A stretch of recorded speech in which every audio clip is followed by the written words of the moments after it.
ancient alchemy truly is fascinating.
Story short, we ran into a small issue. Clairvy can't go into the sunlight.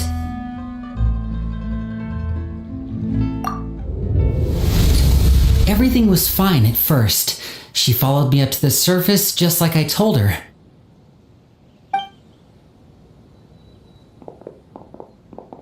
But as I led her out of the shadows and into the sunlight, she vanished.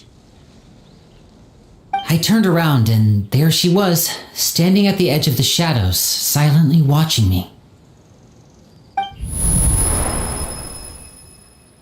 Huh. Maybe she's afraid of sunlight, or... No, it wouldn't be her wish if that were the case. Well, we could always try pushing her into it. Oh, true. I've pretty much tried it all already. Nothing worked. Eventually, the sun went down, so all I could do was bring her back here. How did it go with you, Lynette? Good. I've got the list. It's right here. Really? Well, what are we waiting for? Let's take a look!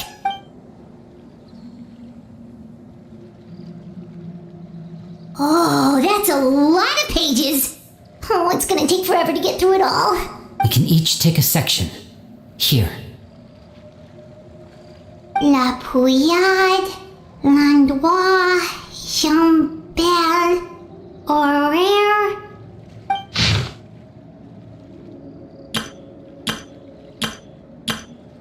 Oh, yikes. That Horaire guy has a huge scar on his face. He's kinda giving Paimon the creeps. I've met him before. The scar is from an injury he received during a mission. I still remember him joking with me about it. He said any future lover would take one look at him and then lose all interest. Did he say anything else? Well, I asked if there was someone he was interested in. He said no, and that's where our conversation ended. It was only later that I learned he really did have someone he liked. He risked everything to escape so he could be with her, but it didn't work. One day, Father asked to see him, and, well, I never saw him again after that. Wait, so that means the knave, It may seem cruel, but it's just one of the rules of the house. Betrayal is not to be taken lightly. We know too many secrets to come and go as we please. So, if you do try to leave, you pay with your life.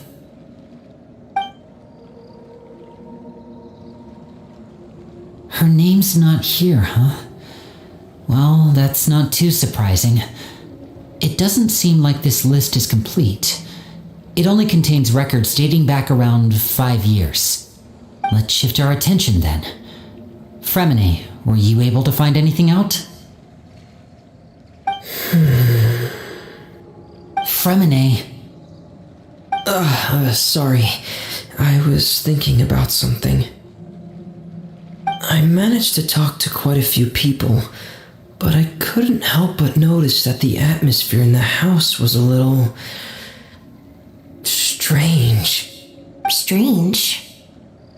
Yeah, I know there have been arguments in the past, times when people haven't gotten along. Chaplot and Filial are a good example of that. Oh, those are two of the people that we met while delivering supplies. Paimon can see how they might not get along. They had very different vibes, and their, interests seem to be pretty different as well.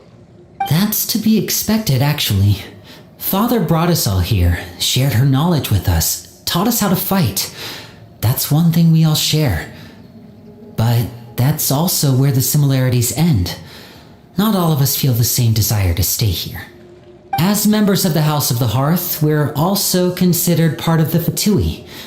And to a lot of people, that's an identity they never asked for. Certain members get older and realize they want something else for themselves. But considering the rules of the house, most people would never say that out loud. People like Chaplot and Foltz are loyal to Father and her vision. They're proud to be part of the Fatui. Filial and Nantoy, on the other hand, well, they aren't quite as enthusiastic. These kinds of conflicts have always been there. It's not like Father is in the dark about any of this. Well, that's true. But it just feels like things have gotten worse lately.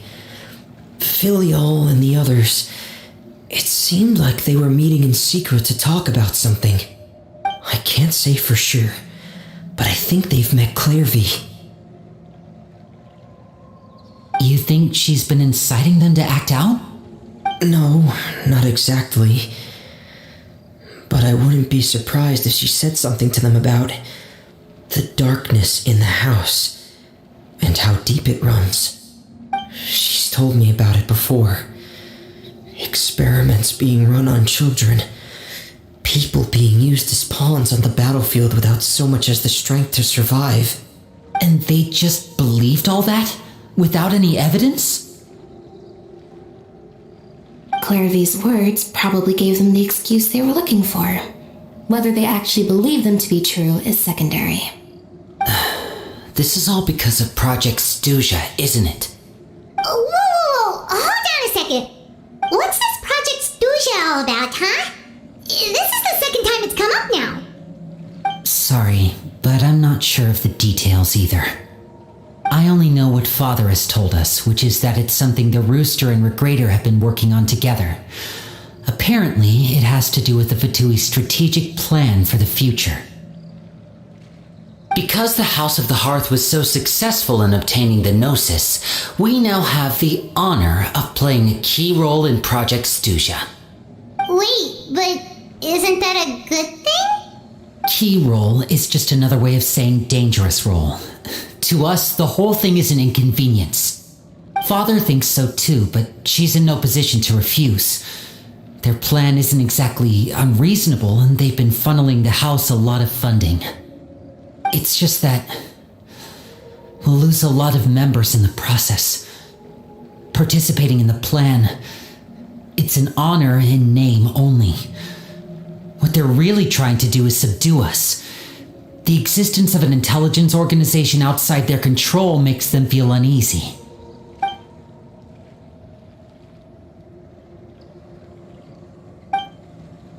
Okay, super complicated top secret Fatui business aside, what does all of this have to do with the conflicts you were talking about earlier? Paimon doesn't get the connection. External pressure has a way of exacerbating internal strife. You can't overlook the power of fear either. People are afraid of dying, and that fear is often the impetus for a lot of stupid decisions. I thought resolving the Clairvy situation would make everything go back to normal, but it looks like things are more complicated than I thought.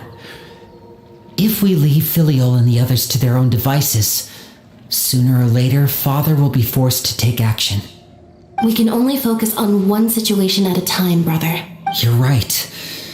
Even if we confront Filial and the others, it won't do any good. It might even make matters worse. We should focus on Clairvy for now. Well, it's getting late. We should head back and get some rest. We'll try again first thing tomorrow. Lynette, you stick with me this time. Fremine, keep a close eye on Filial and the others.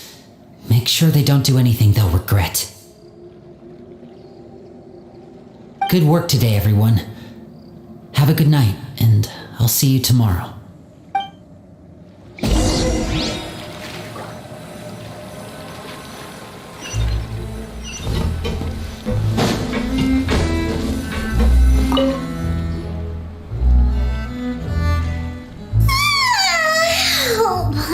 Looking forward to an early night, but she can't sleep at all. Hey, you don't think the knave will be too angry with Linny and everyone if she finds out about all this, do you? She's even scary when she smiles. If she were to actually get angry... Ooh, you have to protect Paimon if that happens, okay, Traveler? Trust is ever, Traveler.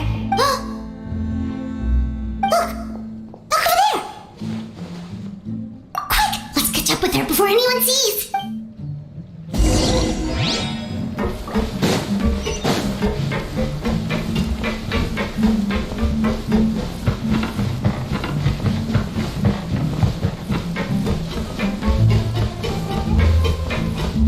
Over there.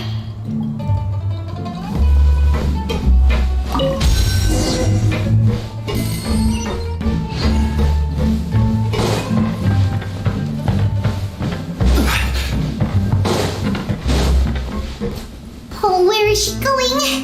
Oh, if someone sees her, we're toast!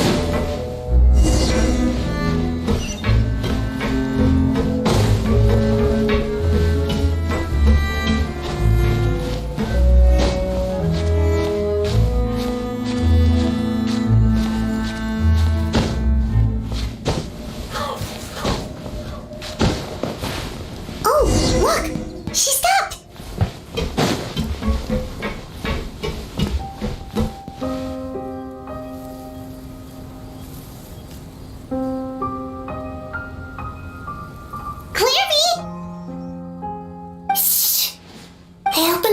While no one was looking. Look how pretty the outside is. If only I could have more than this. You probably think I'm being silly, huh? All this hopeless resisting. It's better to dream of what I could have than try to make it a reality, right? Please, help us get on the same page here, Clary. We need you to tell us what you know. Can you do that? Sure. Although, after you hear all this, I think you might regret that decision. Everyone in this family is nothing more than a tool, something to be used and exploited. We're all expendable, including me. As long as you're useful, you get to stick around. Lose your value, and you're handed over to the doctor, experimented on, and given a fate worse than death. I've seen it happen again and again, and I've had enough. You're saying the knave did all that? It's just, that doesn't seem like something she would do. She's scary and all, but it seems like even she has lines she wouldn't cross.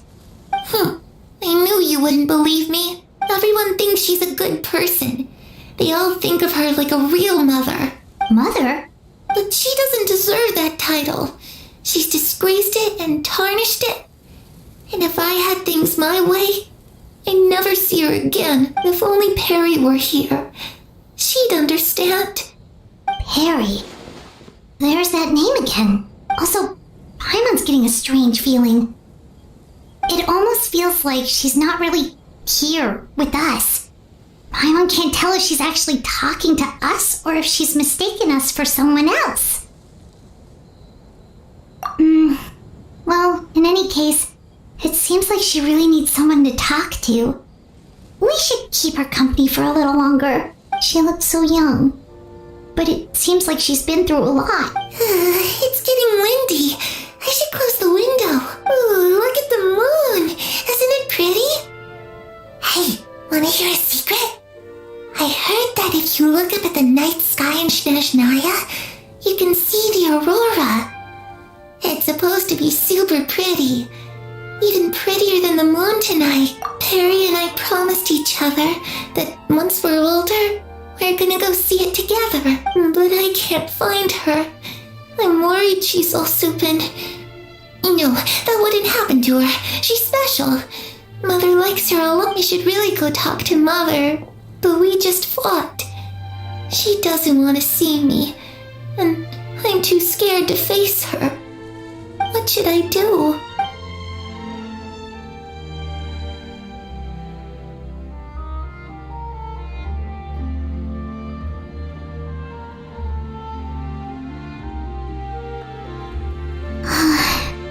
Really doesn't understand what's going on with her. Well, let's head back. We've got an early morning tomorrow.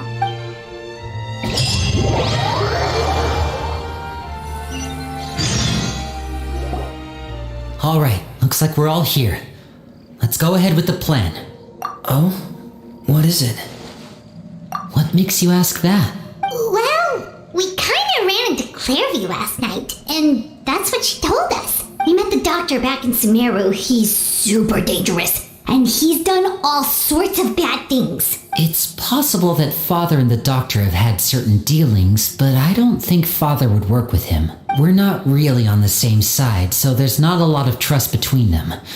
That doesn't exactly set the stage for a successful partnership. I did hear, though, that when Father first became a Harbinger, the Doctor offered to work with the House of the Hearth.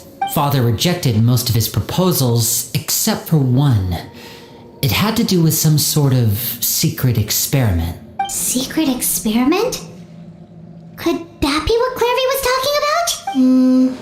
I don't think so. I don't know any details about the experiment itself, but I do know it's an entirely independent operation.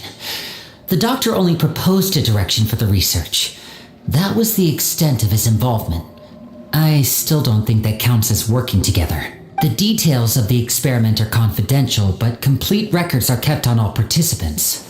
That doesn't seem to be the case with the situation Clairvy referred to. I know you don't agree with some of the Fatui's methods, and I'm not asking you to. But I am asking you to trust us on this. The House of the Hearth has its own principles. There are certain lines we're not willing to cross. Alright, that's good to hear at least. Clairvy seems to think the Knave and the Doctor worked together to do something horrible. If that turned out to be true, Paimon doesn't know how he would even face you guys. It's just that it doesn't seem like Clairvy is lying either. The easiest thing to do would be just ask the Knave directly, but Paimon doesn't think she'd tell us.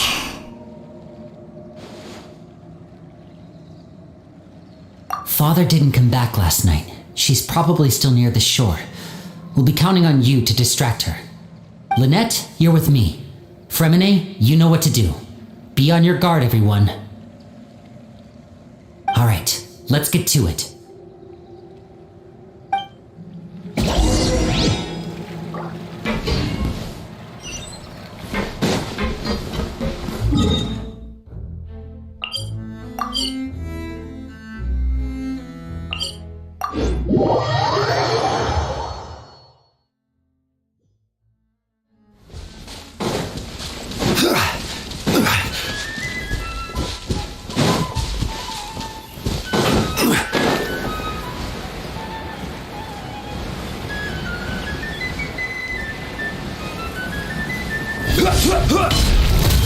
Gather!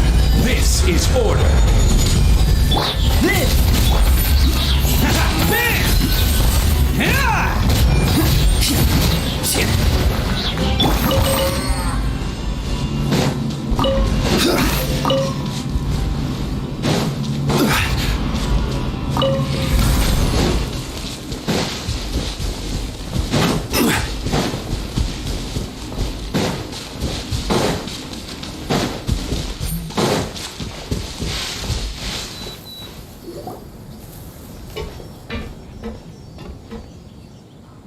It's you two again. I must say, you look a bit pale. Did you have trouble sleeping last night? A little. Perhaps if you had less on your mind, you'd be able to absolve yourself of such troubles. So what are you planning to do now? Catch up on some sleep? Or should I give you some time to rack your brain for a topic to discuss before I ask any questions? Although I must profess to being curious. Without child here, how do you plan on distracting me? Us? Distract you? A good one. But no, we were just here for a chat. Looks like you could have used... Don't worry. I'll be sure to steer clear of any scheming children. The ocean breeze is sure nice today. Children always think they can hide things from the grown-ups. But nothing gets past me. Least of all a little scheming. I think I'll let them have at it for a little longer. I can be very patient. Well, I'll leave you to think things over. If you're so inclined, meet me... That's the huntress. What I mean, share, give an example. Good things come to children who do as they're told. So I do hope you decide to tag along. If only for your friends' sakes. What should we do? She clearly knows about everything we've been doing, and Paimon doesn't think it'd be a stretch to say she was threatening us just now.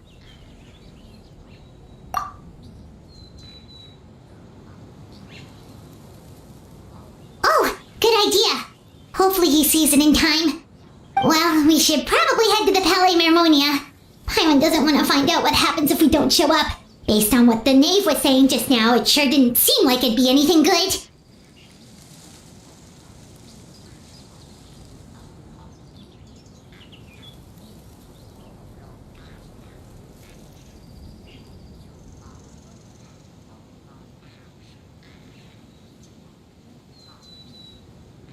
Okay, then we probably shouldn't keep her waiting. It seems like Linny and the others are on thin ice, so let's do our best to not get them in any more trouble.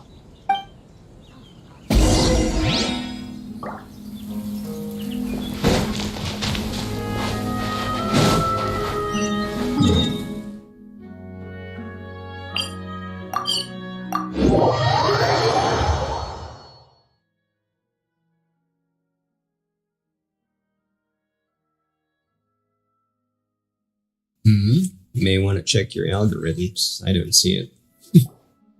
Seeing as we still have some time before my meeting, we might as well enjoy some pleasant conversation while we wait. I'm glad to see you get along with my children. Being surrounded by good companions is necessary for a child's development. You're not planning on doing anything to them, are you? I assume you're referring to Linny, Lynette, and Fremine. Although, there's that situation with Filial and Nentoy as well. It appears quite a few people have been acting out lately. No matter, I'm not one to discriminate. All those who betray the house meet the same fate. There are no exceptions. Does that mean you're going to kill them? Oh, are you here to beg for their lives? I'm sorry to disappoint, but the rules of the house change for no one. In my organization, everyone is responsible for their own actions. But don't you care about them at all? They really respect you. They even call you father. You must feel something for them. Any organization in which feelings come before principles is one destined for ruin. The House of the Hearth is hardly an exception. You could say our principles are more stringent than most. Perhaps I can offer you this consolation at least. As our guests, you two will not be held accountable along with them.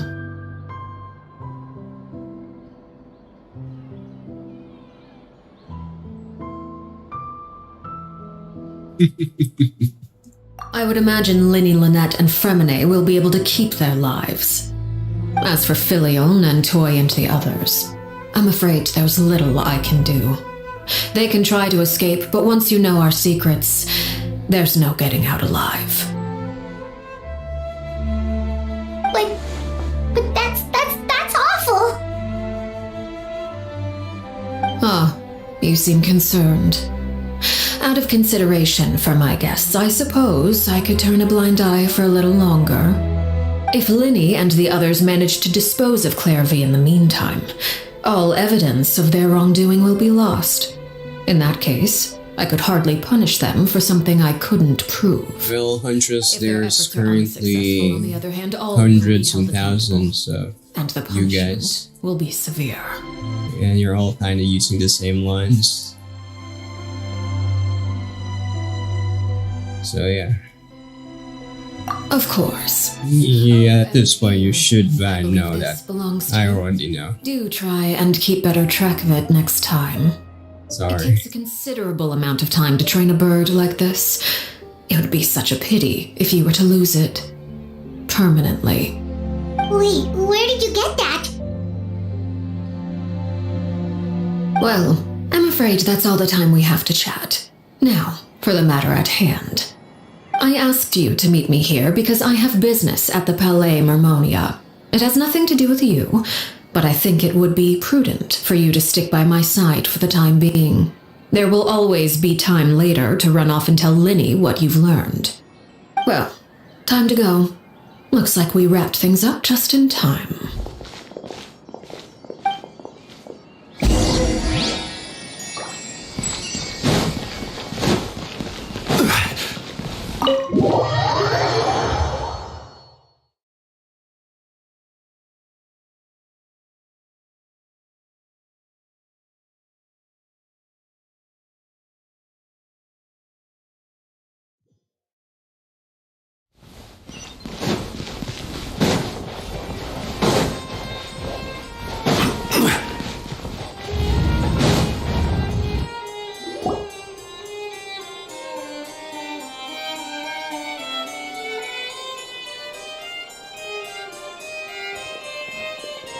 It's been a while, Monsieur Neuvillette. I must say, I wasn't expecting my meeting request to be approved quite so quickly. The Palais Mermonia operates with an efficiency worthy of admiration. It is only right that an esteemed diplomat such as yourself should be afforded the proper level of respect. Although, if I may speak plainly, I must confess that I did not anticipate we would have the occasion to meet again after presenting you with the Gnosis. I see you brought the Traveler and Paimon with you as well. If I may inquire as to the purpose of your visit. I'll be departing Fontaine shortly. There is, however, an outstanding matter that I would like to see resolved before I go. It requires a rather lengthy explanation, I'm afraid. So I took the liberty of explaining everything in this proposal. Please review it at your leisure, monsieur.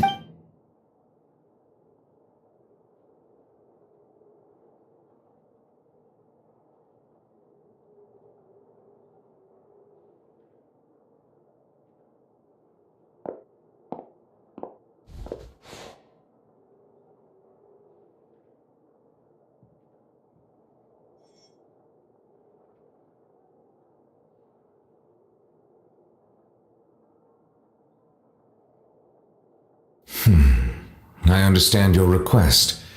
However, at the risk of causing offense, I must admit that I fail to see why you would wish for such a thing. I heard you have a certain fondness for water tasting, Monsieur Neuvillette, so allow me to use water as an analogy. A family is like a large body of water with countless rivers flowing in and out. As someone who watches over this system, I would hope that each river that flows from the source will eventually reach the ocean. Of course, objectively speaking, I know this is impossible. Most of the rivers will dry up along the way, disappearing into the ground and leaving nothing but a barren riverbed behind.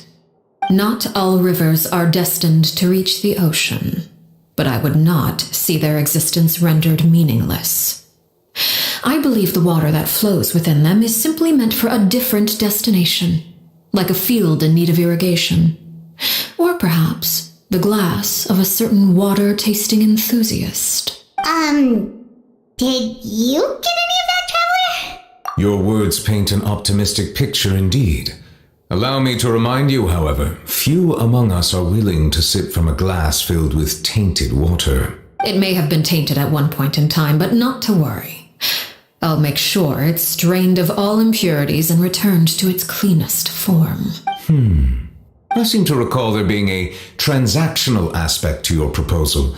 Perhaps you could expound on that? If you accept my proposal, Monsieur Neuvillette, I will gradually withdraw my forces from Fontaine. And, unless absolutely necessary, I will no longer carry out any special missions within Fontaine. I presume I can take your words to mean that, in the future, cases similar to the Tartuffe assassination will cease to cross my desk? Tartuffe?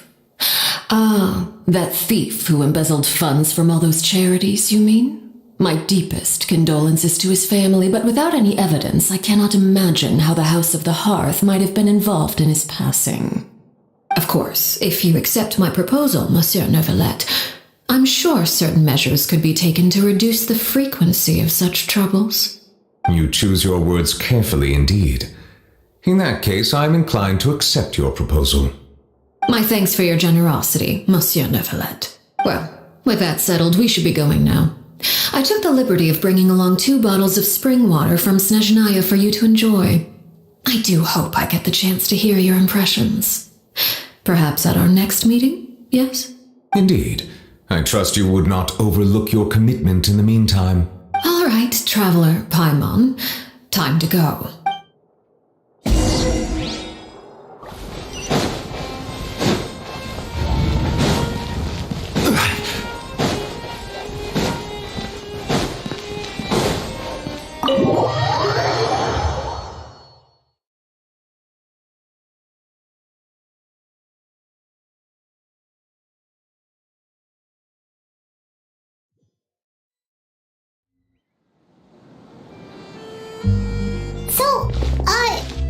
What exactly were you talking about back there?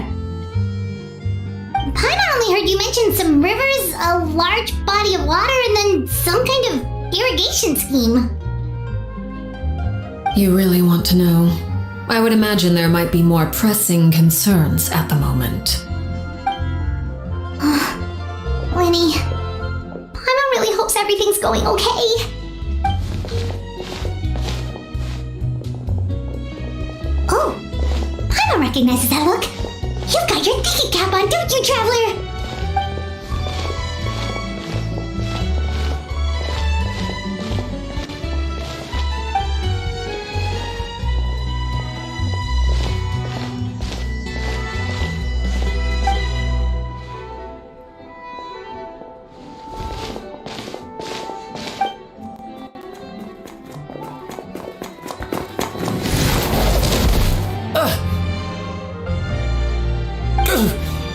Oh, shoot.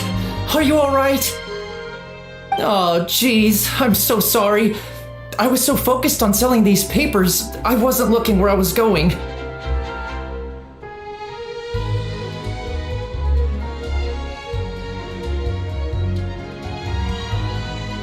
Well, let me make it up to you at least. Here, take this paper. On the house.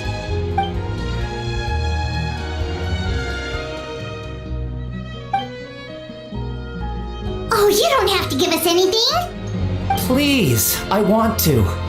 It's not like I'm short on supply. All the extras will be useless come tomorrow anyway. It's my fault, really.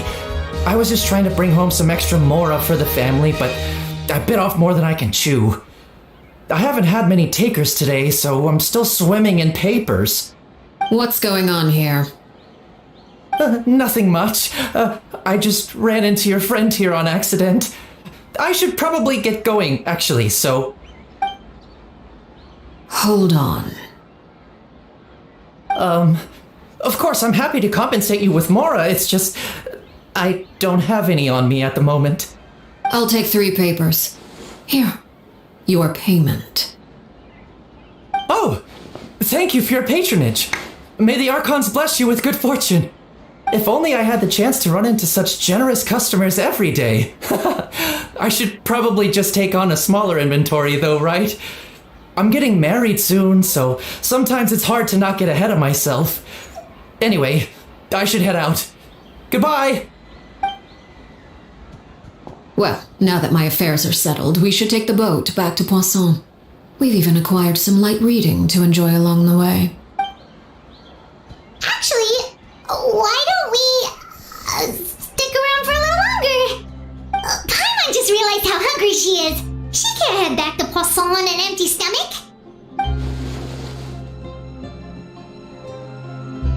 It appears you two are under the impression that delaying our return will somehow alter the situation in your favor. I'm sorry to ruin your fantasy, but your efforts are meaningless. That being said, I could be persuaded to give Linny some extra time. I just have one condition. If you agree to my request, I'll even answer some of your questions. You're quite curious about Clairvy, are you not? And my relationship to her. Wait, why are you being so generous all of a sudden? You're not gonna ask us to do something bad, are you? You overestimate yourself. You don't have the talent for bad things.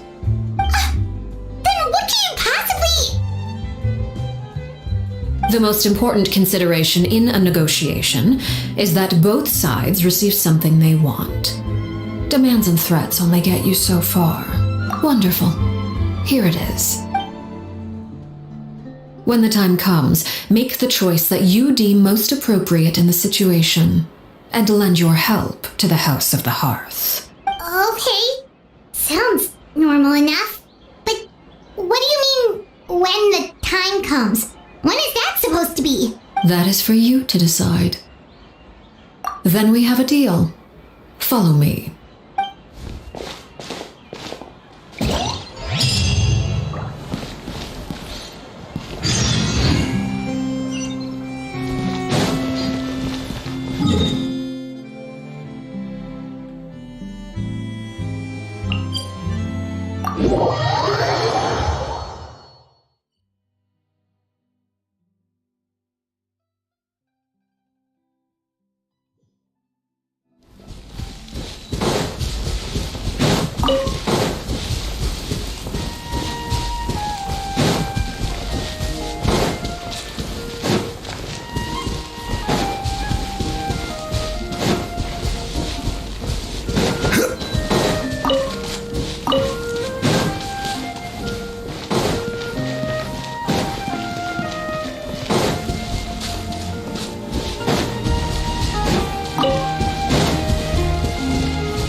Somewhere long forgotten by everyone. It used to be a grand building. Now it's nothing more than a pile of rubble. No one comes here anymore, nor does anyone care about what once happened here. Although, this place does have something to do with the story I'm about to tell you. It was before I became a Harbinger, and before Linny and the others joined the House of the Hearth. Due to certain events, I first killed Clairvy and then her mother. And this is where it all happened. You were the one that killed Clairvy? Patience now. Allow me to explain Clairvy's side of the story first. I'll start from the beginning. Clairvy was 6 years old when she was brought by her mother, Crucibina, to live in the House of the Hearth. From the outside, it seemed like a fairy tale. A thriving family made up of kind adults and friendly children. Crucibina was the knave at that time, and the House of the Hearth was under her control. She was Clairvy's mother by blood, but she was also the mother to all the children in the house. Clairvy was happy here, for a time. But she quickly realized that being part of this family wasn't a fairy tale at all. It was a kind of purgatory. Purgatory? Exactly.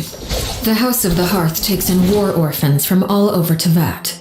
But as for how to raise them, that depends entirely on the person in charge. Crucibina came up with a novel idea. She would teach the children to fight. force them to duel each other, and then crown as the king of the house the child who proved themselves most worthy of inheriting her title. It's difficult to estimate the number of children who died or were maimed in the process. There's little I can say about the ones who died. The ones that emerged with permanent injuries, on the other hand, well, they still served a purpose. They would be handed over to the doctor to be experimented on, or sent away on dangerous missions. Nothing more than tools to be used and then discarded. So those were the experiments Clairvy was talking about. But what actually happened to her? You said that Clairvy was Crucibina's daughter, so if Clairvy tried to convince her to stop what she was doing, Crucibina probably would have listened, right? Despite being Clairvy's mother, Crucibina cared little for her daughter. She forced Clairvy to join the House of the Hearth only as a means to demonstrate her own impartiality as a mother, to prove that she treated all her children equally. Clairvy did try to convince her mother to change her ways, but it was to no avail. After her efforts failed, the only other option was to rise up and try to fight back. Unfortunately, the other children had already been thoroughly indoctrinated into the illusion of happiness Crucibina had created. Of course, there was one exception. Someone Clairvy's age who knew the truth about the House of the Hearth. Her name was Peruere. Wait, the friend that Clairvy mentioned?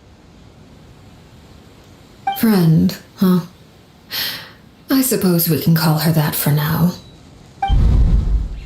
Clairvy was a cheerful and passionate person with a tenacious spirit.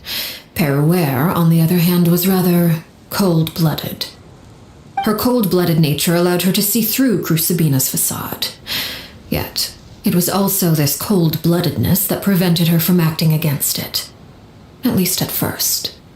While Clairvy longed for freedom, Peruere was convinced that, amid all the fighting and violence, she would make it until the end.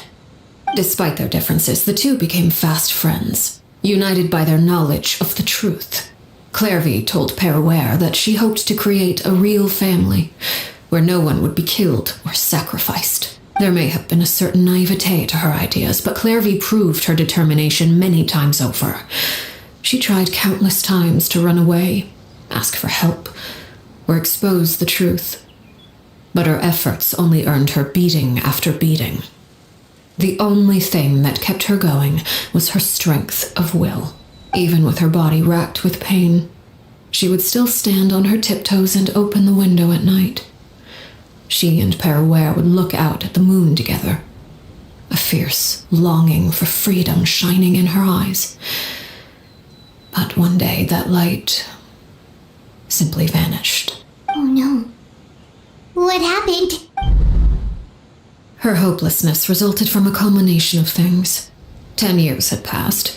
10 years worth of failure after failure. She and Peruere weren't children anymore, but finding any chance to escape still seemed as hopeless as ever. It was during this time that Peruere suggested a new plan. If escaping was out of the question, why not take down the very person sitting on top of this throne of lies? Mother herself. Clairvy rejected that proposal. She claimed that, as a famous harbinger, Crucibina possessed an unimaginable amount of power. Trying to kill her would have an incredibly low chance of success. Clairvy never gave another reason, but Peruere could see it written all over her face. Clairvy still thought of Crucibina as her mother. Killing her own flesh and blood was a line she couldn't bring herself to cross. If she couldn't escape and fight back, then only one option remained. Precisely. Death was the only way that she felt she could be free. It happened during a duel. When she arrived at the dueling ring that day, her partner turned out to be none other than Peruere, the very person that had stood by her side all those years. It was a fierce battle, but ultimately, Clairvy decided to let Peruere end her life. From that moment on, Paraware's journey was one written in flames. When the rain finally came and washed it all away, there she stood, the sole victor in Mother's endless game of slaughter. A trail of corpses strewn across her path to success. It was the very result she had predicted 10 years prior. Even then, she believed she would make it until the end. She wasn't surprised by the fact that she emerged as Mother's undisputed heir. Rather, her success left her with an inexplicable sense of restlessness. She was unsettled. And there was only one thing that could quell that sensation. Perhaps you two would like to take a guess as to what it was? Crucibina, you mean? But... Correct. This is the place where Paraware killed her best friend. A mere year later, this is also the place where she fought tooth and nail to kill the mother they shared. The moment she acted, any conception of what was right or wrong ceased to matter. It's one of the principles of the house. Only those who survive get to write the rules. Paraware won the battle and became a harbinger herself. After which Her Majesty, the Tsaritsa, bestowed upon her a new name. Arlecchino. So the Perry Clairvy was talking about... It was you all along. You're Paraware. Arlecchino is just a name you got later. I left that name behind long ago. I must say, hearing it now does bring back memories.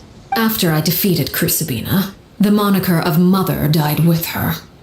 I chose to forego the title she called herself and even chose to give up my own name. I rebuilt the House of the Hearth under a new identity. Not only as Arlecchino, but as father. And that is where the story ends. Any more questions? Yeah. Based on what you just told us, Clairvy wasn't a little kid when she was killed. So the Clairvy we met... Was she really a spirit at all? I suppose you could call her an illusion born of flame. Her existence is like ashes to a fire. Something left over in the wake of blaze and ruin. You see, a certain power runs through my veins. It's not unlike a curse. My flames leave behind shadows of anything they consume, of course. The chances of those shadows morphing into a sentient entity are exceedingly slim. Clairvy is a very special case. Clairvy died when she was 16 years old, but what emerged from the flames was her 6-year-old self. Her appearance wasn't the only thing affected. Most of her memories were lost to the blaze as well. Memory is a mysterious thing indeed. Losing a portion of your memories will alter your sense of self. Lose 10 years' worth, however, and it would be like living in the past. Like returning to a version of yourself that never grew up. No wonder Paimon got such a weird feeling when we were talking to her. Perhaps I should put it this way. Clairvy is someone trapped in time. It may seem like she exists with us in the present, but she truly lives in the confines of her own past. So if all of that is true, then you must have known about Clairvy for a long time. Indeed. She's a rather volatile and unstable entity. Sometimes she would look after the children. She's even saved some of their lives. But other times, she would hide from me and become obsessed with revealing the truth about the house to anyone who will listen. Shadows don't have the capacity to learn or grow. Any new information they encounter is quickly forgotten over time. Your attempts to expose Clairvy to sunlight, they failed, yes? The reason is actually quite simple. In Clairvy's mind, the house is impossible to escape, and it is this very perception that traps her there. But no matter. All I have to do is kill her again, and all will be resolved. I don't anticipate so much as a single speck of ash will be left behind this time. Wait! Paimon can understand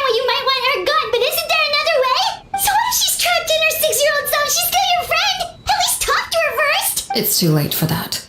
She broke the rules, and now she must be punished. That goes for Filial and Nantoy as well. She's had quite the effect on them.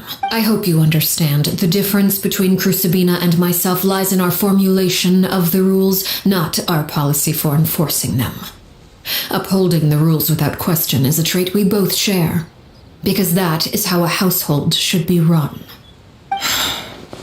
Is this really what you want to do? Whatever could you mean? Don't you want to say a proper goodbye at least? Whether as a killer or as a father, there are two things that must be avoided at all costs: anger and sorrow. Anger makes you impulsive. Sorrow causes you to waver. Well, it appears it's about time to proceed. Before we arrived, I told some of my well-behaved children to bring our troublemakers here by nightfall. I do believe I've kept my end of the deal. I gave your friends quite a bit more time. As for what happens now, we'll just have to wait and see.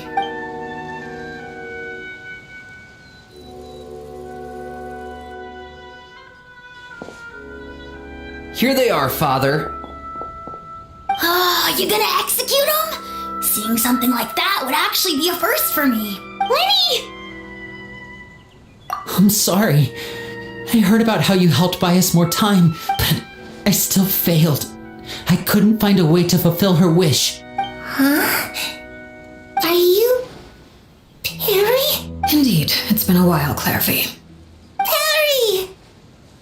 Shh, stay right there.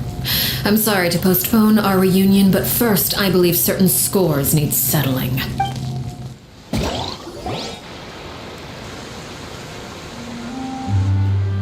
Father, let me explain. Out of my way. Father! You chose to conceal a threat to the house, and for that, you must be punished. Overall, however, I suppose your wrongdoing is hardly the most egregious of the bunch, so I'll deal with your punishments later. As for right now, the more pressing concerns are the traitors among us. By traitors? Do you mean us? Father, let me explain. We didn't mean to... Fultz, why don't you share what you heard? Yes, Father. Secret Midnight Meeting number 3. Participants: Filial, Nantoy, Sato, Toddy. Nantoy clearly said, "If only Father wasn't the one who took us in." Sato added, "I'm sick of this life. I just want to live as a normal person." Filial was the worst of them all. She called us crazies and said a bunch of mean things about Father. I did not! You're lying! Fultz is trying to frame us! It's not like I'm the only one who heard those things. After that, you and Toddy and a bunch of other people started talking about Clairvy. You were using all those things Clairvy brought up as an excuse to question Father. We're birds locked in a cage. The only way out is to destroy it. That's what you said, wasn't it? You little... You just want me gone, don't you? What did I ever do to you, huh? And you, Sheplo, have you forgotten who stood by your sickbed, watched over you, and changed your dressings? Come on, let's hear it then. What's your reason for all this?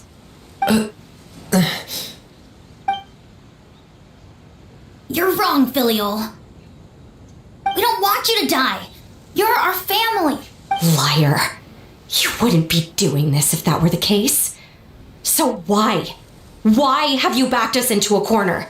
We all live in the House of the Hearth. You know the type of work we do, Filial. A single betrayal can cost dozens of us our lives. It's not like it's never happened before. That kind of thing is hard to forget. That's why the House of the Hearth cannot tolerate any form of betrayal. Ever since we came to Poisson, you've had 7 secret meetings. A lot of the things you talked about really crossed the line. You've been spying on us for half a month? Wait a second. Now that I think about it, the move to Poisson was just a way to make it easier to spy on us, wasn't it? Because we were all in one place. You've had this planned all along. Filial, Nantoy, I'm sorry. I owe you both my life. I owe Claire V too. If it weren't for all your help after I got poisoned, I wouldn't be standing here today. If this were any other situation, I would do anything to repay that kindness, even if it cost me my life. But rules are rules. I'm sorry. My hands are tied. Why? Why? That's enough, Filial. We made a mistake, and we should own up to it. We broke the rules, plain and simple. And now we have to face the consequences. I'm sorry, Chapleau. Fultz. I'm sorry, Father. We accept our punishment. Chapleau, according to the rules of the House of the Hearth, how should these traitors be punished?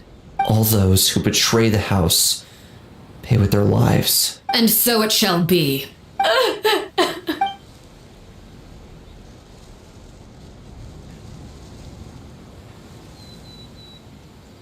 Father, please wait! Something you want to say, Linny? Please reconsider, Father. What Filial and the others did, does it really count as betrayal? We all come from broken families. From the very first day we joined the House of the Hearth, we wanted nothing more than to make it a real home. But the truth is, none of us know what a real home should look like. I'm not saying I have all the answers. All I know is this. Killing Filial and the others may uphold the rules, but doing so will only bring us further away from being a real family than we've ever been. So please, Father, please reconsider. I agree with Linny. Father, please. Linny, you... I also agree with Linny.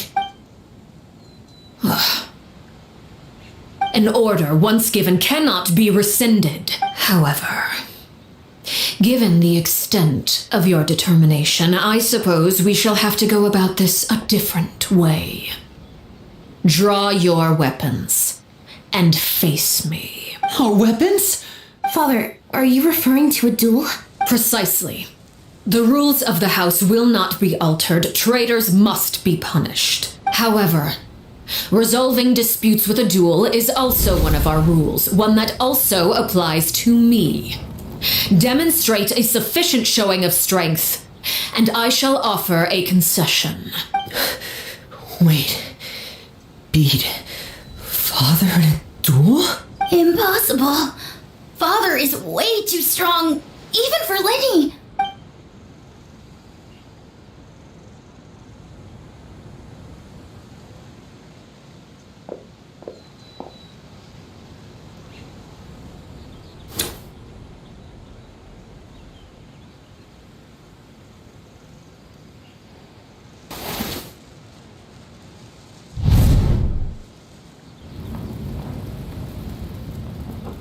Did you hear that, Traveler?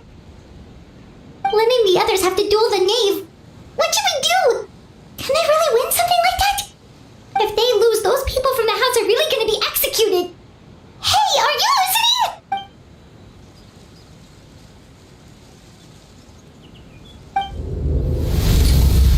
Don't you want to say a proper goodbye at least? Anger makes you impulsive. Sorrow causes you to waver.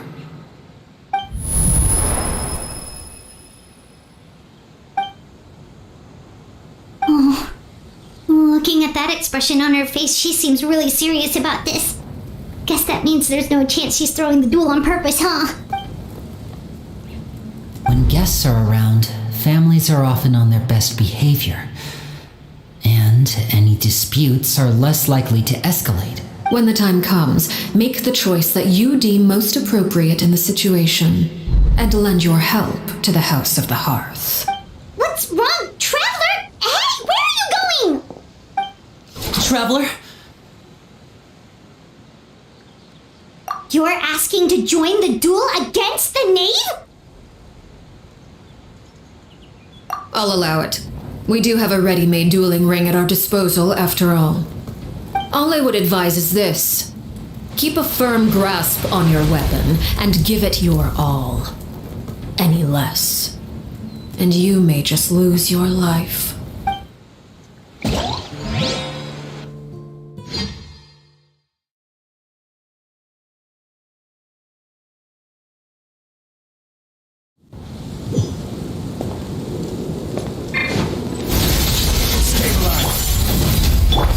Is it my turn now?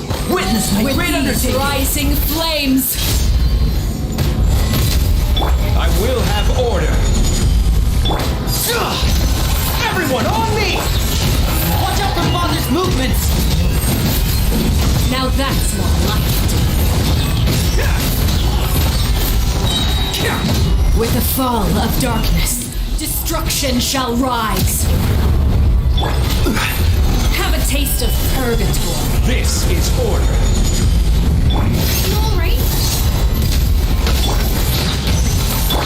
Yes, ancient power! It's showtime!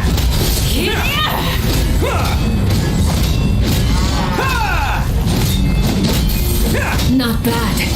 You've proven to be a worthy opponent after all. I have to draw my blade. Then, Like a fly tangled in a web. Press the...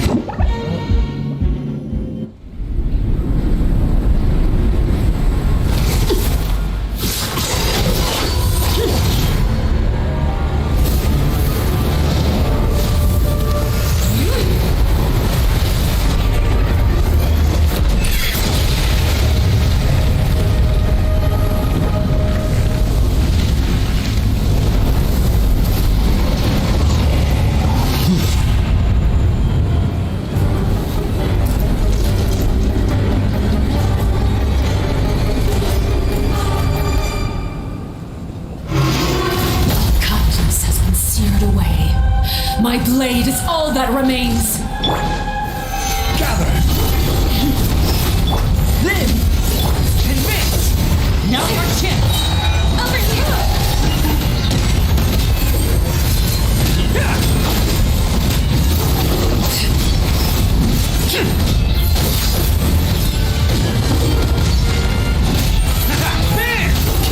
Sometime.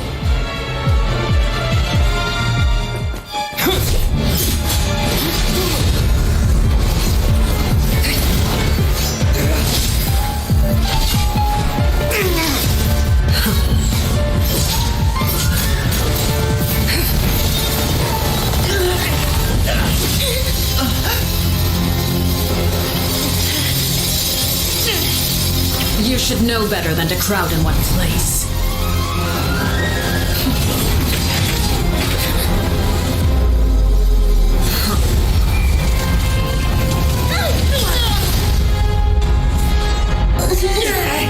oh, I know.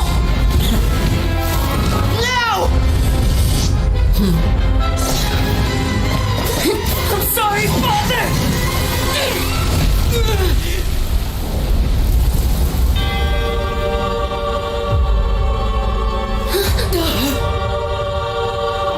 Sorry for what? This pitiful excuse for an attack.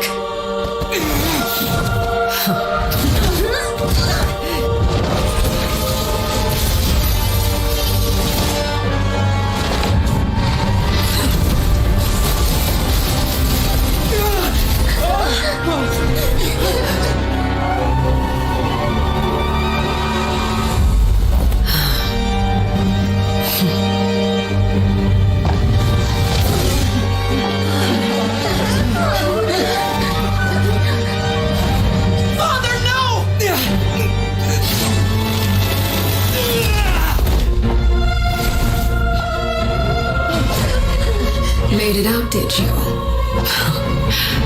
You're stronger than I expected.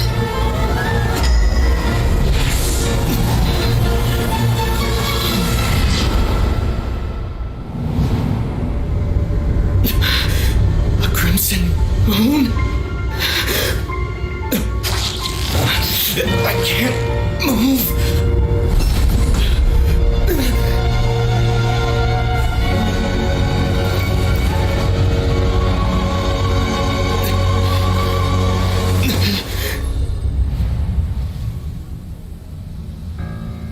Still, not strong enough to beat me.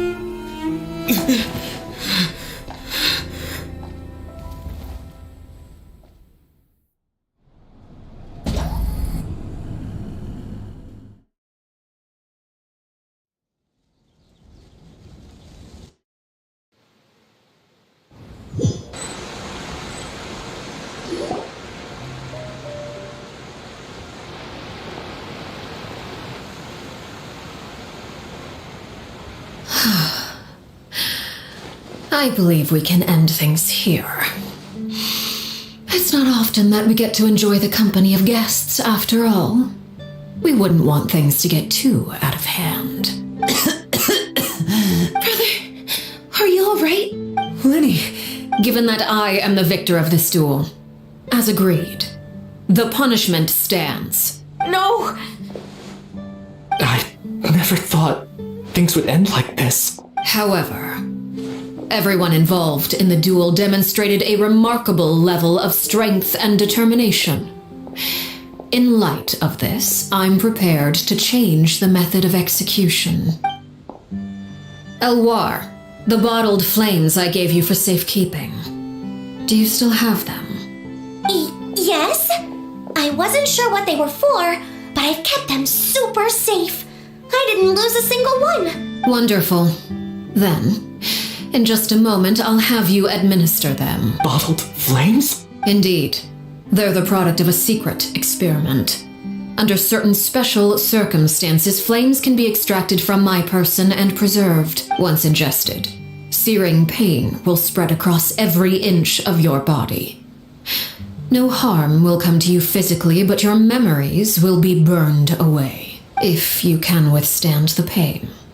When you awake, you'll have forgotten everything you know about the House of the Hearth, and will be expelled from the organization. In other words, administering this concoction will kill the version of you that grew up in the house, and give you a new identity.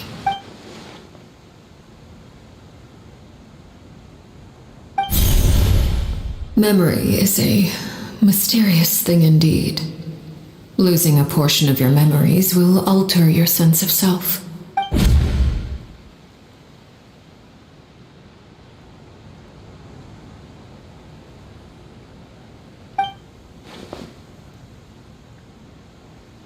So, you're just letting us go, Father? You misunderstand. Memories are extremely important. Once consumed by flame, the version of you standing before me will die, and our secrets will die with you. So no, I don't intend to just let you go, because the person who survives will be nothing but a stranger. Even so, I won't have to live in fear anymore. I'm sorry, Father. I'm sorry I let you down. But I really... Don't cry, Filial. You haven't left the house yet, so there are still rules to be followed, yes. Remember what I taught you. Anger makes you impulsive, sorrow causes you to waver. Don't let yourself be controlled by your emotions. Of course. I'll remember. Dry your tears, and go pursue the life you really want. Yes, Father. Chaplot, Fultz, Elwar, take them back to Poisson. And bring Lenny and the others as well. I prepared 3 extra vials of bottled flames. As for whether to take them, the choice is yours. Goodbye, children. The next time we meet, I will no longer be your father. Thank you for all you've done for the house. I hope you have bright futures ahead of you.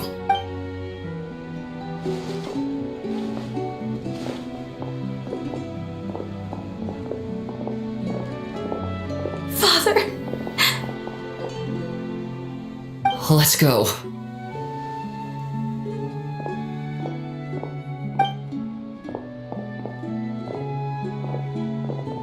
Here, grab my arm, Lenny. I'll help you walk back. Thank you.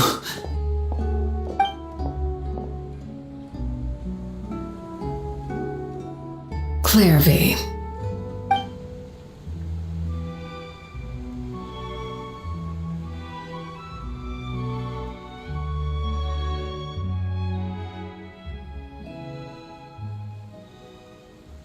Can we talk now?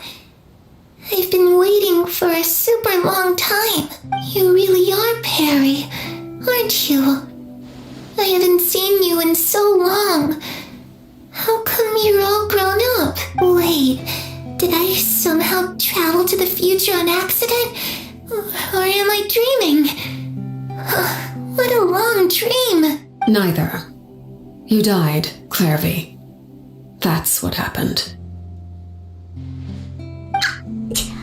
You could have at least sugarcoated it a little. Look, she's that speechless.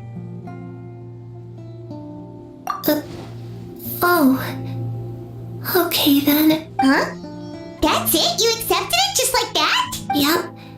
If that's what Perry says happened, then I believe her. Perry wouldn't lie to me. Plus, I don't really need to know why I'm like this. I'm more curious about what happens in the future. If you're a harbinger now, Perry, that means Mother is gone, isn't she? Can you tell me about it? I want to know what happened to her. And to me. You never stopped trying to defy fate. At first, no one believed you. You could only vent your frustrations to the moon. In fact, you often sought comfort in the night sky. You wanted to see the aurora, so one night we promised each other we would go to Snezhnaya to see it together. Later on, you tried to run away, but you were brought back each time. Mother spared your life, but it wasn't out of kindness. Instead, she decided to make an example of you by slowly torturing you over time. That way, the other children would know what happens to traitors. Still, you never gave up. Mother hoped that through ruthless duel after ruthless duel, she would be able to crown an ultimate victor among the children she raised. But you called on everyone to unite, to fight to a draw in order to reduce casualties.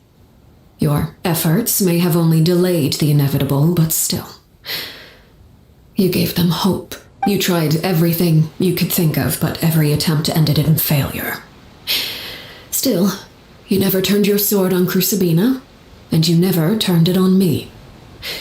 On that gloomy day, you told me, for the last 16 years of my life, I've done everything I can to fight for freedom. But now, I realize that the only freedom I truly possess is the freedom to choose to die. I never imagined I would say something like that. I must have been feeling really worn down. But somehow, I still think I understand. According to Mother's plan, only one of us was going to make it until the end.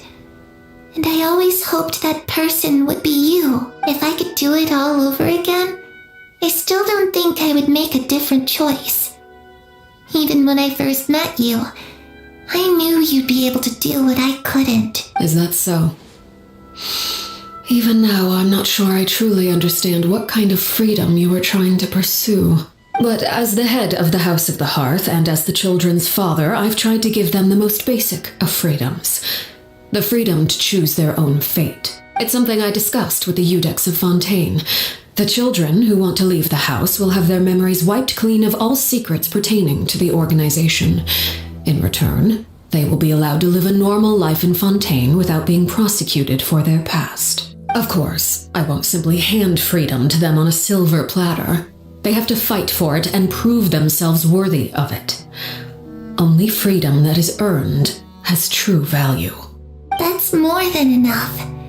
That's exactly the kind of life I was fighting for. You know, Perry, I think you're a pretty amazing king, and a really great father, too. I'm really happy that you're the one who took over the house. I guess I do have one regret, though. I still haven't seen the outside world. Well, it just so happens that our dear guests over here have been to many nations and traveled to countless places. Perhaps they would be willing to tell you what the outside world is like. Really?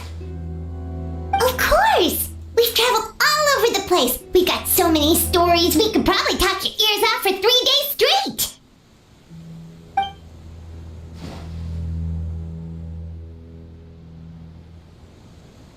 You know, I used to dream of being a bard, playing the lute while singing into the winds of freedom? Even if there was no one there to listen, I would have continued to sing no matter what.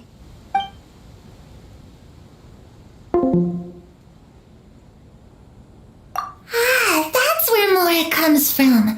I never knew that before. If I asked Mora, I would buy 3 new dresses. One for me, one for Perry, and one for Mother. It's just too bad Perry doesn't like wearing dresses. And Mother, well, she probably wouldn't accept something like that either. I guess I just have to keep them all for me then. I could wear a different one every day. Those yokai you mentioned, what do they look like? I once saw a drawing of this one guy with horns on his head and a super scary face. Are there any yokai like that? Oh, sounds like you're talking about an Oni. Yep, we've met one, and let Paimon tell you, they're not nearly as scary as they look. I was always too afraid to skip Mother's fighting lessons, but at the academia, I bet you could do all sorts of secret things in class. Things that have nothing to do with studying. I'm just kidding. Being able to study whatever you want without having to fear for your life actually sounds pretty great.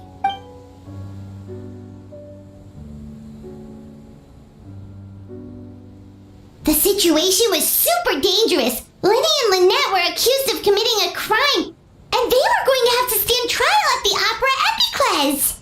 Oh no! That must have been hard for all of you. What happened next? Don't worry, we were able to turn the situation around super quickly, all thanks to Detective Paimon, of course. How'd you do that? Come on, tell me. Okay, so it was like this. After the failed magic show, we rushed to the scene and...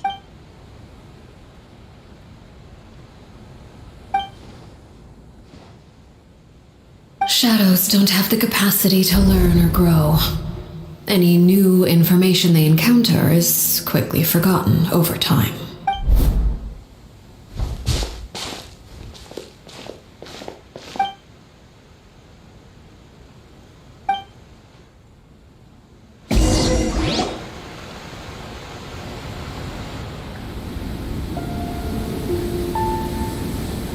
Clairvy, you've worked tirelessly from the shadows to overthrow the House of the Hearth. Now, by my authority as the Knave, I shall announce how this matter ends. You are hereby expelled from the House of the Hearth. You are no longer tied to this place, nor are you bound by its rules. You're saying that I can finally leave? I get to experience the outside world as well?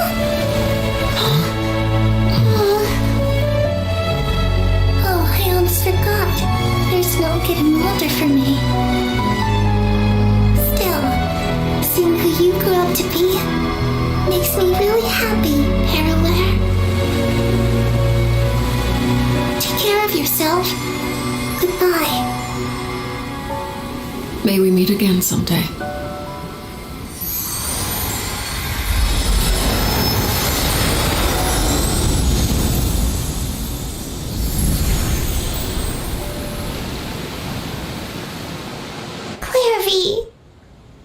She left so soon. Paimon didn't even get to finish her story. I also have certain sentiments left unsaid. I wanted to tell her that the aurora I saw in Snezhnaya was just as beautiful as the ones in the pictures. But a shadow's memories reset at dawn.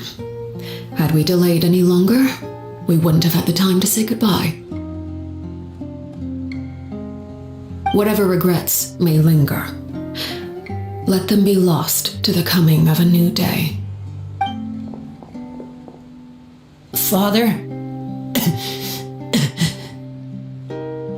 It's Linny! Hey, Linny!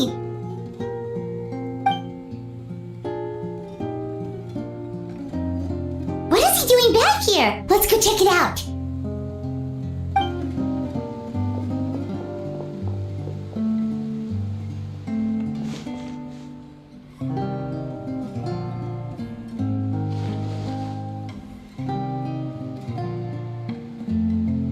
Father, the bottled flames have been administered.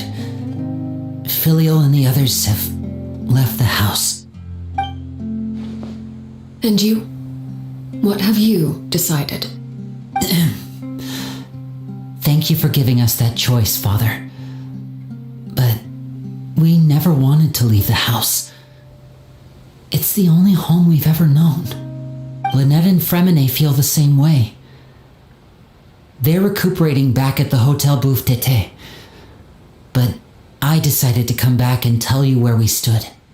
I'm sure you're well aware of the expectations I have for you. I want you to follow in my footsteps and become the next king of the house. Yet you seem to have different ideas. I must admit, I'm rather surprised by your decision to stay. There's nothing wrong with choosing to live a quiet life. Leading this organization is a heavy responsibility, one not so easily carried by someone forced onto the throne. I just never understood what you saw in me. What made you believe I was deserving of that throne? You're brave, talented, and, most importantly, you cherish your family. You would do anything to protect them, even if it costs you your life.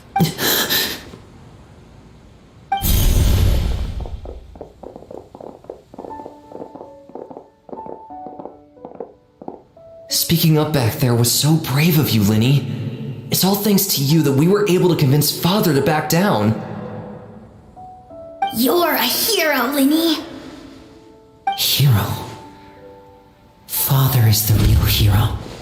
Had Father gone all out during the duel, there's no way I would have walked away with my life. She must have had it all planned from the beginning, from the very moment she suggested a duel. I'm not deserving of that title. I'm not strong enough or smart enough. You're wrong. In my opinion, all you need to be deserving of the throne is conviction and the necessary strength to act on it. We may have different ideas of what it means to be a family, but you can hardly be said to lack conviction. What you truly lack is strength. For someone of your talent, though, that's something that will come with time. Even without that strength, you still chose to face me in a duel, even though the odds were stacked against you. That capacity to honor your convictions is what I truly see in you. Father. No one knows what the future holds, what tragedy or triumph may be in store. Being at the head of this organization requires the strength of will to face whatever comes. Caution will only hold you back. If reaching a certain standard were required to go after what you want, I would never have succeeded in killing my predecessor. Back then, there was still a considerable gap between our abilities. Strength may decide the ultimate victor, but those who let a lack of strength dictate their decisions or undermine their convictions will never be worthy of the throne. I understand, Father. Thank you. Children must grow up to surpass their parents. Only then can a family continue to flourish. The road ahead is not an easy one, so I'll ask you one last time. Are you certain you want to stay? You've done so much for me, Father, and that kindness must be repaid. Plus, with Project Stuja at hand, there are many dangers ahead, and I, for one, don't intend to back down. Protecting my family at all costs. That's my conviction. Then you're welcome to stay. As for Project Stuja, you need not be too concerned. If those cowardly businessmen and heartless dignitaries try to take us down, I'm prepared to teach them a lesson. Having members who longed for the light was our organization's last weakness. With those members no longer among our ranks, the House of the Hearth is like a spider hiding in the shadows. We need only wait for our prey to come to us. At present, our imperative is to use their plan to our advantage. In doing so, a crimson moon shall rise amid the frigid blizzards of winter. No demonstration of loyalty shall go unrewarded, and no sacrifice shall be in vain. As for the two of you, whether we meet again as friend or foe, I'll remember the camaraderie we shared in this moment. No matter how arduous the journey ahead, I hope we both reach our desired destination.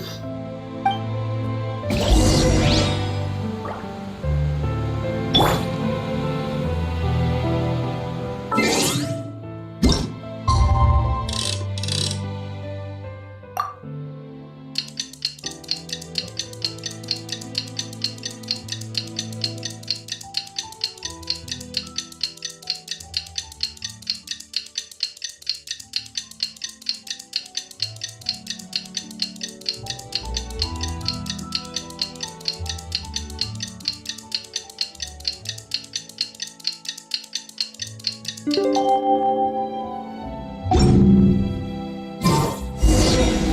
Winnie say that Lynette and Fremine were recovering at the Hotel Booth de Tay? Oh, Paimon wonders how they're doing. Maybe we should go check on them.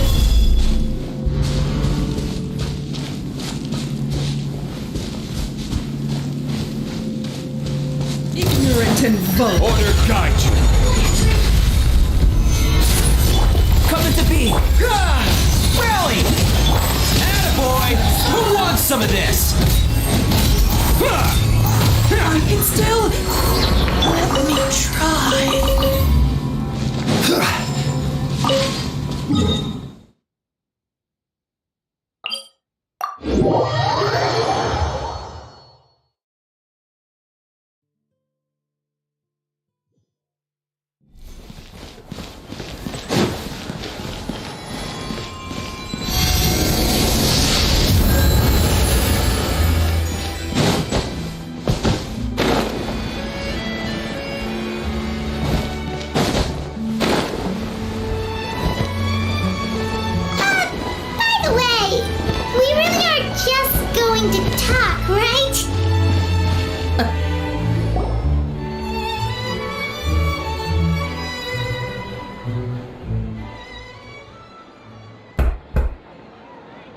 Who is it?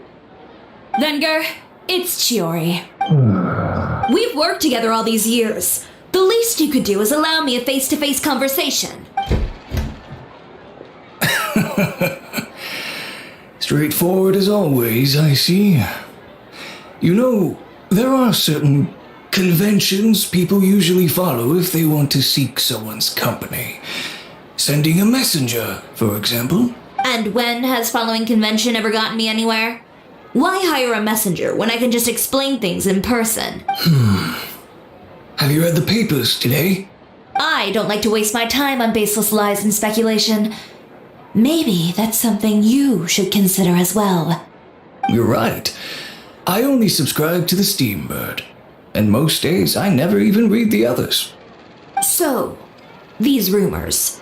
The Steambird was the one that published them? No, not at all.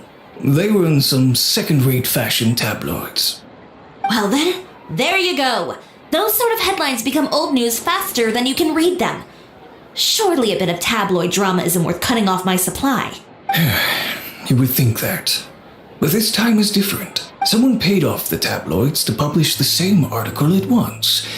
They even went so far as to leave a copy in front of every house. That's how I first learned of the rumors. Every house? That means someone must have been planning this for a very long time. It seems your rival really pulled out all the stops this time, Chiori. The article was even published alongside a photo of you. What sort of photo? A photo of you beating up someone on the street yesterday. Yesterday? Wait, that means... Ucher again. Here, I've got a copy. See for yourselves.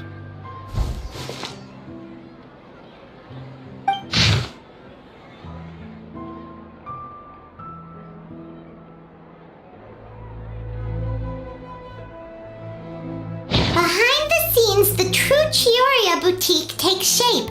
Not a fashion house, but a house of lies.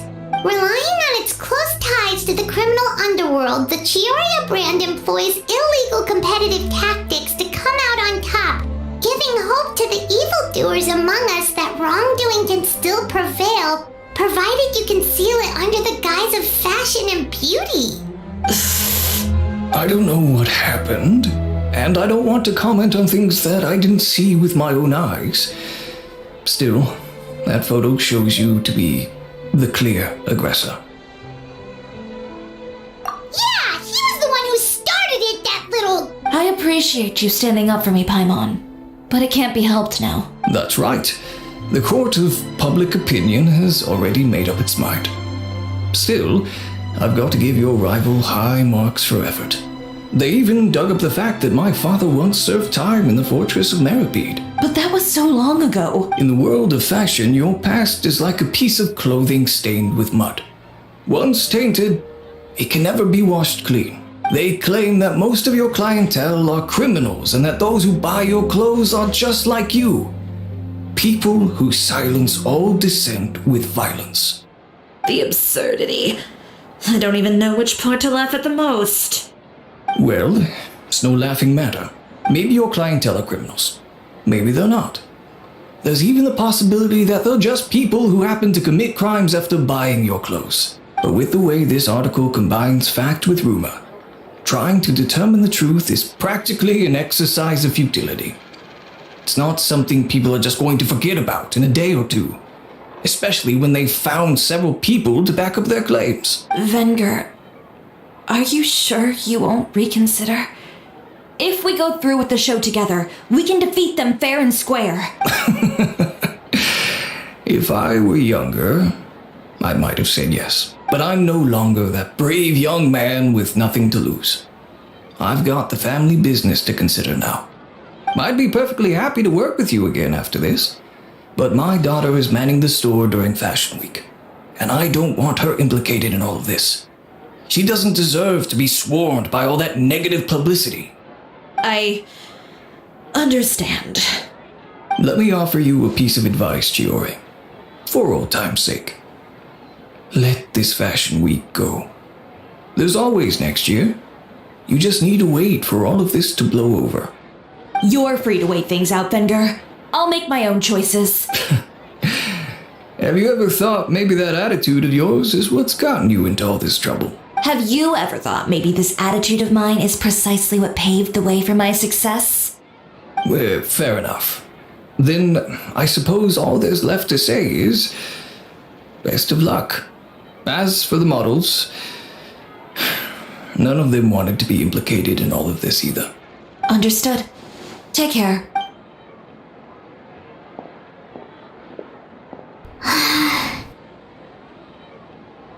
So, what should we do now?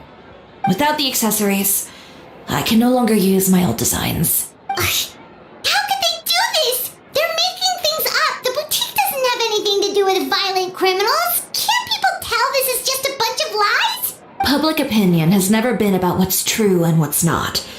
It's about echoing the loudest voice in the room. I should have seen it from the beginning. Uter knows me too well. Everything that happened yesterday was just a trap. Well, guess all we can do is just head back for now.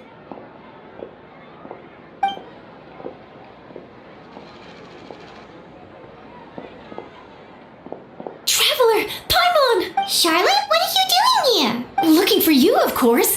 Did you see those fashion tabloids this morning? You mean that sorry excuse for an article? Oh, just thinking about it makes Paimon's blood boil. You too, huh? Whoever wrote that article must have known the Steambird would never print something so defamatory. Unfortunately, not all papers in Fontaine share our same sense of journalistic integrity.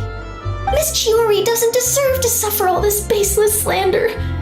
I was just about to find some people to interview so that I can write an article to refute all those claims. If there's one thing I can't stand, it's people who misrepresent and distort the facts. That's great! With your help, we might be able to get some people back on our side! It's my pleasure. I've met Miss Chiori several times. I know she's not the kind of person that article makes her out to be. She was the one who made the hat and tie for my camera, Monsieur Verite. Speaking of Miss Chiori, do you know where she went? Alof told me you were all together. She was just here. Maybe she went over there? Let's go check.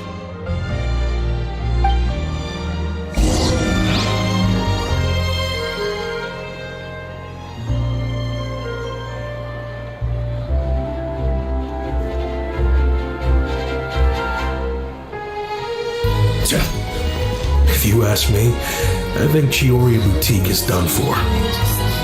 I mean, what did they expect? Engaging with criminals behind their customers' backs. They kept up a solid front, though. I've even bought from them before. Really? How was it? The owner was plenty fierce, that...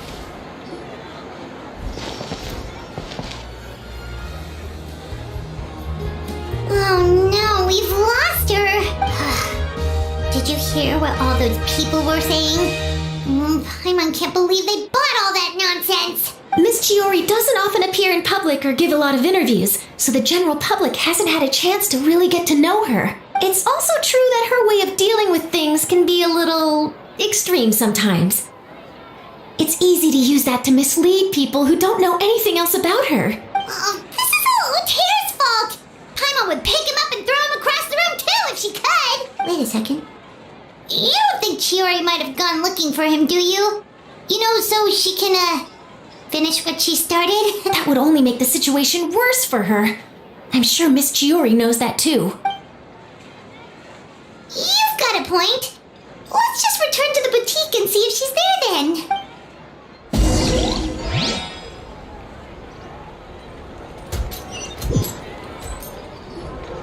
Elaf, we're back!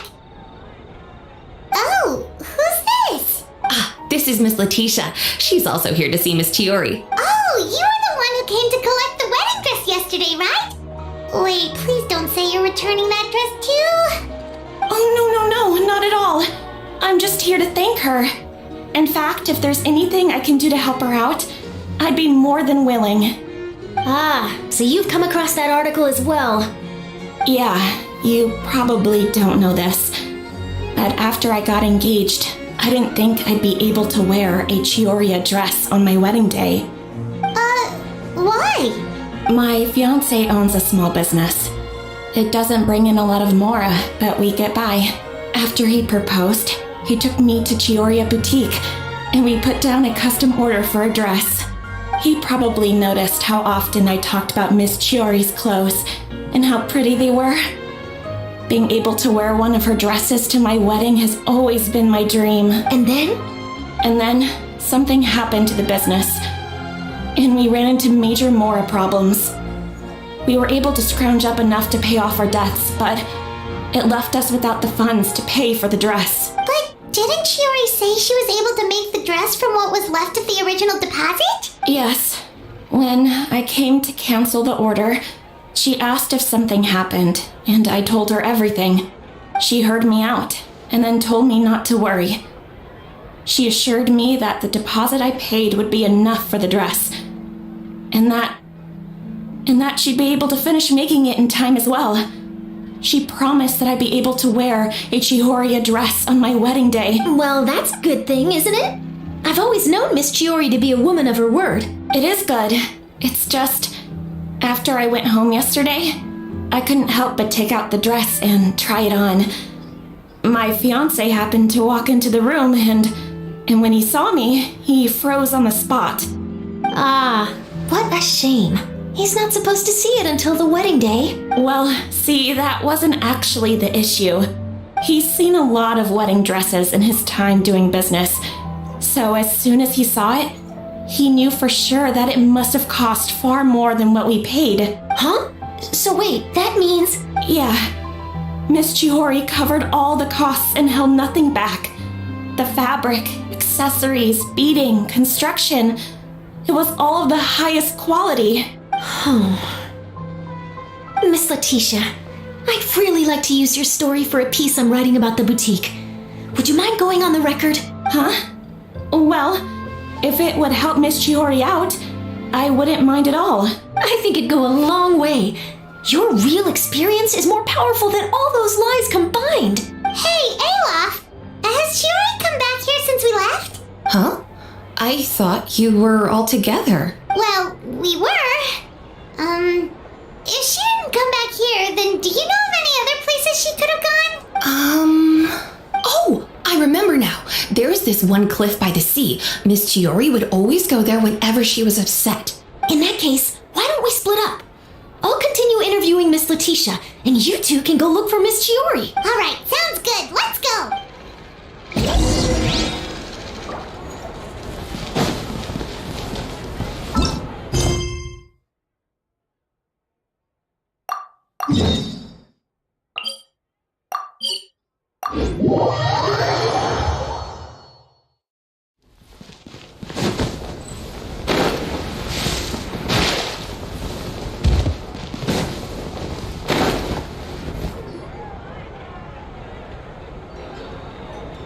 Lynette? Fremine? How are you feeling? Much better. Whew, what a relief. What about you? Are you feeling alright? I knew you'd come out unscathed. Us, on the other hand, well, we've been bedridden for 2 days. I couldn't even turn over.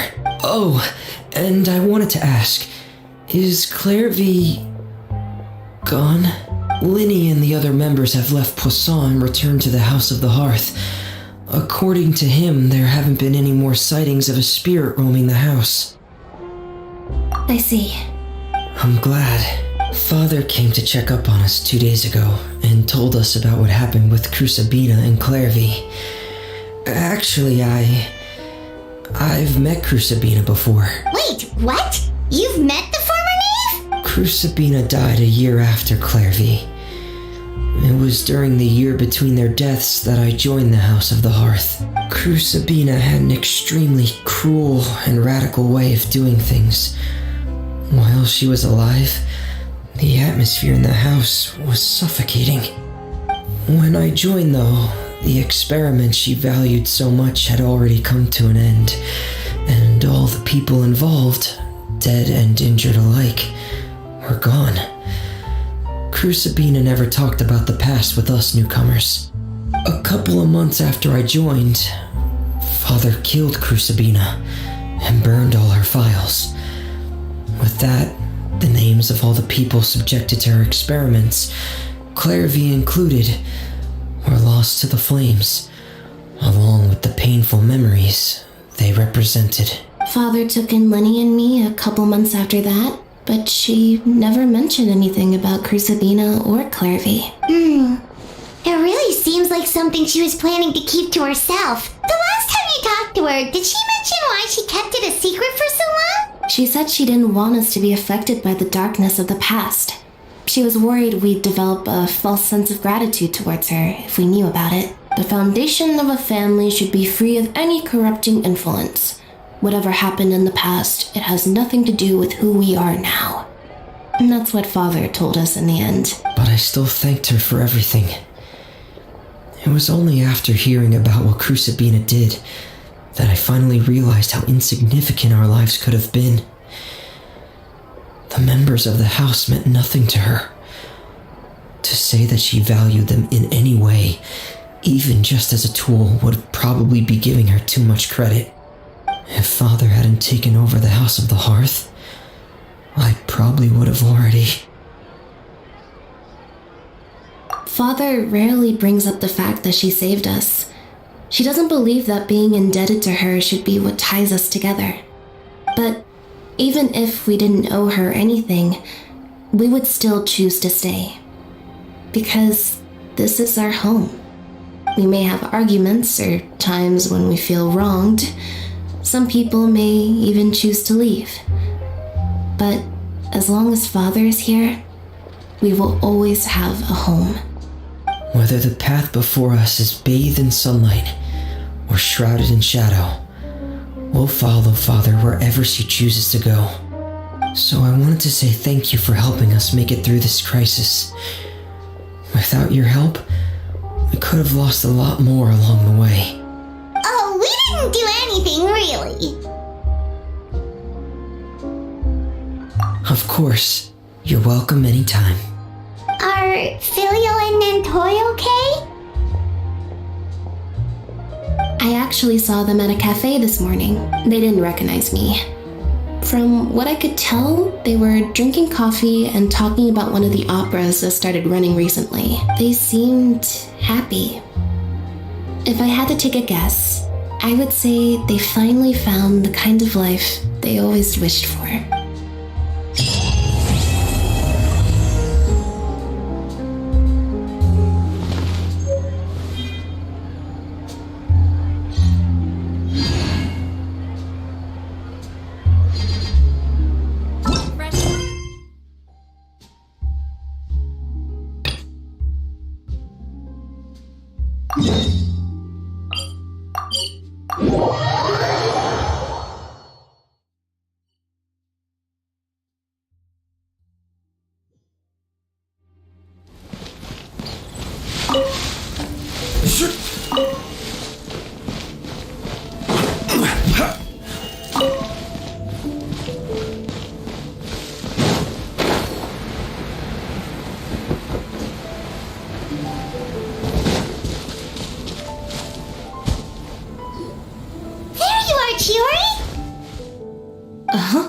How did you know where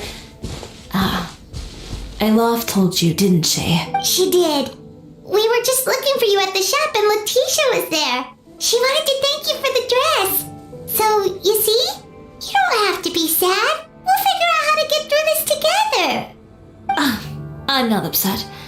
I just wanted to get some fresh air. Want to sit here with me? The view's quite stunning.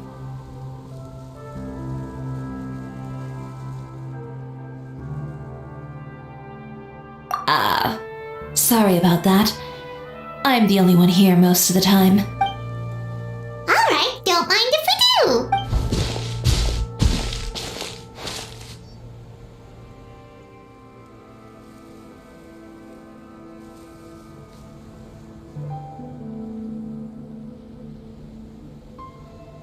Well, how does it feel? This place is pretty great. Right? It's quiet and open, and far from the relentless critique from fashion commentators and the media. It's just you and the beautiful scenery. Yeah, it's important to take yourself out of that kind of stressful environment every once in a while. I didn't grow up in a very strict family. My parents would joke that I grew up to be so assertive because they spoiled me as a child. I would get together with the other children to climb trees and explore caves. One time, I even climbed over the walls of the Kamisato estate. One of the servants had to physically remove me. Whoa, Paimon would have never imagined that. But even as rambunctious as I was, when it came to needlework, I was as quiet and focused as could be. It was as if I discovered a whole new world within those vibrant, dazzling fabrics. You know the feeling? Sorta. My parents noticed, and they sent me to study under a famous Inazuman tailor. It wasn't long before I had driven away pretty much every master tailor on the archipelago. You could say I really tried their patience. You were that misbehaved? I wasn't misbehaved, exactly. I just often had strange ideas when it came to fashion. Ones that weren't in line with traditional ways of doing things. On top of that, I hated the idea of groveling and making outfits for every arrogant big shot expecting me to be at their beck and call. Anyway, a few incidents later, I soon found myself without a master. Worse, not one shop was willing to hire me. Not even to do grunt work. No wonder you left Inazuma. I was angry and frustrated. So, before I left, I swore to all those masters that my brand would one day become renowned all over Teyvat. Well, that's a great dream to strive towards. After that, I came all the way to the court of Fontaine, a city often referred to as the capital of arts and fashion. I had a lot of fun starting out. Sure, I was living in a small cramped room, but I was finally free to make whatever I wanted. I had a far more naive view of fashion back then. As long as something was pretty, it would become popular, right? A simple concept, surely. Of course, as I spent more and more time in the industry, I learned nothing was ever that simple. Least of all, fashion. Oh, you mean Letitia? Yeah, she did mention that dream. I'll be honest with you. That's the first time I ever heard something like that from one of my customers. Who would have thought? Even as I continue to pursue my dream, my work has also become someone else's.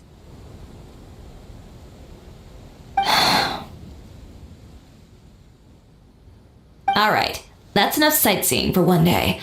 Time to come up with a way out of this mess. Ooh, looks like you've got your game face back! Back? It was never gone to begin with. I did say I wasn't upset, didn't I? Paimon thinks we should look for evidence that Uter wrote that article, and that he hired those treasure hoarders to attack Kirara. Charlotte's already working on an article to address all those nasty rumors so we can publish all our findings in the Steambird once we're done. I don't like duking it out in the press. But if Charlotte's thrown her hat in the ring, I won't stop her either. I know where Uter's clothing factory is located. It might be a good place to start looking for some evidence. Sounds good! We'll come with!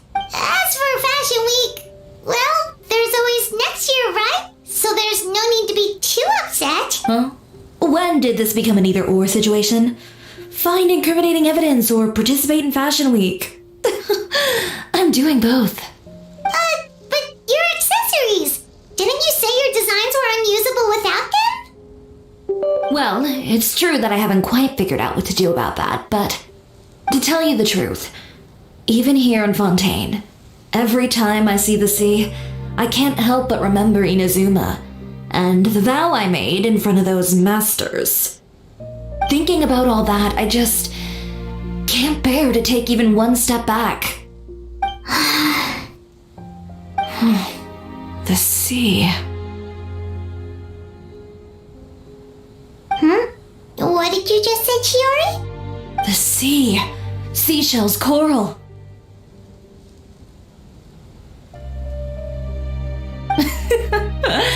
I've got it. Got what? Come, let's take a dip, shall we? Chiori! Wait, hold up!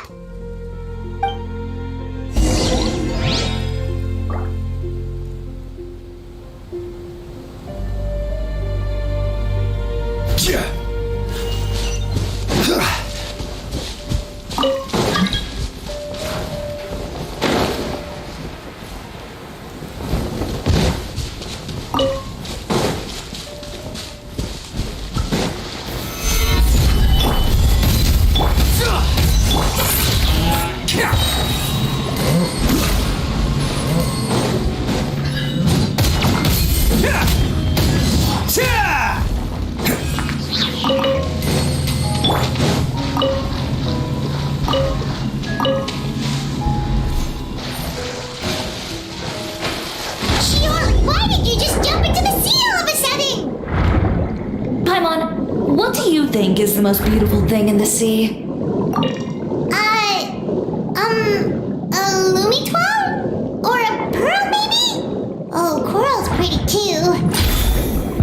Oh, Paimon gets it now! You want to use things like that as the accessories for your designs! Well, now that you hit the nail on the head, help me grab some, would you? Leave it to us!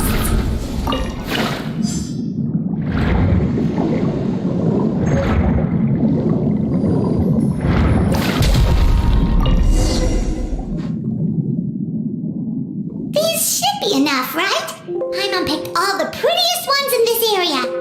Chiori, will these do? Everything looks great. I've also collected a pretty big batch, so we should have enough. Great! So are we gonna head back now and make some new designs? Yes, but don't forget, we've got more than just the designs to worry about when we get back.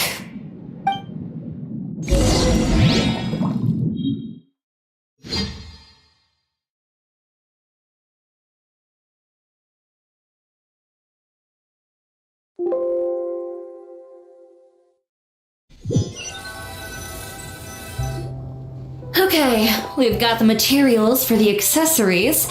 Next, we'll need to use what we have on hand to create some new outfits. You mean we have to start from scratch? Will there be enough time? I should be able to make it if I skip out on sleep. Oh no, skipping out on sleep is not the answer. Wait, how come this conversation is giving Paimon major deja vu?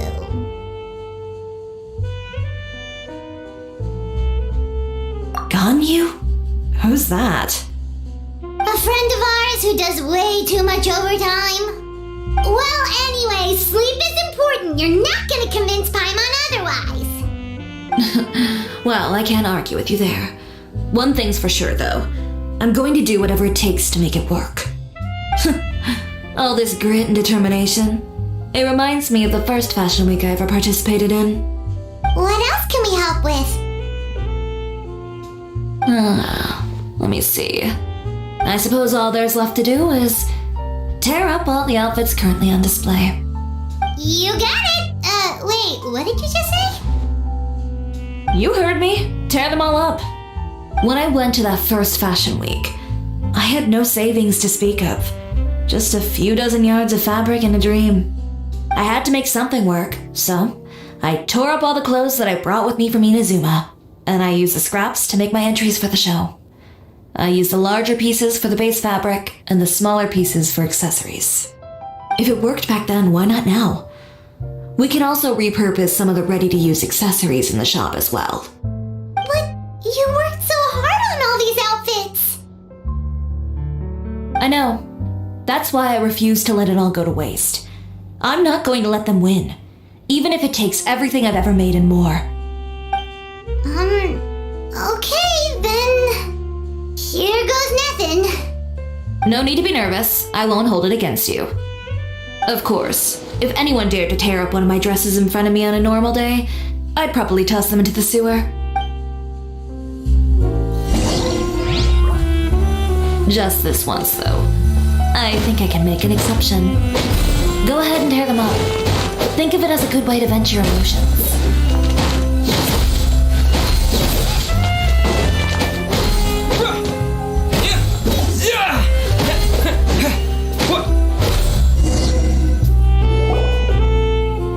Good job. That should do it. Chiori, are you alright? Sorry for taking so long. I got caught up and... Whoa. What happened to your shop? Who did this? Those monsters. Slandering you in the papers wasn't enough for them, was it? They even sent people to wreck your shop. Give me their names. Since they're all too eager to tear up other people's clothes, I think it's about time the Spina di Rosula return the favor. Maybe you should calm down a bit first, cause you see,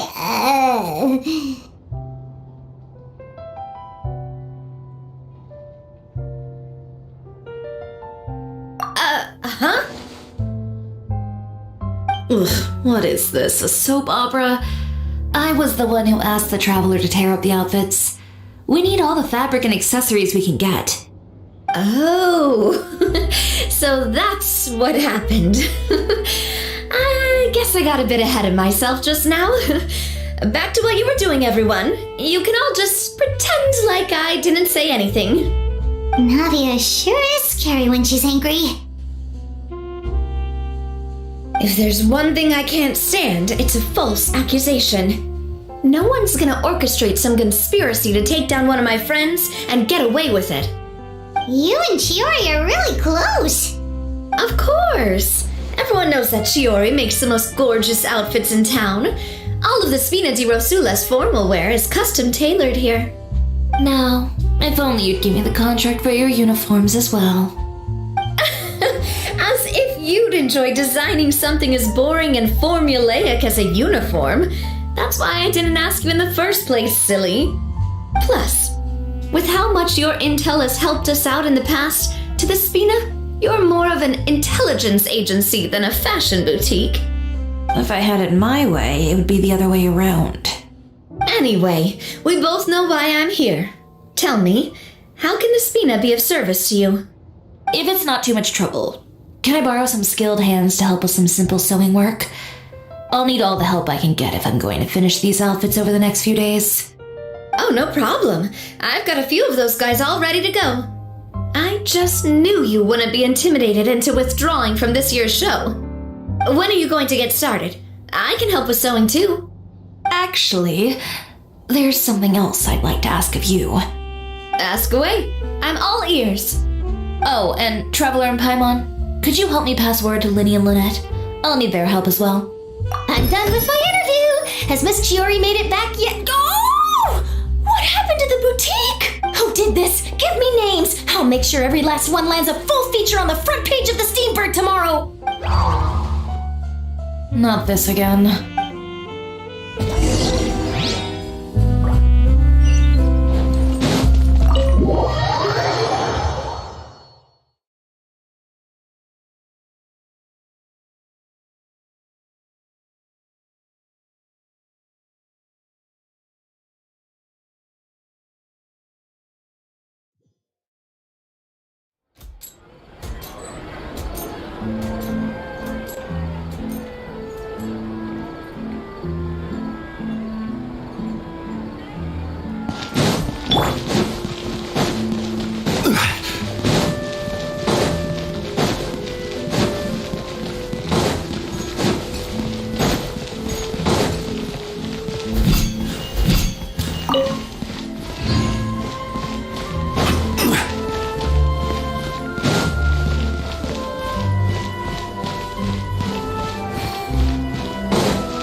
A moment later and you'd have missed us. We read the article in the papers. We were just about to go find Miss Chiori. She helped design a number of our costumes in the past and even sponsored one of our performances. The time has come, it seems, for us to return the favor. Oh, perfect! She was the one who sent us! In that case, I assume that there's something we can do to help. Just say the word and we'll take care of it. Okay, so it's like this. Is that all we'll need to do? Should be a piece of cake for the two of us. Paimon's glad to hear it! Well then, guess it's about time we go and find some evidence for all the bad stuff Uterra's been doing, right? Chiori said we shouldn't disturb her over the next couple of days. We can check in with her again once she's done with all the new designs. But the show's in another 2 days, isn't it? Will she be able to make the deadline? Well, according to her, she wants to first beat Uterra fair and square at the show, and then defeat him in the court of public opinion. She said that it'd be like, A two-pronged approach? Courtesy first, confrontation second? Yeah, something like that. Understood. Then we'll have faith in her decision. We'll go make some preparations. See you at the venue in 2 days. Alright, we're counting on you! Okay, then let's also do as Chiori said and meet up with her at Uterra's factory in 2 days. We'll gather the evidence then. Oh, Paimon sure hopes she won't have a hard time making all those new outfits for the show.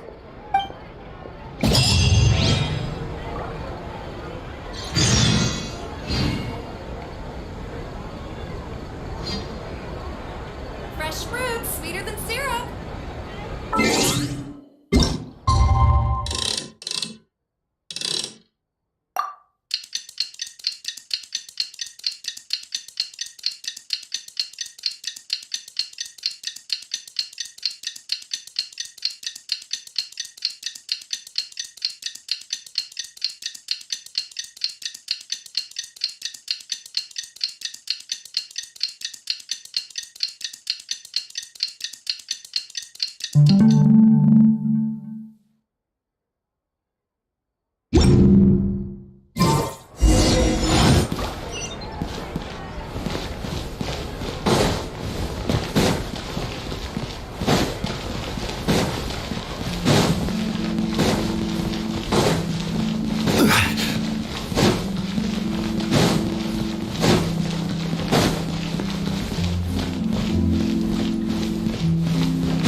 You shouldn't see me like this.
You're here. Chiori! How are the new outfits coming along? You look kinda tired. Just a few steps left now. I've handed the rest over to Olaf. We should be able to make tonight's show. Wow, that's cutting it real close. Are you sure she'll be okay without you? Don't worry. I have no intention of giving ground on either front. With the fashion show scheduled for tonight, Uter has closed his factory. This is our only chance to secure any incriminating evidence. Okay, Paimon totally gets that this is all his fault and he totally deserves it, but wouldn't we technically be trespassing on his property if we just barge in like this? His factory is usually open to the public.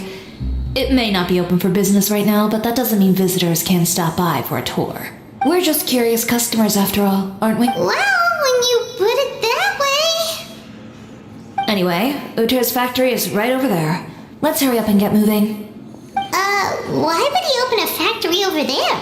We have different marketing strategies.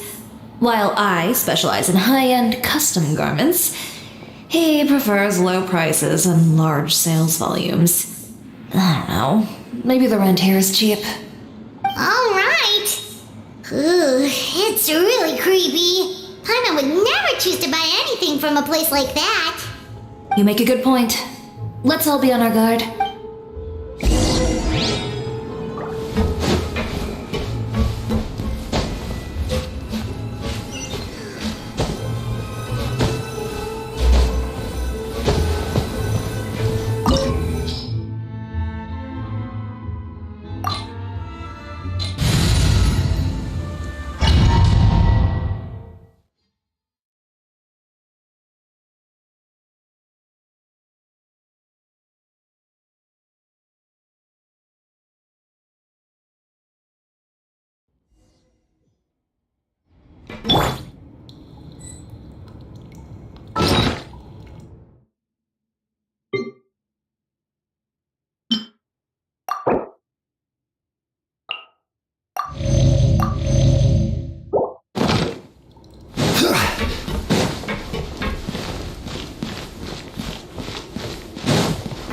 We're in. There really is nobody here. Welcome, dear visitors. Oh, Paimon nearly fell out of the air. What is that thing? A mechanical guide. They usually use a recorded tape to give you a tour of the factory. Please follow me, dear guests.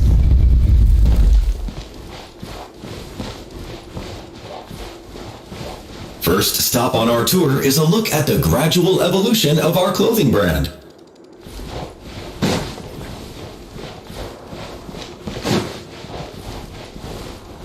After that, we welcome you to peruse our most popular styles. Huh. Uter seems to be doing pretty well for himself, doesn't he? Why would he feel the need to bother you when he could just focus on improving his own brand? This is the studio where our design...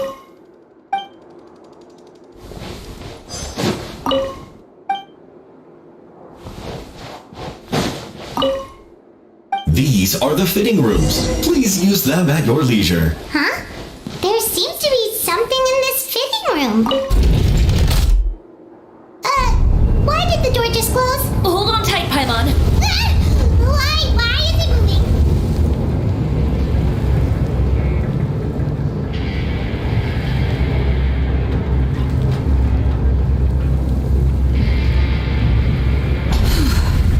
seems to have stopped.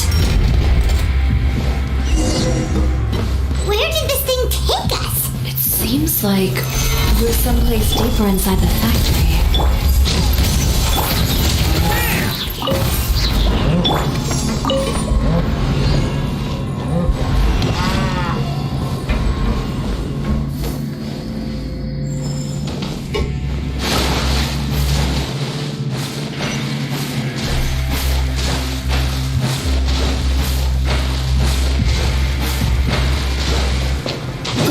Look out! There are guards here! Witness my great undertaking! Press the advantage! Pull in!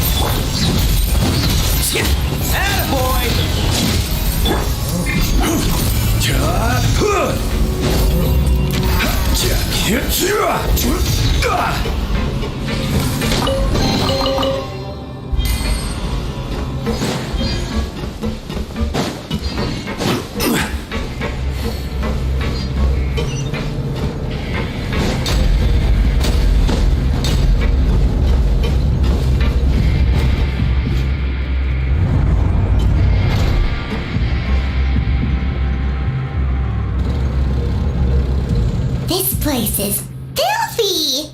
Are the clothes from Uter's shop seriously made here? Look over there. Ugh!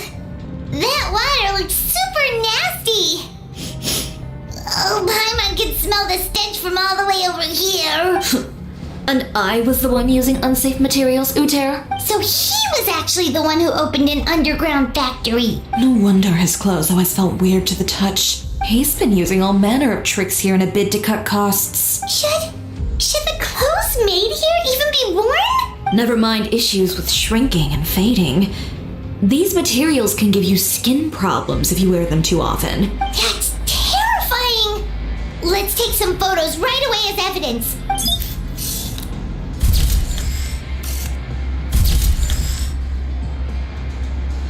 This way he won't be able to try and deny anything in court. Alright, let's keep going.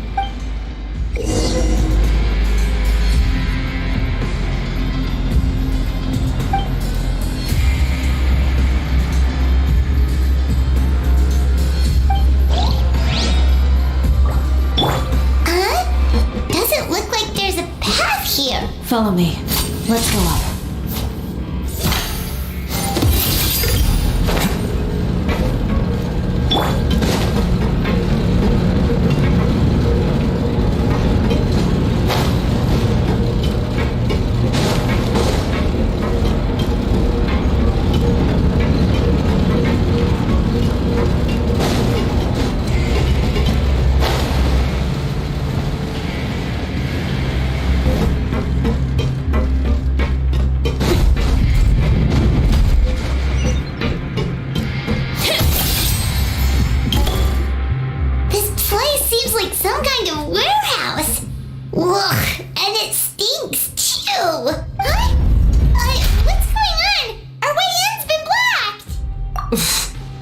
Seems like he knew we'd be coming. You did say he knew you really well, didn't you? Yes. And that's because we used to be partners. But you're practically at each other's throats! Now you're telling us you used to work together? When I first came to Fontaine, we were both fledgling designers who longed to gain a foothold in the world of fashion. We shared the same goal, so we decided to work together. In the beginning, we both wanted to make clothes that would stand out from the crowd and shatter tradition. The kind of clothes that would turn heads and leave people in awe. But with every criticism we received, and every sponsor that rejected us, Uter's confidence disappeared little by little. Finally, right before Fashion Week, he came to the conclusion that we wouldn't be able to make the designs we always dreamed of, and we parted ways. For my part, I gambled it all and devoted everything I had to that 1 week. I came out the other side with something that really made me proud. I was nervous to present it, of course, but I knew it was my chance to show the industry what I was made of. In the end, well, you received the acclaim of all Fontaine while Uter gave up on his dream and turned to making this sketchy stuff. I don't know the exact details of what happened after that. All I know is, after I opened Chiore Boutique, he's harassed me every year since. He's just jealous of what you've accomplished. A guy like that doesn't deserve your sympathy. Well, let's focus on getting out of here first. Missing the show is as good as letting him win. There are some control panels over there. Let's see if any of those buttons do anything.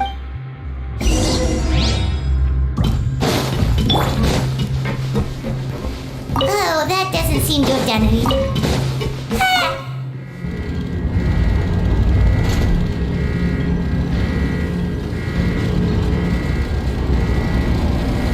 Warning.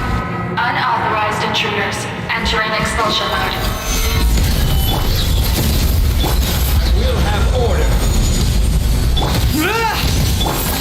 Bam! Warning.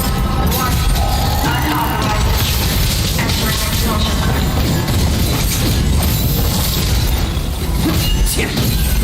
Look over there. Seems like there's a way out. Maybe we can use these... Warning. Unauthorized intruders entering expulsion mode.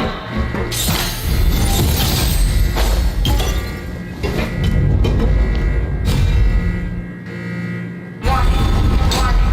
Unauthorized intruders entering expulsion mode.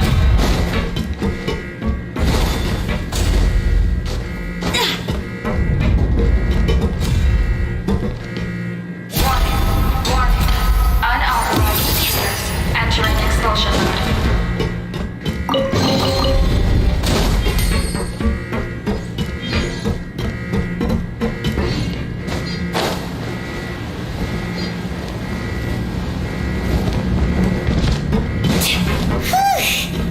We finally made it out.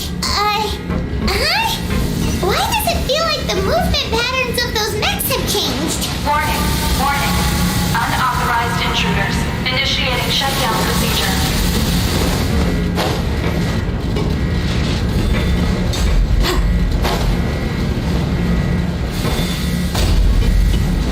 Warning. Unauthorized intruder. Initiating shutdown procedure.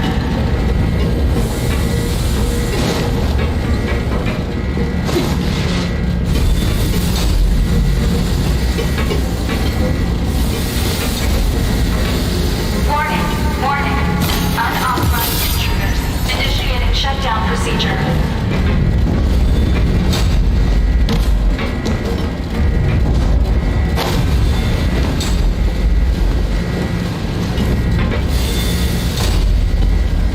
Warning. Unauthorized intruders. Initiating shutdown procedure.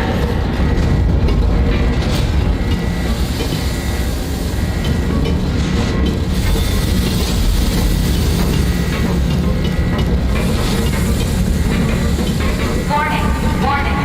Unauthorized intruder. Initiating shutdown procedure.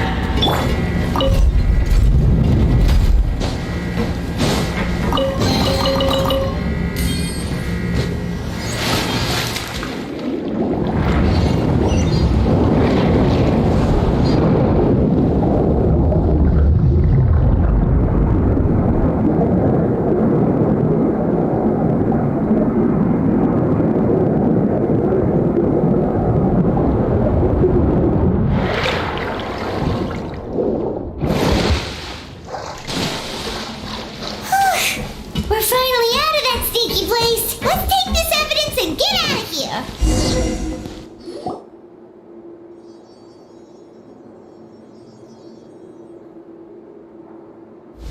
Finally, the entrance! At last!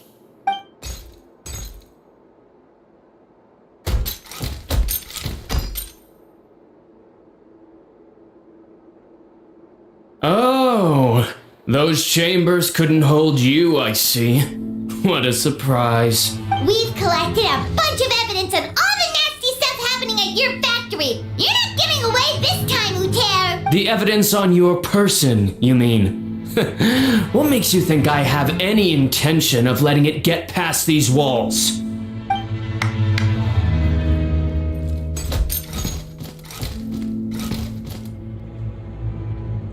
More mechanical guards? Really? Ever thought about using these funds for a legitimate purpose? Oh, but this is a legitimate purpose. What? Destroying Chioria Boutique? Or continuing to make your rotten rags? Proving that fashion is merely a laughable farce. A carnival of ignorance! You know what your problem is, Uter? You've become so obsessed with the concept of fashion itself that you let it paralyze you. Stop trying to cater to it. Focus on your own work and you get to decide what fashion means. Spare me the lecture, why don't you? Sooner or later, you'll cater to all the voices too, you know. After all, what is fashion but another form of public opinion? Fashion is about aspiring towards a certain ideal, but it's up to you to decide what it is. My brand caters to no one but myself and my vision. That's my ideal, and it's not going to change. Well, once the people witness their former darling's spectacular fall, they'll understand how laughable that ideal truly is. That's what you've been trying to prove all this time? Your jaded understanding of the industry is the reason you've had it out for my brand for so long? You weren't like this before, Uter. What happened to the man who wanted to make something that would bring the entire world to its knees? He realized long ago how utterly naive and ridiculous that dream was.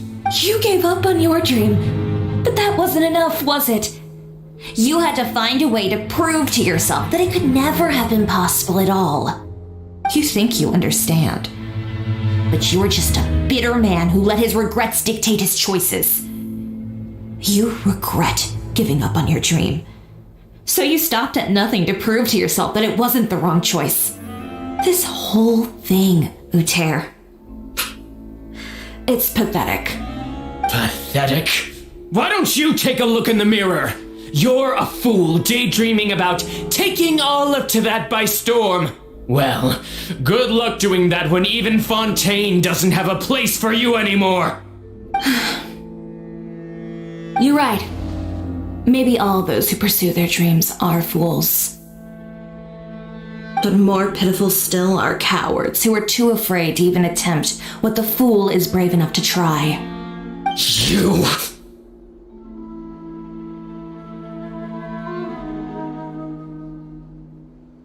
Yeah, just leave this guy to us! No, you go instead. But he has a gun! It'll be fine. Just go to the venue and tell everyone to proceed with the plan. I'll deal with him. Some lessons are best delivered in person. Catch up with us soon! Trying to leave, are we?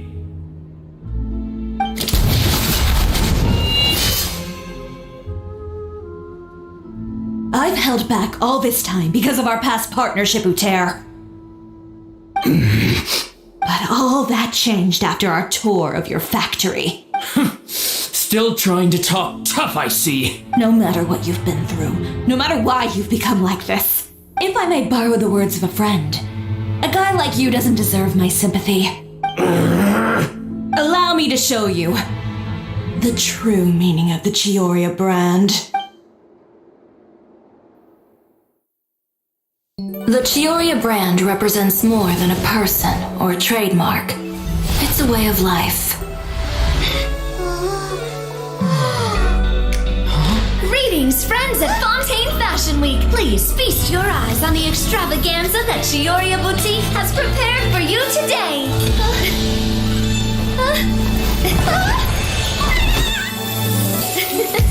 Brilliant, dazzling, and wholly unique.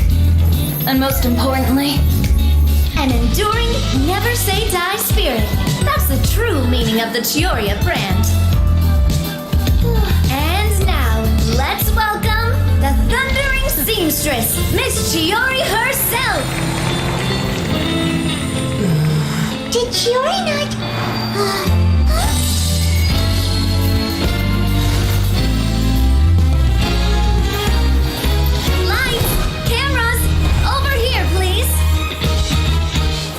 let the show begin!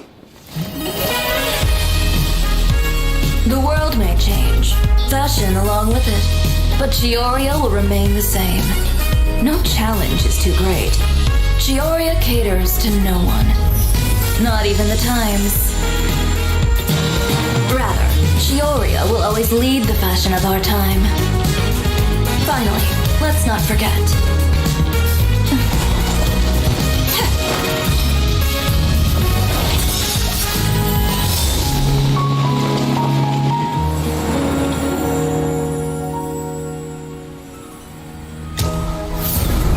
Only those who do not give up on their dreams are worthy of this brand. Well then, I suppose all that's left to say is, Happy Fashion Week, fellow dreamers.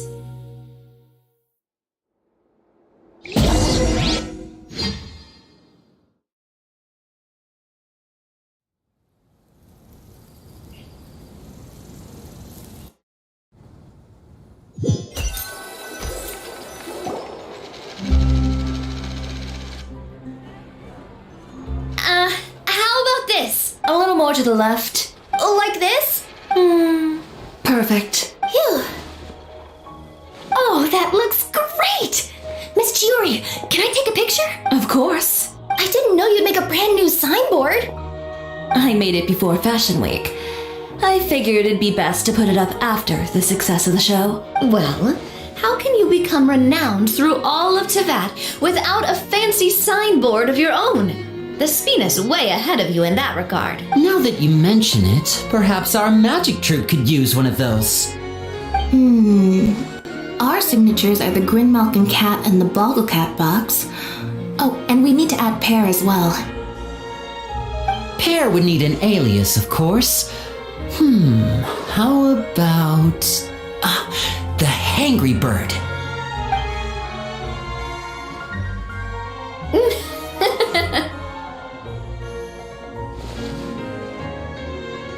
So, does that mean your signboard is going to be 2 cats and a penguin stuffed into a single hat?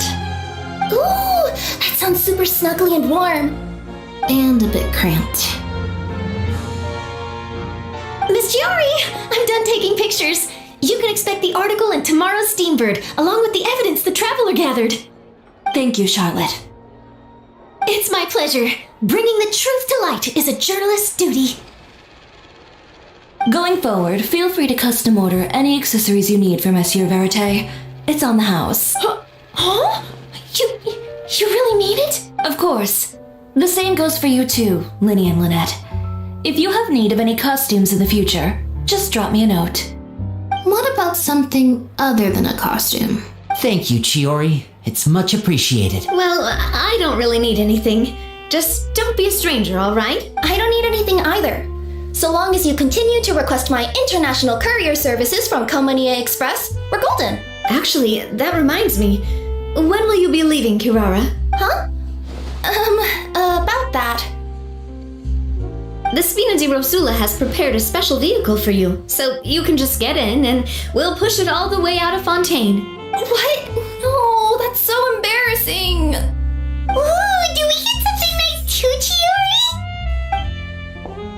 Of course. Just hold on a second. Disrupting public order at the show, appropriating venue lighting equipment without authorization, using weaponry in public, hosting a dangerous performance without notifying the authorities. Shivers, we can explain! If you come across anyone who matches those descriptions, please report them to the Special Patrol at your earliest convenience. Enjoyed that, didn't you? You nearly scared me half to death. Says the one who pulled that stunt earlier. How about you do me a favor and tell me in advance next time you're planning something like that? And if I had, would you have approved? No, but it would have at least spared me a whole lot of anxiety. Well, I would say I've more than made it up to you, have I not? A whole underground workshop in the Fleuve Cendra, and the man responsible all tied up and handed to you on a silver platter. Sounds pretty thoughtful if you ask me. All right, I won't argue with you. You can have this one. Well, friends, I would say we've earned ourselves a nice meal for our efforts. Let's go. Spina's treat. I'll have to take a rain check. I've still got a lot of paperwork to take care of, so you all go have fun. Oh, by the way, Chiori, I ran into Vanger on the way here. He had a message for you. I don't need to hear it. I'm sure the old fool used pretty much every apology in the book. I'll just visit him some other day and give him a hard time about everything. You know him well. Thanks again. My pleasure. Oh, and one last thing. That was really quite an amazing show. You don't say. All right. Follow me if you want in on the celebration feast. Come on, we're leaving. Traveler, Paimon, could you go wait for me at that place with the view? I'll let Navia know that we'll be a little late. There's something I'd like to give you. A place with a view? Oh, Paimon knows where you mean. Sure, no problem. Perfect. I'll be right there.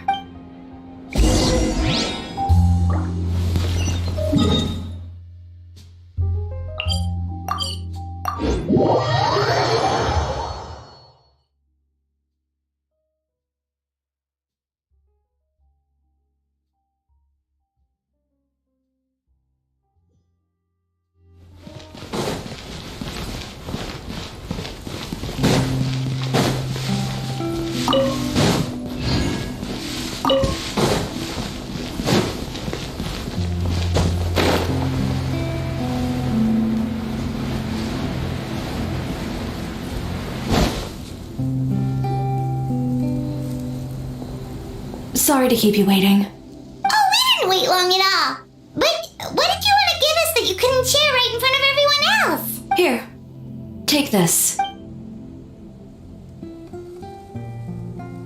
Oh, wow! A brooch! And in the style of Chioria Boutique, too! Wait, Paimon gets one as well? I've only made 2 for now. After much consideration, I decided to give them to you two. You've been a great help. Even when things were looking bleak, you stayed by my side. There were even times when I felt like I had to fight back and win, even if it was just to honor the trust that you had in me. Well, we may have helped a little, but Paimon would say you deserve most of the credit. This result, it was all you, Chiori. I know for certain that was not the case.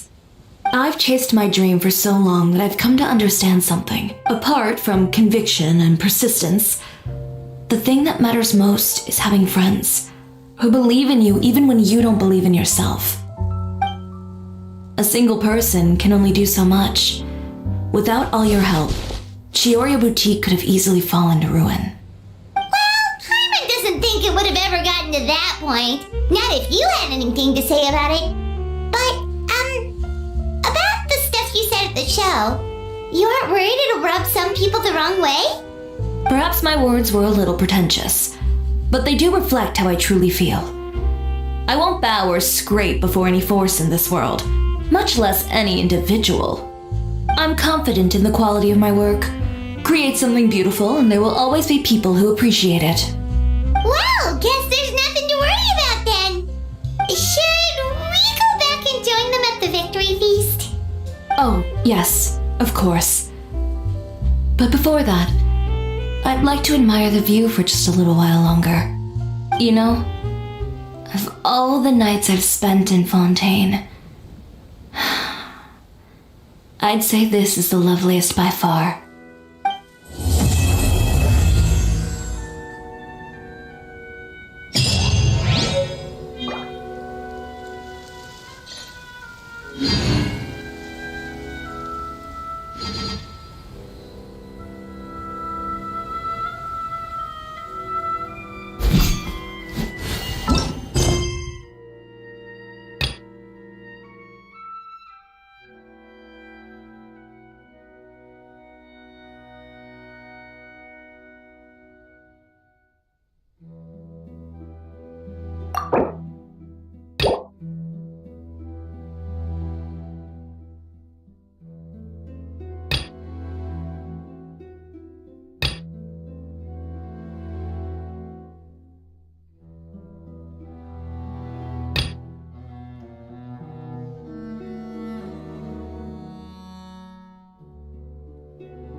Every journey has its final day. Don't rush. Go on a vacation with Calvana.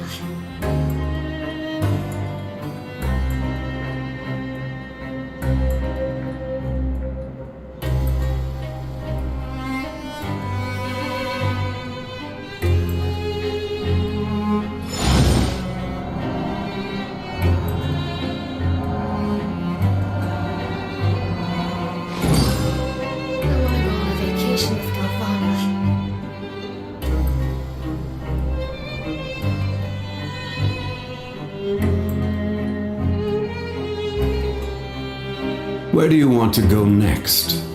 If you'd like to see Liyue's tourist spots, I have a few references.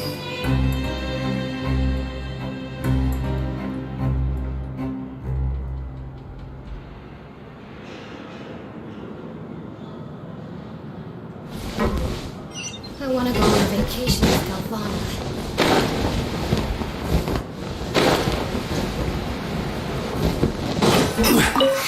Just where is that thing? Oh, this is taking longer than my...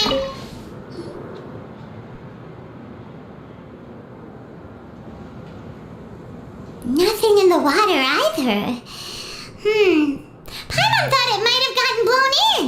Oh, we've looked everywhere and still not seen anything that looks like a hat. Huh, that's a good idea. If he's just looking to cover his head, then it shouldn't matter what kind of hat he's wearing. Why don't we check out the Rag and Bone Shop? If memory serves, they got all kinds of stuff in there. Huh? How did you know what Paimon was thinking? Oh, this is bad. Nothing gets past you nowadays. Well, either way, let's go check it out first.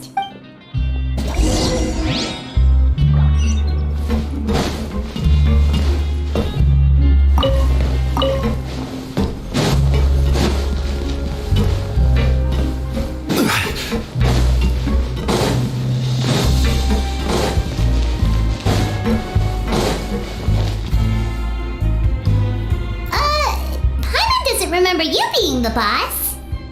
Well, I'm just standing in for Mr. Alvar while he's off restocking the shop. Now just wait a sec.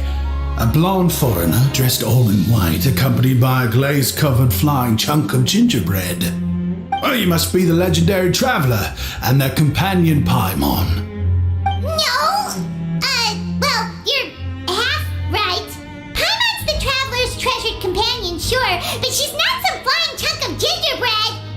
Sorry, I never thought I'd get the chance to see you with my own eyes, so got a bit ahead of myself. I hope you find it in your magnanimous hearts to forgive my discourtesy. I'm just a nobody after all. There's no need to put yourself down like that. Paimon's just venting. Why, your heroic actions at Araneus have long made their way to the fortress of Meripede. We heard that you were personally received by His Grace when you made your way down here, you know. You were the envy of all. And you're one of His Grace's favorite people, so of course, everyone wants to be introduced to you. Well, I figure you'd appreciate honesty over flattery. After all, I also only joined up here because I'd heard Mr. Alvar was a good friend of the Duke. And though I've only caught scant sight of His Grace since then, as fate would have it, I've become fast friends with Mr. Alvar himself. I mean, we've all got agendas, but rather than trying to force something to be true, it's often better to just go with the flow. Oh, so now you're trying to kiss up to us. Well, I did mean it when I called you legends, and it is indeed an honor to meet the two of you. Oh, enough of that. Is there something you're looking for? No problem. Anything else? Hey, feel free to check out anything you want. The credit coupon costs are on me. Wait, but that's, you don't have to be so nice. Well, it's not like I'm getting paid to watch this shop. Instead of more coupons, Mr. Alvar usually lets me just take my pick of our goods. Life's been pretty good recently, so I might as well just waive your bill. Never hurts to make some friends. All right, Paimon will take a look. Are you sure you don't want more? These opportunities don't come by every day, you know. It's alright, 2 will do. It just doesn't feel the same if the owner's offering everything to you for free. But anyway, we don't need to get into that right now. We can discuss Pymonology later. That poor guy must still be waiting for us. Thank you so much. We'll be off then. No problem, and thank you for your patronage. I'd appreciate it if you could put in a nice word for our establishment the next time you speak to His Grace. That's a real sneaky way of getting good reviews. We've been gone a while. Hyman hopes that guy in the box hasn't passed out from lack of air.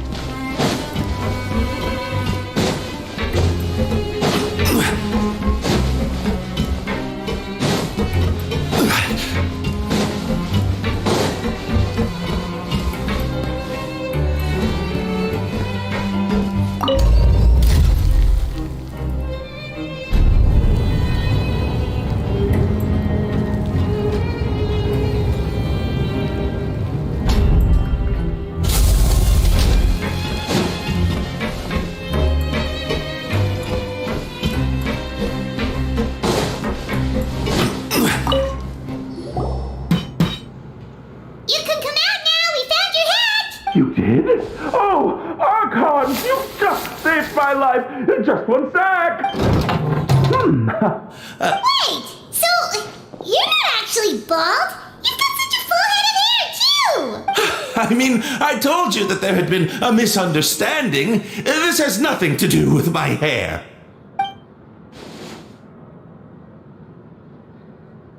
Wait, this isn't my hat. Well, we got you a new one. We tried really hard to look for your hat, but no dice. Ah, I see. Thank you so much. I'm really grateful, but unfortunately, there's just something special about my hat. Does it have some kind of sentimental value?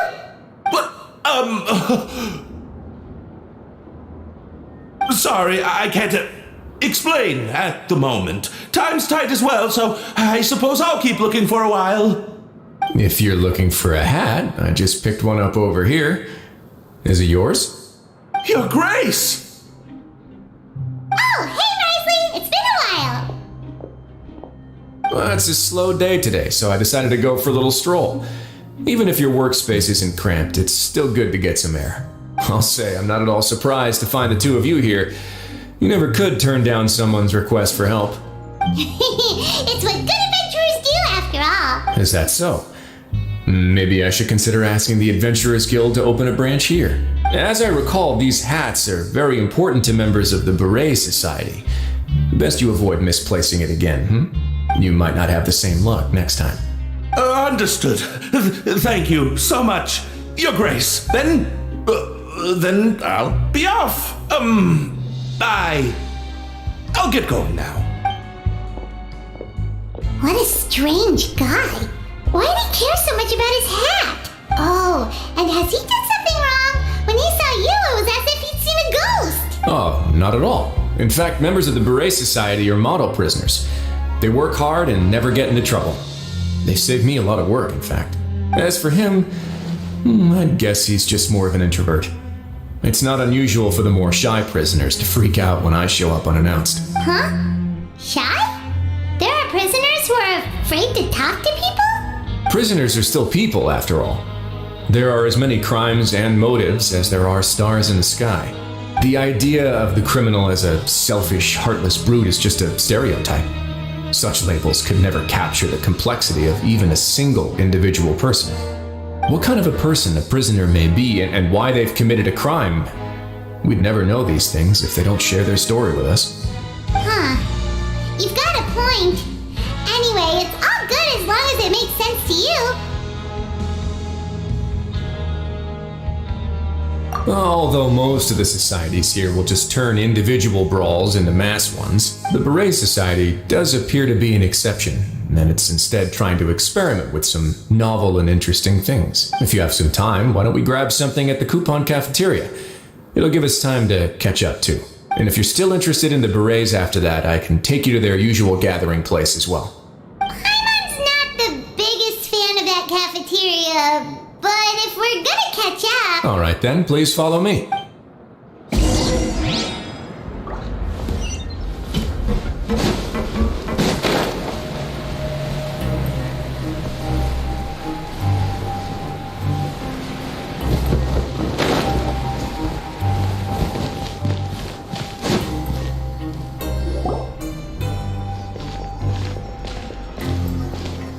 Welcome, Your Grace, and the Traveler.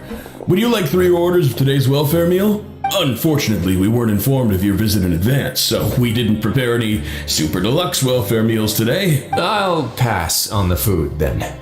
What about you? Then Paimon will also pass. Paimon will save her stomach for something better. What a pity.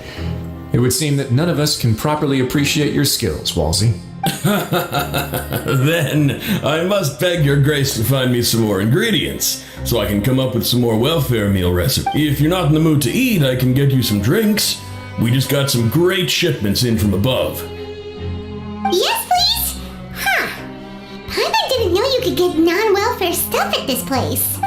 It's not for everyone. Think of it as a special treat for VIPs. Oh, now that's what Paimon likes to hear. In that case, 2 bottles of the drink for Paimon, please. 2 bottles coming right up. Our first meeting took place on short notice, and we were both swamped by everything that happened after, so there was no time for more casual chit-chat. I'm actually quite fond of stories, you know. Of course, the others have already told me a lot about your deeds in Fontaine, but I'd love to hear it straight from the source. Whoa, that'd be quite the long story. Impressive. Not all who possess the courage to risk their life for their ideals also have the strength to make it out unscathed. Had you not possessed these remarkable qualities, I probably wouldn't have had the chance to make your acquaintance in the first place. Paimon gets the sense that you're trying to flatter us. That guy we talked to earlier was obviously trying to get us to put in a good word for him, but you're the Duke, right? Why would you need to get on our good side? Well, after all, you did help the fortress and I maintain our autonomy. Is it so strange that I would want to give a few words of praise out of genuine admiration? So this is a matter of trust. Which is unfortunate, since I don't have nearly as interesting of a story to offer about myself. I was convicted and sent here at an early age. I only became the top dog after spending a long time figuring out its inner workings. Power and control come in many forms, some fair and ethical, others less so. And since we're all sinners here, the victor calls the shots, no matter how they manage to get to the top. So, what do you think? Didn't put you much more at ease, now did it? Kinda. You're really different from most of the people we've met so far. I'm perfectly aware of that too, but even so, that doesn't make me think any less of you. I would very much like to maintain friendly relations with you two. Your Grace, after following your instructions, we were able to find a box of undeclared contraband in the latest shipment of cargo. They were extremely well hidden, and we've confirmed that the senders have been using this method to smuggle goods for a while. We're trying to trace the goods to their source. Got it. Leave the box here and contact me immediately if you make any progress. You're dismissed. Yes, Your Grace.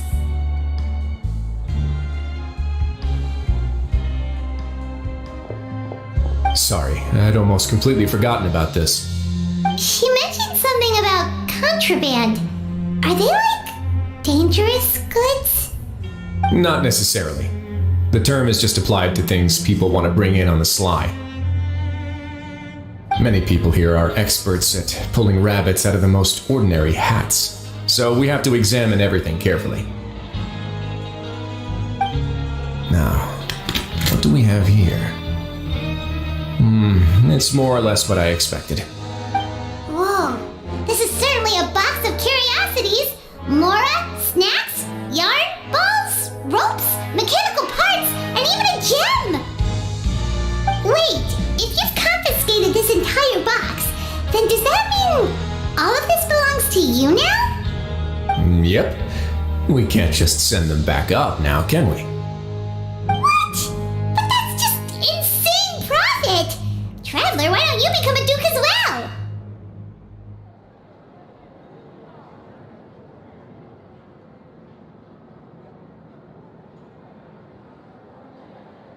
Paimon will be your vault keeper!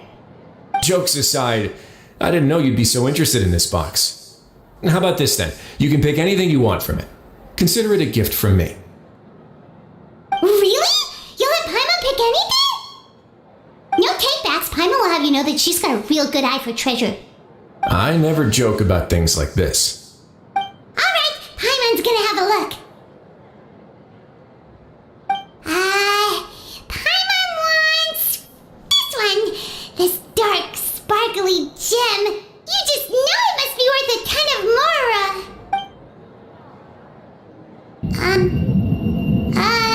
Actually, never mind. Paimon doesn't want this gem anymore. Can Paimon pick something else instead? There's something weird about this gem. Paimon remembered a lot of bad things when she picked it up. Paimon couldn't even tune them out. It's as if the gem was just drawing them out of Paimon's brain. It was super spooky. Is that so? Let me give it a try.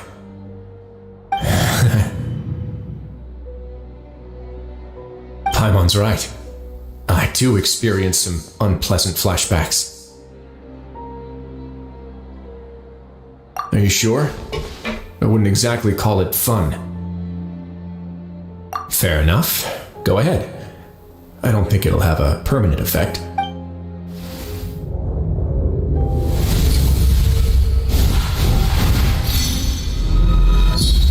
Are you okay, Traveler? You also saw something, right? I'll take this gem then and run a thorough investigation on its properties.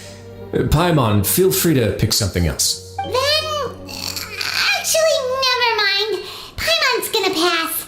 Paimon was thinking about one of the snacks, but who knows if it'll also make Paimon sick. You do have a point. In that case, we should destroy the entire box and all of its contents. Seems like we're almost done with our drinks, too. Let's go check out the Society's gathering place, then. I can introduce you, and we can also continue our conversation while we're at it. Wait, are you this free every day or something? Just noticed? I wasn't exactly busy the first time we met either.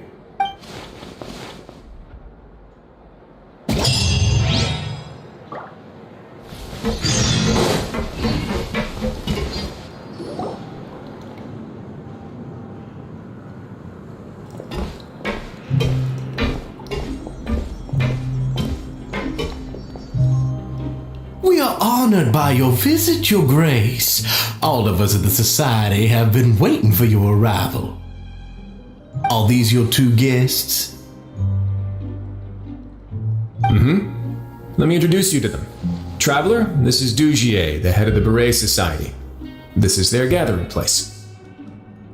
Members can find all sorts of drinks and snacks here, as well as a large variety of books and other resources. Every once in a while, the Society will also host activities and seminars, which are always well attended. You flatter me, Your Grace. All we did was set up an organization in the same way as you would in the world above. It's so easy to feel lonely and helpless when you arrive here for the first time. I remember that feeling all too well. None of us knew anything about this place then, after all. But that's when the thought came to me. If we could help everyone turn over a new leaf, they would no longer have to lead such gloomy existences. Thus, it was with your help that I founded the Beret Society. Oh, so you were also involved with this, Risley? My part in this was minimal. All I did was follow procedure and rubber stamp the application. I'm sure you have a very good sense of what this place is about by now. As you know, not everyone takes their sentence seriously. For some, this is just another place where they can eat, breathe, and sleep. But the Society is a great place for those who wish to turn things around. Exactly right. Here we keep an eye on each other and remind each other of our goals. Everyone can focus on rehabilitating our mental states and even make many new friends. Our operations are entirely funded by members donating goods and credit coupons. Same for the things you can see here. Who knew you could find such a place in the fortress of Mirapede. Oh, right, and what's the deal with the hats? There's nothing deep about it. I just felt like we needed some kind of visible identifier. If our members felt joy and pride from being a part of this group, then the hats would become a point of pride for them as well. And when we're together, we will feel a sense of community from seeing everyone's hats. Optimism, community, hard work, and a desire for a new life. I hope this hat will show everyone everything we have been working towards. In other words, that hat has come to represent something like a model citizen, which also helps them recruit new members. Once again, you are exactly right, Your Grace. That's a part of our goal as well. Let's take a little old seat over here. There's no need for us to stand. I'll ask the members to get us some drinks. Please wait here just one moment. Feel free to look around too if you want to learn more about us. Oh, right. What happened to your slow day, Risley? Seems like I shouldn't underestimate an adventurer's keen sense of observation. I'll bear that in mind the next time I need to do something low-key. Kidding, of course. We're just discussing some small matters. It shouldn't take long. We've also already gone over the organization's vision. Instead of listening to me try to explain some more, maybe it'd be better if you took a look around for yourself.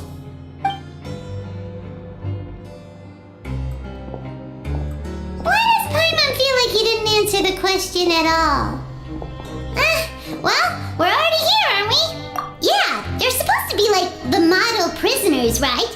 So this is what their spot looks like.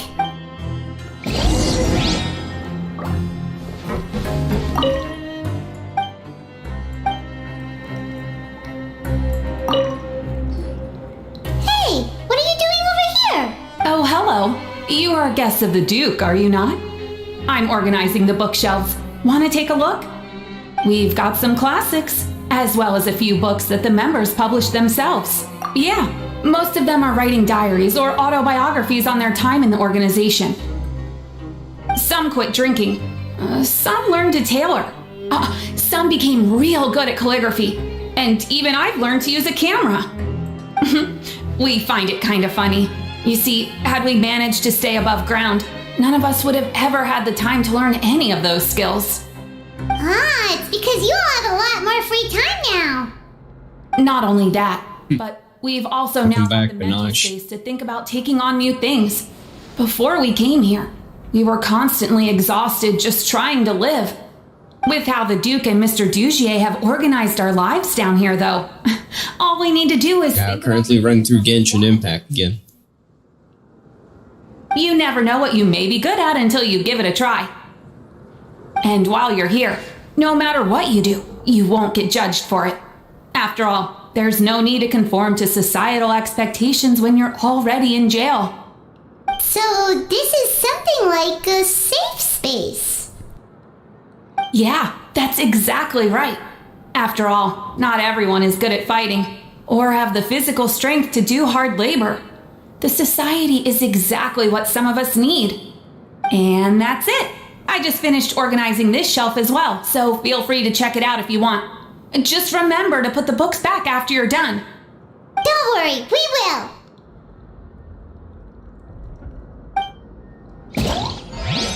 Okay. Welcome to our gathering place. Is there anything you'd like me to explain to you? Oh, it's okay. We're just taking a look around. Well, that's not a bad comparison. It is my job to explain our amenities and benefits to our latest members. I'm sure Mr. Dugier has already explained some of it, but allow me to fill you in some more.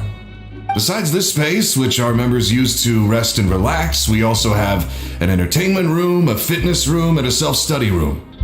These rooms are open to all of our members. We want everyone to be able to use their free time to the fullest. Wow, that's pretty cool. Do you have a restaurant too? If you did, you also wouldn't have to eat at the big cafeteria anymore. Unfortunately, we don't. For matters like that, we still have to rely on His Grace.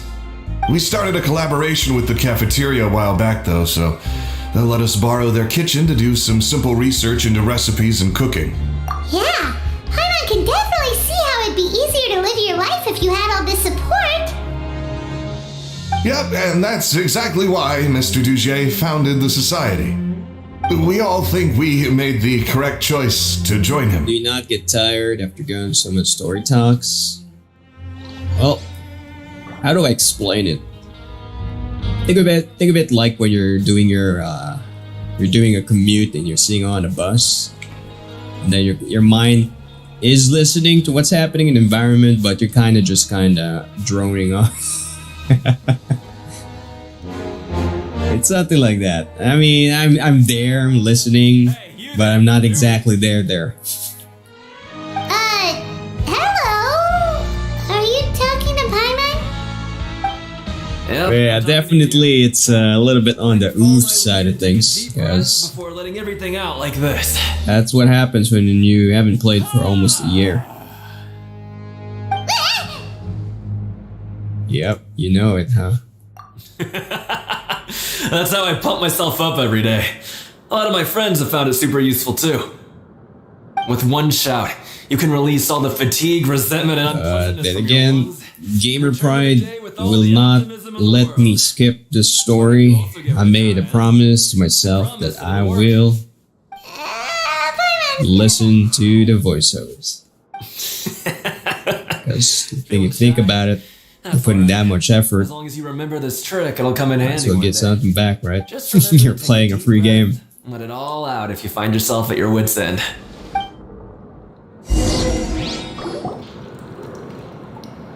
Alright, we've talked to everybody. It sure sounds like they're all pretty happy. That would explain why Risley only had good things to say about this place. Huh. It looks like they're starting to wrap up their conversation as well. Let's go over to them. Of course, Your Grace. I will. Don't worry. My channel's gonna get a little bit more on the action-packed side in the coming week. You're back. I may try playing First Descendant, but my PC is a little bit of a potato. That's a gun shooty game. If you like Warframe, you're probably gonna like First Descendant. Then another week after that, Once Human's gonna kick in. That's a rather free-to-play survival game. Good. I want to say survival, it's more like an MMO FPS with light survival mechanics. Ah, so it seems that you were able to get a sense of our So, vision and value. yeah. I just gotta burn through the story side of things for Genshin and the other gacha games, and I'm good, and that's gonna clear the schedule up for the action If we games. can't face them properly, they'll grow restless and enraged, causing pain and conflict. But if we can placate them, they lose their fangs, and they can even be converted into fuel for far nobler pursuits. What is that? Which is why, in my opinion, how do we pronounce this? Suki. You've hit the nail. Thanks for the on follow, head, Suki. Your Grace. Before I founded the society, I'd met too many people who could not come to terms with themselves. And I'm sure that a part of your support is rooted in your desire to help those people find their way. Just be warned, metric tonnage of story exposition. It's gonna be going on for a is while. more than enough for some people in the fortress. For others, though, they would just be useless distractions.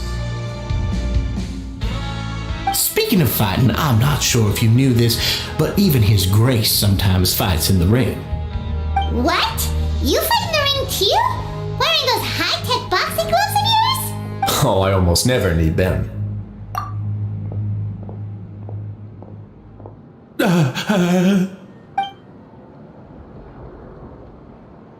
Hey, isn't that the guy who lost his hat? Did you come here to relax too? What's wrong? Did you forget about us already? Are you feeling all right? You are looking a little pale. No, I'm fine. Thank you for helping me get my hat back. I'm sorry, but I've got to go. He's still as weird as before.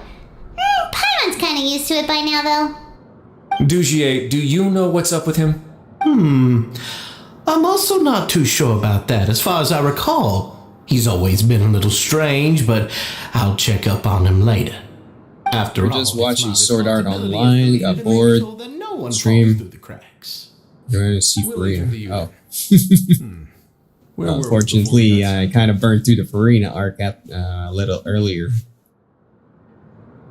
I think I'm here in Riceley's. Oh, right, about that.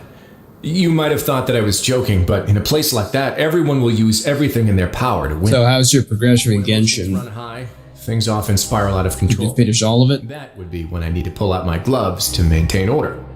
Sometimes you might need more than just gloves as well. This pair of handcuffs has also come in handy quite a number of times. Oops. What's up, Sakishi? You're still Wanna carrying call me Kuya? Okay.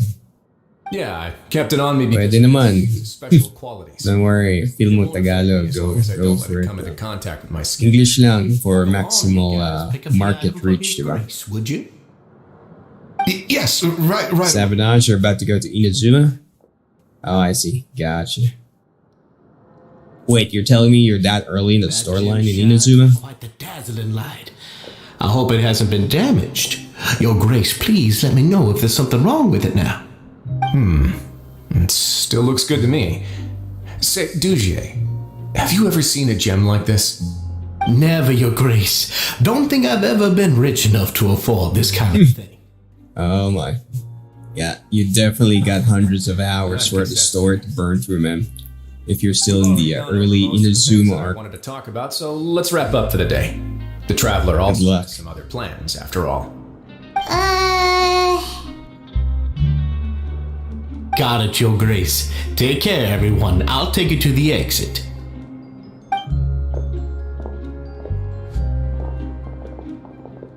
Traveler, Paimon, it was an honor. I'm sure everyone would love it if you were to visit again.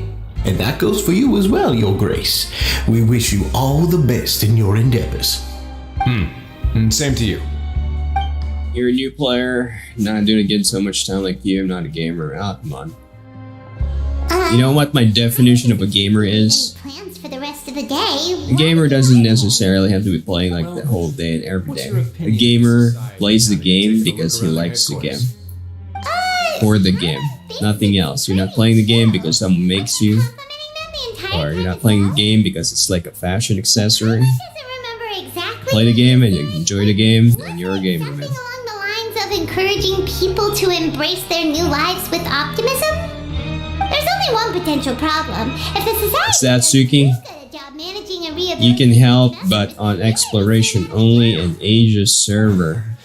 That is certainly a possibility. I'm not too sure Workload by managing and rehabilitating how that can work out with what I'm currently doing. I am going through all story missions, not much traveling. Out of curiosity, but or combat either. Dissonance. Dissonance? Yeah, I'm sure. We'll keep a note on that one.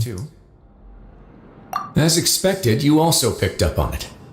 The whole truth is a bit complicated, so I'll explain everything to you. Yeah, literally, I'm just teleporting from point to point, following the storylines at the moment. I had hoped to take care of it in secret, but now a confrontation may no longer be avoidable. It's hard to predict what might happen next. You completely lost my mind. Why don't you take this opportunity to check back on the gathering place? Just tell them you left something of yours there by accident. If my hypothesis is correct, Dujier should already have left. And with his watchful eye removed, you may well get a very different reception from the members. Can't you just tell us exactly what to expect? I'm just following the most popular playbook in Fontaine. Investigate, obtain evidence, and then use the truth to render judgment. It's been so long since the performance at Opera Epiclese that I've even begun to miss it. Well, unfortunately, Genshin is not that kind of game. I mean, there is bosses, but you're gonna have to wait for the story arc quests. There's gonna be a major patch soon. I'm not too sure when exactly, but there's an up-and-coming map expansion again with a whole entire story quest chain. I'll explain everything to you later, but right now we need to seize this opportunity. Wrightsley's story is good. Yeah, Wrightsley's is definitely one of the better designed characters in my opinion. I like him.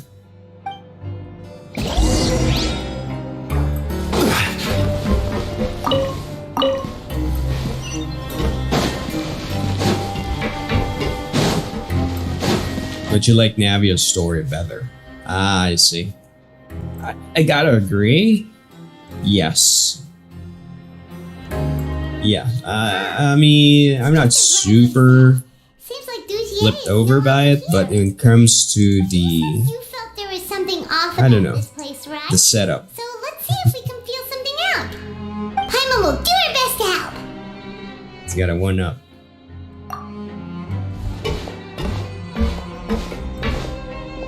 My only gripe about Genshin right now is that the main story arc is kind of buried. You don't feel any urgency now on the real state of the world for the main character. We'll be on our way as soon as we It's all side quests at the moment.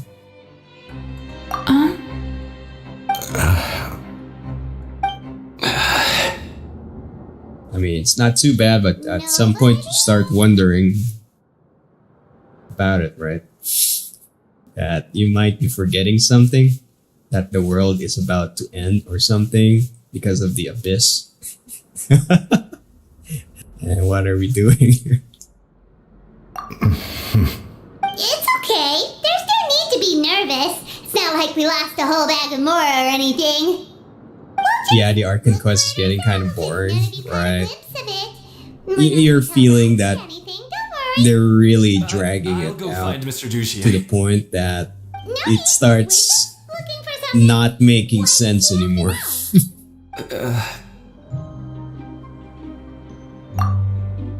We can look around for it, yeah? That's that, Holy. Text on text on text, of course. I mean, you gotta give them credit. Voiceovers are good. Just a little on the too much. Too long. Hey, hello? Hello? How can I help you? I mean, you can appreciate the explanation of things, but there's sometimes they just overdo the explanations. It's like saying, the sky is blue because it is the color of azure. Right, of course. The Beret Society offers a variety of resources and benefits to its members, and I mean, you've already heard my spiel. I don't know anything beyond what I've already It's an anime thing. Yeah, I guess. Sorry, that's not what I meant. It's just, there's nothing more I can tell you. They just gotta tone down the over-explanation. Unless they're kind of low-key saying that the players nowadays needs to get information jackhammered into their eye sockets and ears. Hey, big guy! What do you want? Isn't this how you greeted us earlier?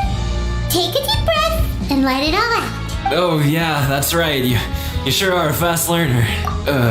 I ate something earlier, so I'm falling into Info bomb, who did that? Yeah. I mean, not everyone can be super upbeat all the time, right? You're looking for something, you said? I didn't mean, they'll do that definitely somewhere nearby. as more like a stopgap for people realizing that they're severely missing some scenes. What's that, Siki? Remember last Arkan Quest about Dane Sleep? It was almost like a year before you continue it. That's the joke there. They're taking so long you forget about the story, and then when they drop a new one, you don't even know what's the connection.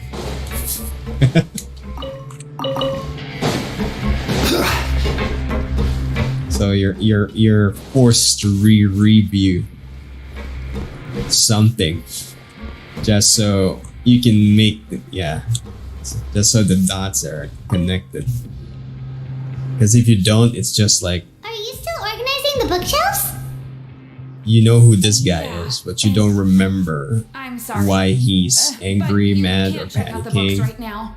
or worried. Thinking about that to begin with, but weren't you super friendly just a moment ago? Sorry. Because how long it took, like literally waiting for 1 year, I should say. Seems like they really don't want to talk to us, so let's just head back. Yeah, but the Wuthering thing also, if we're gonna go back to that, is that Wuthering right now is suffering from inconsistency. The voice actors they hired, they're saying it comes from one agency, I think, but it doesn't feel like it. There are really good ones and there are really terribly bad ones.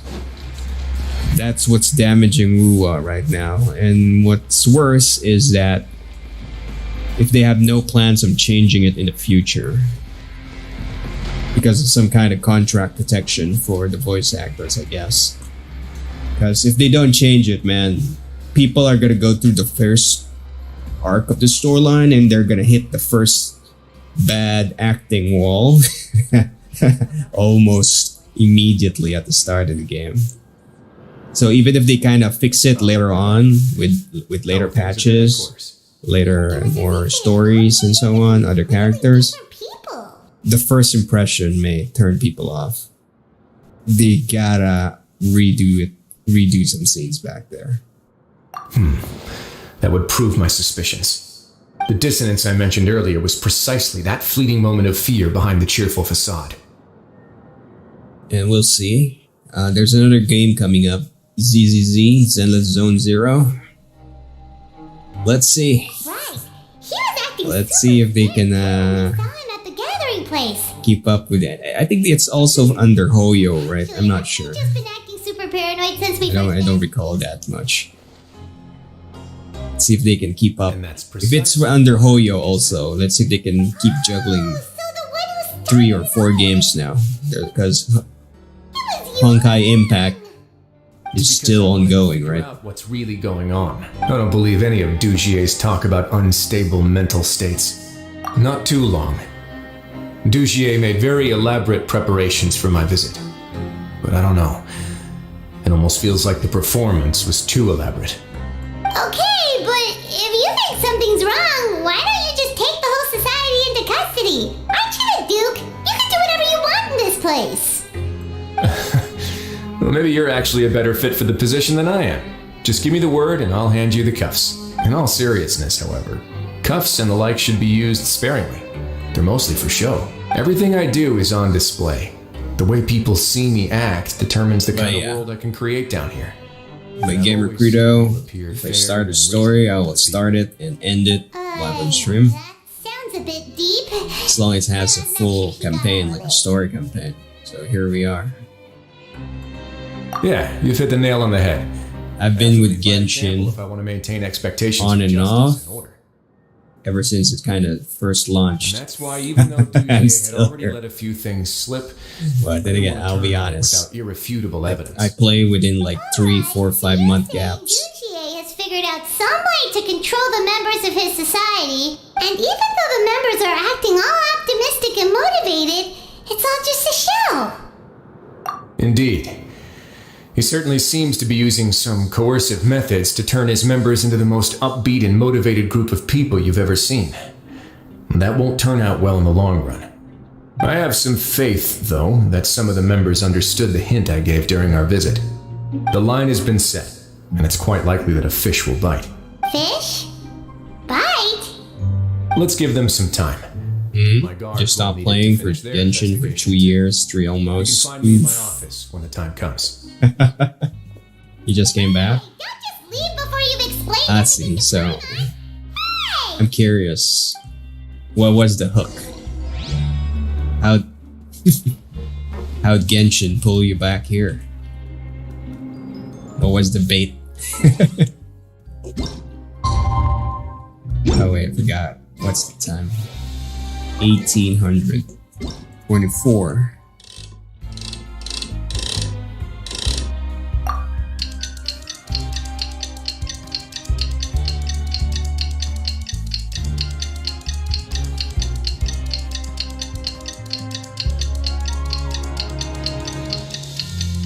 How are you holding up with the exposition nightmare? It's finally evening. Risley's probably wrapped up his investigation. Paimon has no idea. Buttons? Let's just go find him and ask him what he's really up to. Buttons. think I'm missing some context here. Saw a button straggling.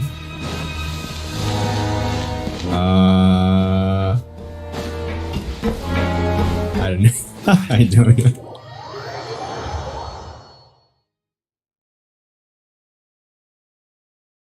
You saw button struggling. Nope, still don't get it.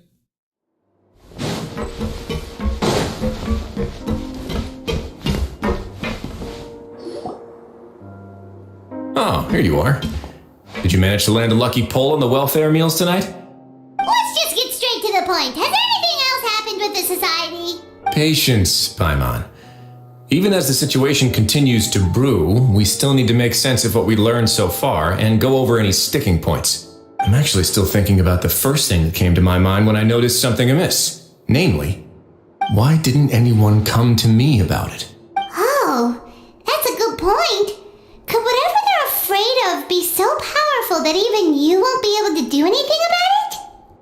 But even if such a thing existed, how could they be so sure without checking with me first? It'd be one thing if it was just one or two people, but it seems like everyone's convinced that I won't be able to help. Which leads me to believe that it's more likely that they think I just wouldn't care to help them. Yes, something like that. Dugier must have told them something to make them think I won't take their side, so it became imperative for me to refute that and prove my true stance. Of course, I had originally planned to do this in a more covert way, but I had to improvise when you identified the guy who'd lost his hat with everyone present. There was no way to keep our investigation a secret after that. That makes sense. Hopefully this story has combat at some point. The last thing that guy wanted was for Dugier to find out that he'd lost it. He would have never brought the matter up on his own. But now, not only has Dugier found out that he'd lost his hat, he's also realized that we were the ones who found it. That likely set his internal alarms off all at once. Yes, that's the conclusion I came to as well. It's the only thing that could explain the fear. If we didn't act right then and there, Dugier would probably come up with some other way to hide the truth and we'd be back to square one. So after giving the matter some thought, I tossed that black gem onto the ground. I must say I was pretty satisfied with the results. Ah, so you did that on purpose? Yes, that's right. Of course, that box was discovered as part of our investigation of the society from the very beginning. I had no way to know if any of the members had actually seen the gem before, but since I had to do something, I decided to gamble. Right. And I said back there that I had no idea what the gem represented. That should have been enough to let people know that it's still early days for my investigation. And since I was traveling with you, heroes who have never turned a blind eye to evil and injustice, they would also understand that we're here to help, rather than to tolerate or uphold the status quo. You used us as a part of your plan too! My apologies. There was no time and quite a lot to explain, so I figured it might be easier to just let you see a few things for yourselves. But I can assure you that I've now told you everything there is to know. Of course, you're under no obligation, but I would really appreciate it if you could continue to lend me your support and help me figure out the true secret behind the society. Would you be willing to lend me your support? But Paimon's still mad at you! You have my thanks. Now, there are still two outstanding matters in our investigation. The first is the secret of the hats. I've examined one before. There was nothing suspicious about the item itself. The other is the true purpose of the black gem. We haven't been able to get anything out of anyone with actual knowledge of it. It's my hope that a brave fish will take my bait and venture outside of their dark and murky pool. I'll put some music on while we wait.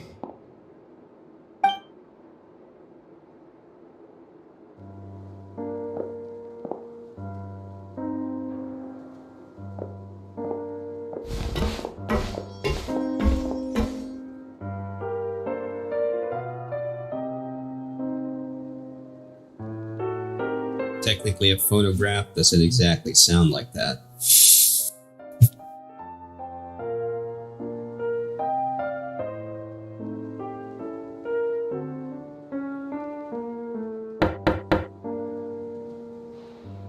Excuse me, Your Grace, but may I come in? I'm afraid that someone's been following me. Please, do.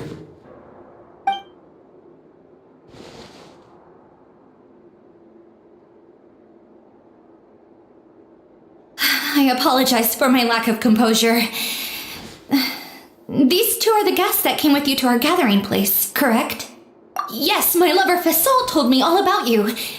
Please, help us, Your Grace. He's in great danger right now. Slow down, take a deep breath, and start from the top. What happened at the society? I'm sorry, Your Grace. I will try. I think I should start from when you saw Fasol last. You mean when we saw him at the gathering place? Yes, he fled immediately, but many members are hot on his heels. Thankfully, he still managed to meet up with me and explain everything that had happened. Now that he's lost Dugier's trust, what awaits him is agonizing censure. Censure? Censure is Dugier's method of establishing control, as well as the thing we all fear the most. Rather than listening to me explain what it is, Your Grace, please, just let me show it to you. Every secret can be found within...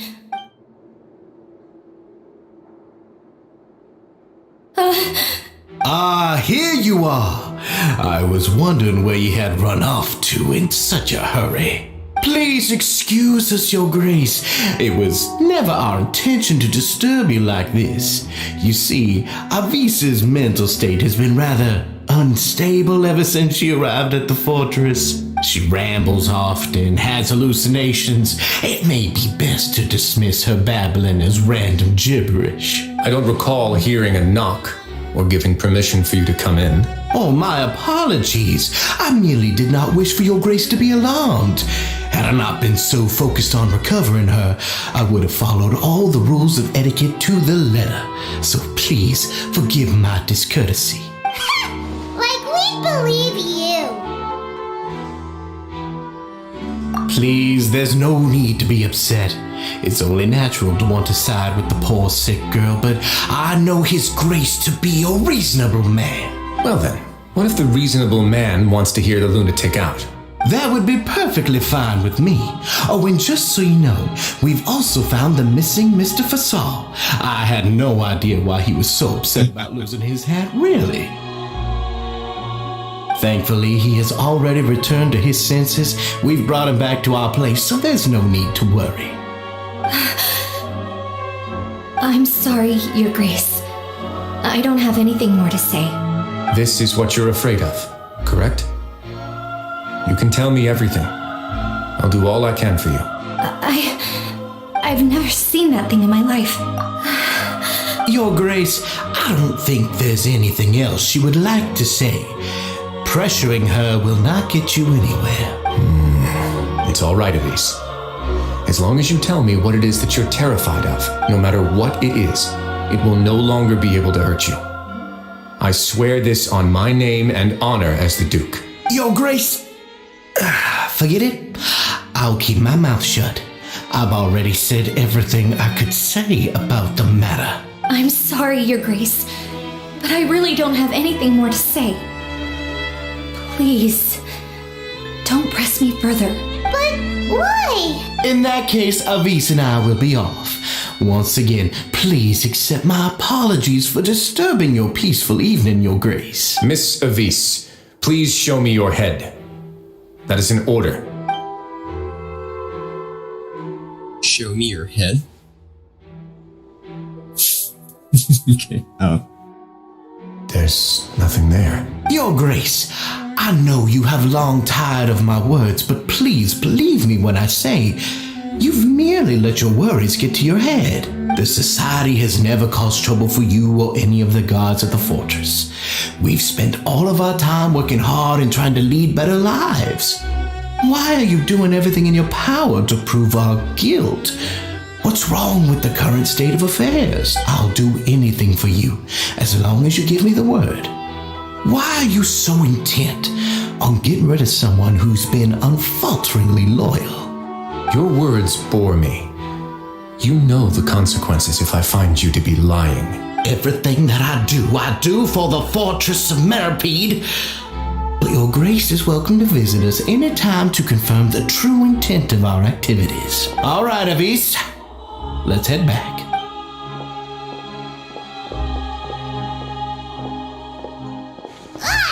Just what's up with that guy? He makes Paimon really, really mad. We should have shown him his place. Sooner or later, all will pay the price for their arrogance. He must have been well prepared for this exact scenario, or he wouldn't have dared to be so openly hostile.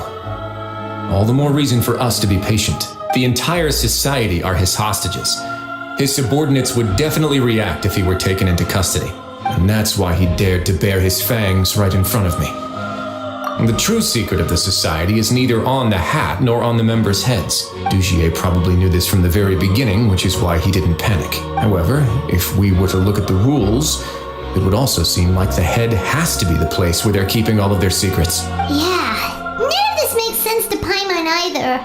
What are they trying to hide? Oh my god. Yeah, we're getting into them and those. I knew it.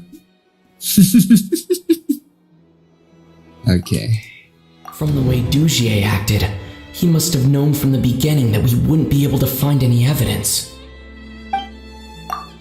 But if there's nothing on her head, why did Avise feel the need to remove her hat?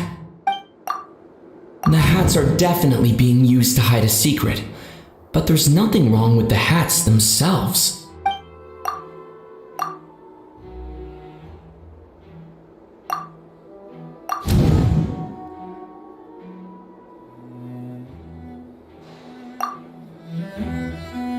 Oh, I got it. I have an idea, but... Huh? What is it? Tell Paimon about it! You mean this thing? So, she handed a key piece of evidence over to us without Dugier noticing. That would mean that Avise didn't stay silent out of fear. She stayed silent because she'd already given us what we needed. Let me take a look.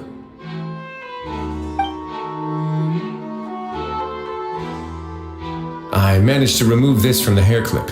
It's long, slender, and conical, it's hollow on the inside, and looks something like a cross between a nail and a thorn.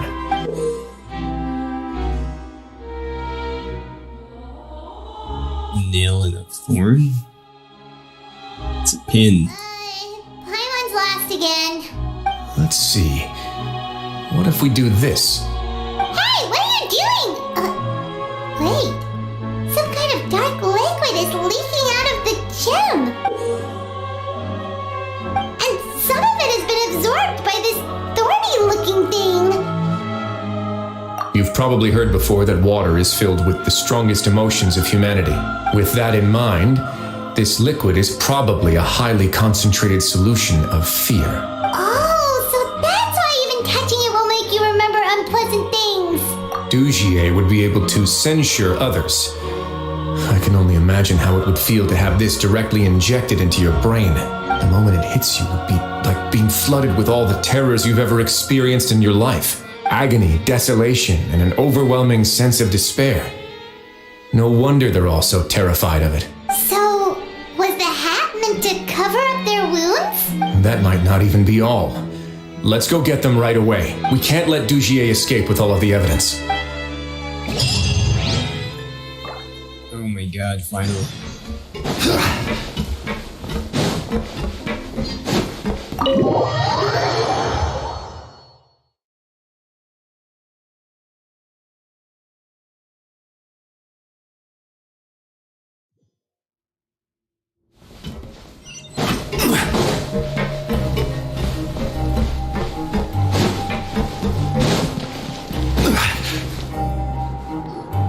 Your Grace, we have taken the Society members into custody. They all tried to flee just a little while ago, as if they had received some kind of order. We decided to forestall their plan, and were just about to send the word when you unexpectedly arrived. Great work, everyone.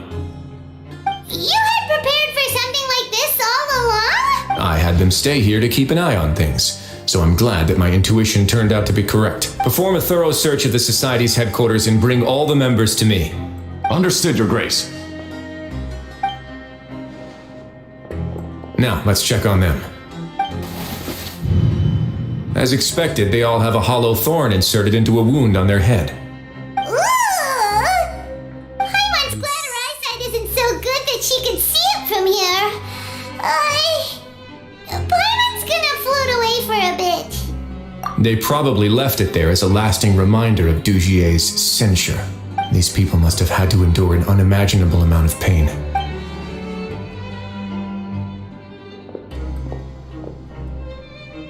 Let's go check out the other areas too.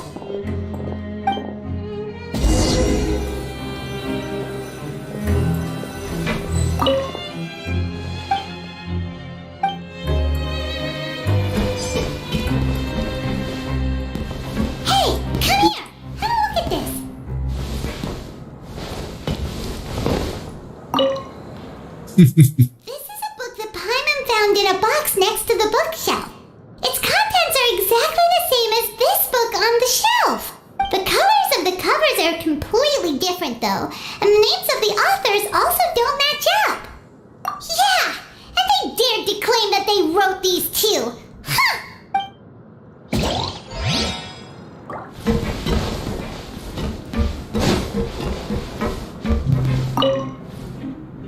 Look at what I found.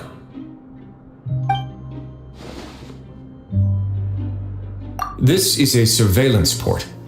With this, Dugier would be able to remotely monitor everything that's happening at the gathering place. So even if Dugier's not there in person, he'll still always have eyes on the members. Indeed, it's easy to become lost and confused when you're given no instructions or any kind of script to follow. And if any action you take may be deemed a mistake, then perhaps it's better to do less. Or to not do anything at all. Dugier has already tamed them to his will.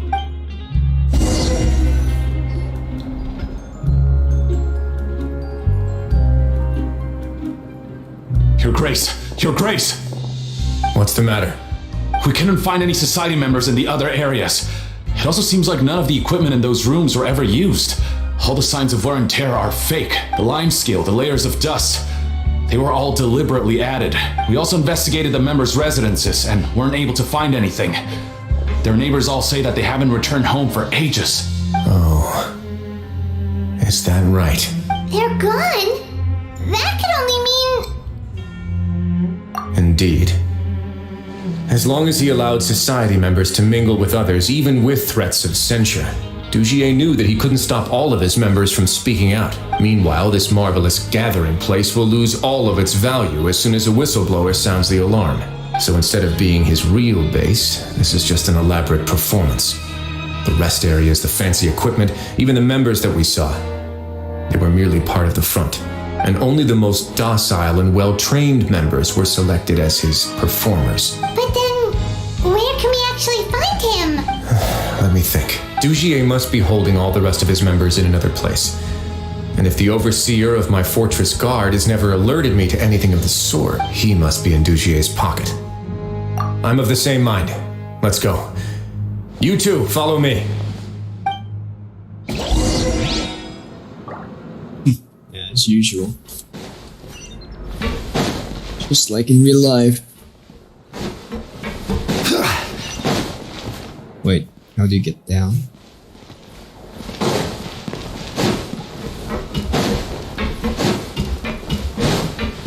Of course.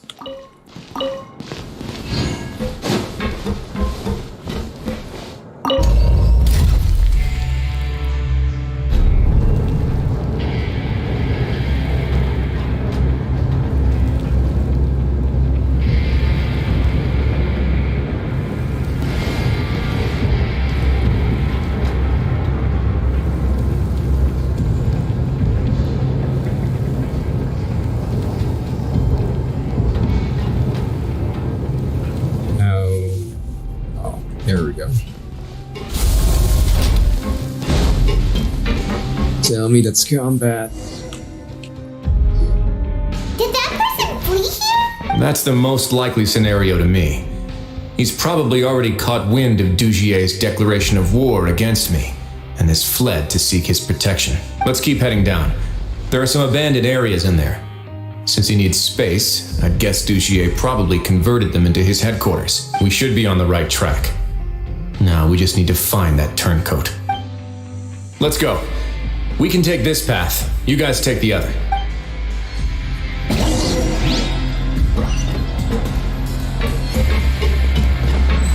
Okay, walking simulator.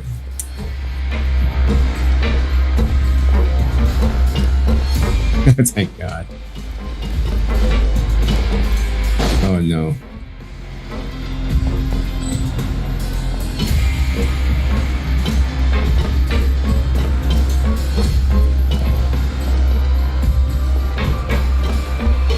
Look!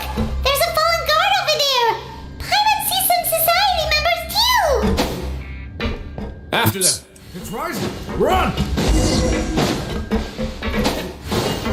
Kill. Nope.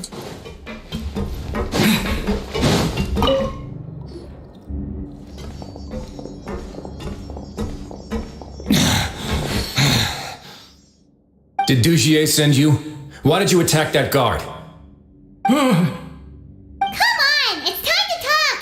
Can't you see that he's trying to help? I will take your cooperation into consideration when it comes time to hand out sentences. But Mr. Dugier, he didn't want this guy to expose our true location. We were just about to dispose of him when you caught up to us. So, in other words, your headquarters should be this way. Yes, it's just down this way. You'll make it there once you've seen it pass through a large drainage pipe. Guards, take them away. Let's go. It's about time that we find out what Dugier's really after.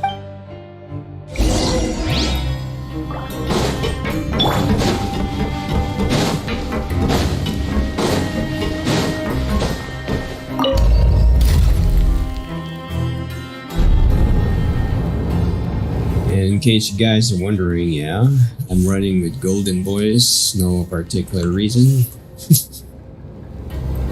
Just happened that way. They're all Earth. Oh wait. Oh wait, that's right.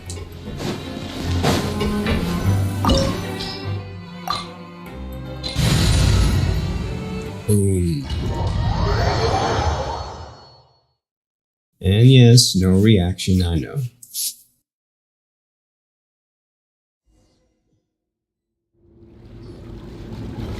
Who needs a reaction when you can just, you know, brute force it? Yeah, these are all former work areas. They've been left abandoned due to a lack of funds. There are usually guards on patrol here. It would seem that all of those guards have been bought as well. Stay sharp. He's got a ton of surprises waiting for us, I'm sure.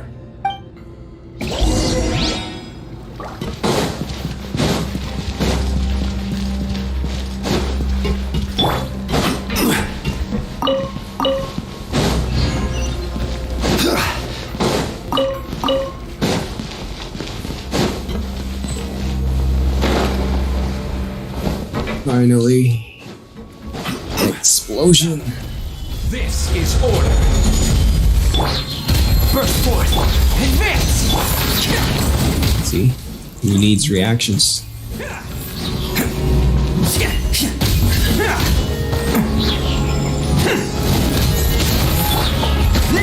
Moment of birth. Stabilize. I will have order. Done. Hey, are you okay? You're safe now. Just follow the guards. And yeah, I'm completely free to play. Never paid a cent for years. Ever since the start. He really prepared for everything. And that would explain the strange decommission requests I received, as well as account for all the Gardamex that had mysteriously gone missing. Seems like he's prepared for an all-out confrontation with me. Hey, what's this? Seems like some kind of handbook. Let me see. Welcome to the channel, Pokemon. What's up? The Society's real rules book. It lists all the rules. Currently watching Genshin Members Backlogs. are not permitted to speak to each other or to leave without formal permission. 5 members shall form a group, and the whole group will be punished for any single member's wrongdoings. Anyone who reports a fellow member's misbehavior shall be rewarded with food and water. I see. So it's much as I expected. But that's just cruel and unreasonable. To obtain food and water, prisoners are forced to snitch on others, and in the process cause pain to those around them. To avoid punishment, they learn to stop talking with one another. This leaves the wounds they've already received to fester, however, and so resentment builds until every prisoner has become an island, Finally, isolated and without hope, they accept their fate as Dujier's slaves. Do you remember what happened to Paimon? She rejected all the snacks in the box once she was spooked by that black gem. She's usually all for tasty snacks, but she chose to go against her instincts after a negative experience. Ugh, is that the best example you could come up with?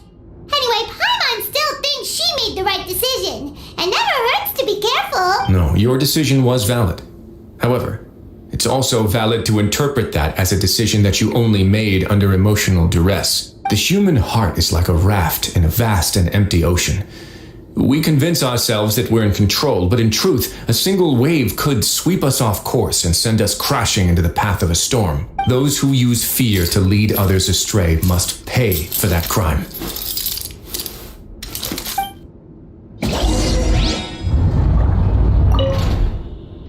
Okay, moving on.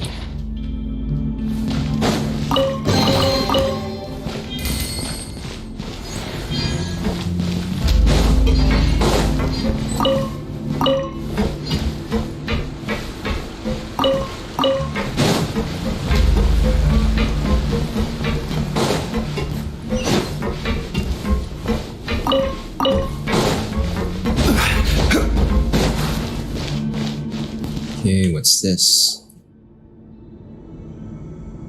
If I'm not mistaken, the space ahead should be the central area of this place. But the door's been locked. Rather than confront Dugier, I think it's more important right now for us to rescue as many society members as possible. You guys should wait here. We'll try to open the door and check out some other spots.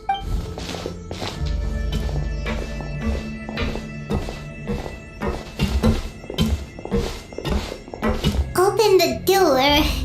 Would we have to do something to this mechanism here? Ugh, Paimon doesn't get it at all. Forget it, Paimon's just gonna do some trial and error.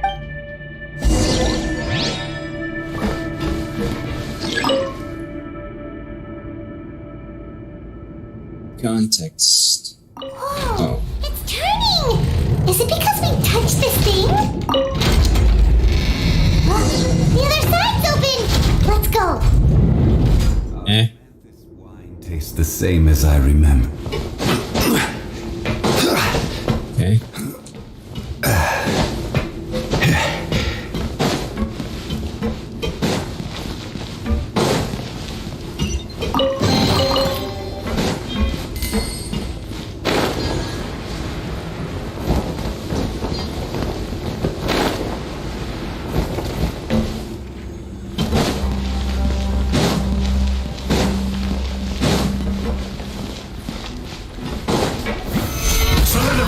Come into being! Attaboy!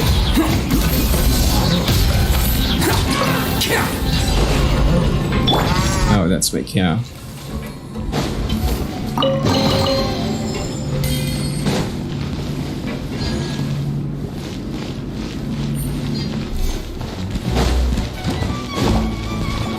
This is order! Let's roll! It's showtime!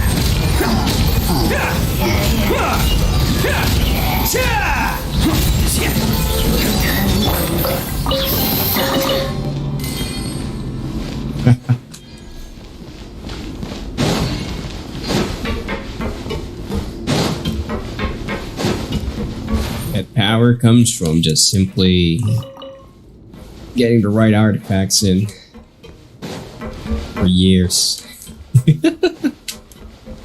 Min-maxed. No wallet here. It's so high! We're not gonna have to climb all the way up, are we? Activate the mechanism in front of us first, just... Looks like there's a mechanism that's gotten stuck. It won't turn alongside the others. Is there something we can do?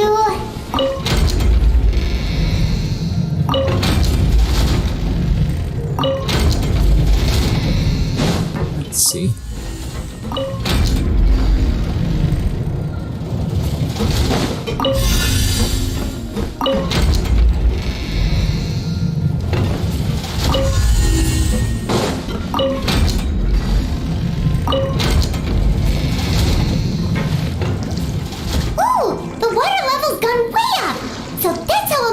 top.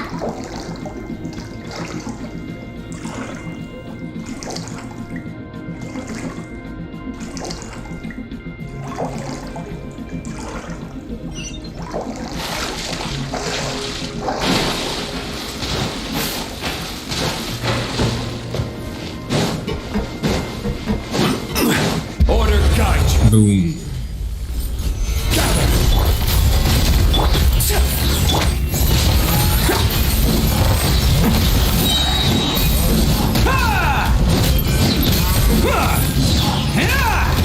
Rise! Coming to be!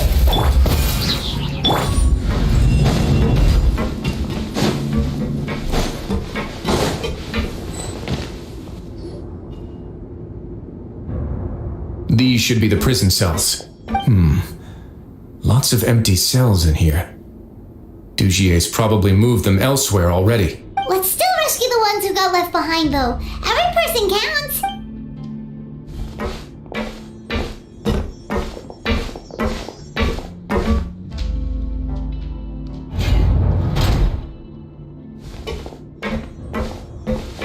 Hey, it's all right now. You can leave this place. No, I won't try to leave anymore. I'll never try to leave again.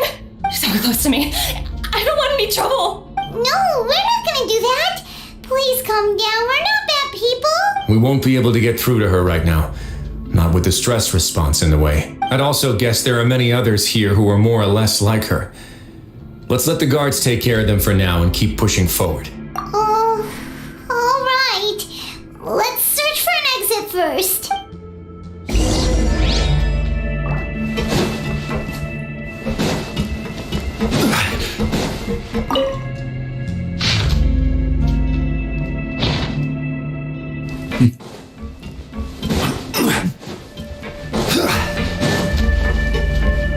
Okay, so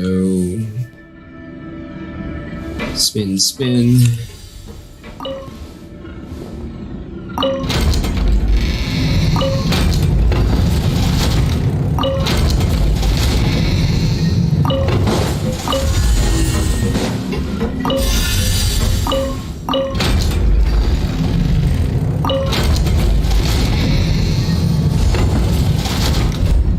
The door's open.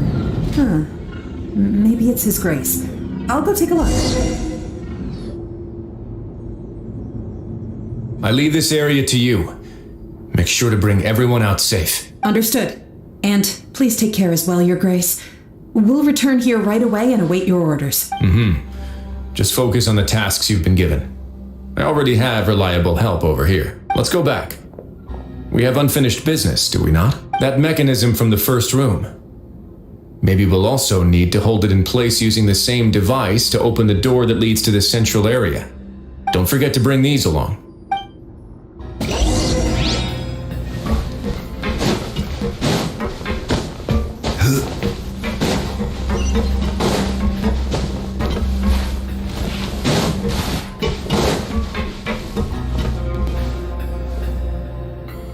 Okay,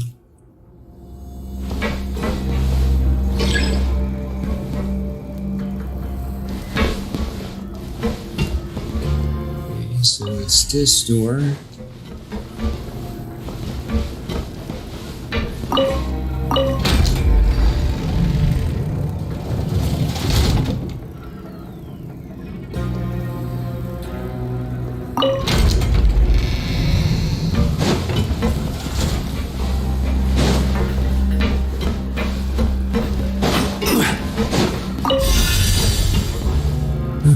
Fuck. This needs...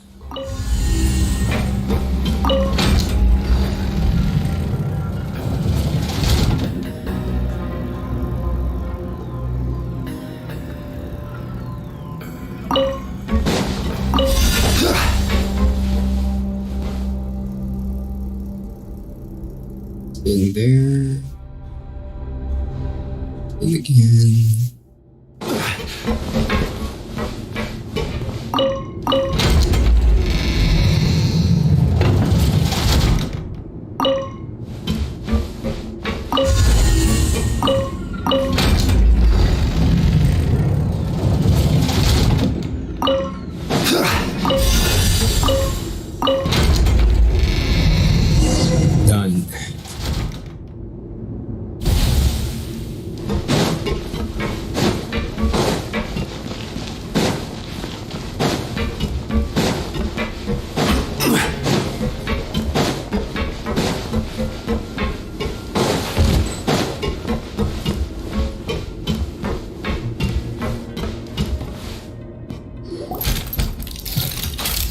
must confess to being furious. To think that there are still some of you who find it permissible to spit upon our rules. Remember their names.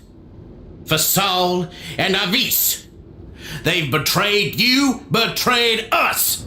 And today you will see with your own eyes what'll happen to those who betray our cause. Go on, Avis. Pierce his skull with the thorn in your hands, and then push in the Aqua Dolores. Of course, you will do it one drop at a time. Let it do its magic again, and don't stop until you pushed all of it in. Thistle, I'm sorry. It's okay. I'll find a way to endure. Oh, shut your wretched mouths! When did I give you permission to speak? My rules are the paramount law of this place. Only more pain will come to those who dare to disobey. That's enough, Dugier. Your rabid screams have been beyond nauseating. Is that His Grace?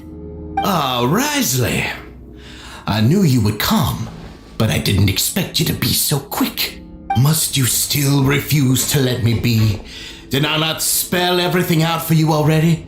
What's so blasphemous about sharing a slice of the cake with me when you've already got the entire fortress at your feet? It would seem that you can't see the difference between sharing and looting. And on top of that, look at your people. Are they not starving as you wolf down your cake? You stop acting all high and mighty like some hero of justice! Have you forgotten? Nobody in this blasted fortress is innocent. We are all irredeemable monsters who have destroyed something that others held dear. What's so wrong about punishing those who deserve to be punished? It's what they've always deserved. And please, are you really gonna tell me that you care about their lives and well-being when you just need a supply of labor to keep this place running? Isn't that all you need to keep your cushy life? Sadly, you're wrong on both counts. Unlike you, I've never seen them as currency. The fortress is not only a place for confinement, but also a place for rebirth. Just as people are free to give in to the darkness within their hearts, they are also free to seek redemption and a new beginning. Our bodies have limits, but our spirits will always remain free. They may have made mistakes, but they are still human beings with people and things that they cherish. And most importantly, they should always retain the freedom to choose their own path once they've reflected on their past misdeeds. But you're destroying their spirits with fear, taking their freedom away so that they'll become slaves who will never again feel or think. And you say that's what they've always deserved? You are nothing compared to them. He's really mad. You think me arrogant, Risley? Well, I think you're too young and naive. You understand nothing of this world. Nobody actually sees this fortress as any kind of just a wonderful place. See it for what it is. A dumping ground of pain and misery, irredeemable now and irredeemable forever. No prisoner will listen to you out of gratitude of their hearts. The whip is the only way to make them obey. Had you been just one step slower, I would have already taken control of all the garden mechs in this place. Your vision gives you strength.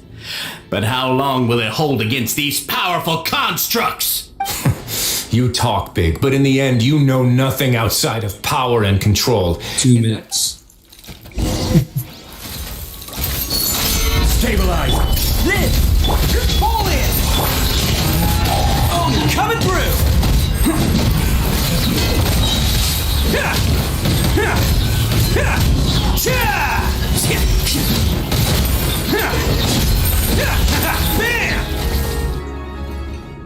Actually, less.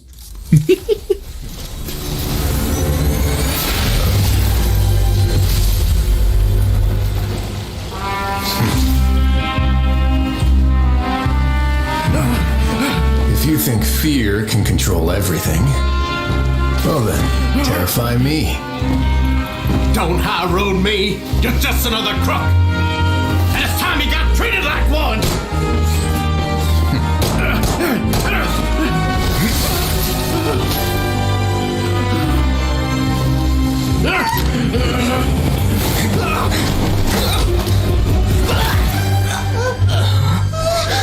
the matter? Too scared to shoot straight? I warn you! Unauthorized punishment and torture are prohibited here. As the Duke, you should send me example. Funny how that slipped my mind. Well, from this point on, you can forget about that rule. The rules of the fortress are there to keep the likes of you in check. But if the Duke wants somebody dead, he needs no justification. Understood.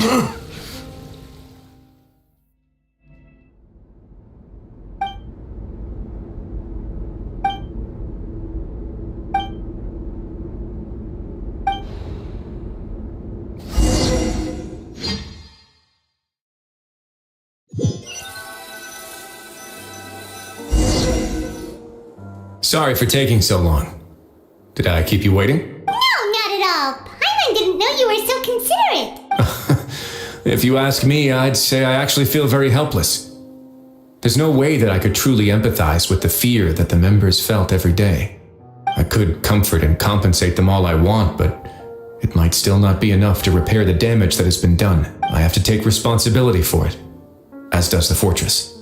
Yeah, it's the least that we could do. So, do you have a plan for how you're gonna deal with him yet?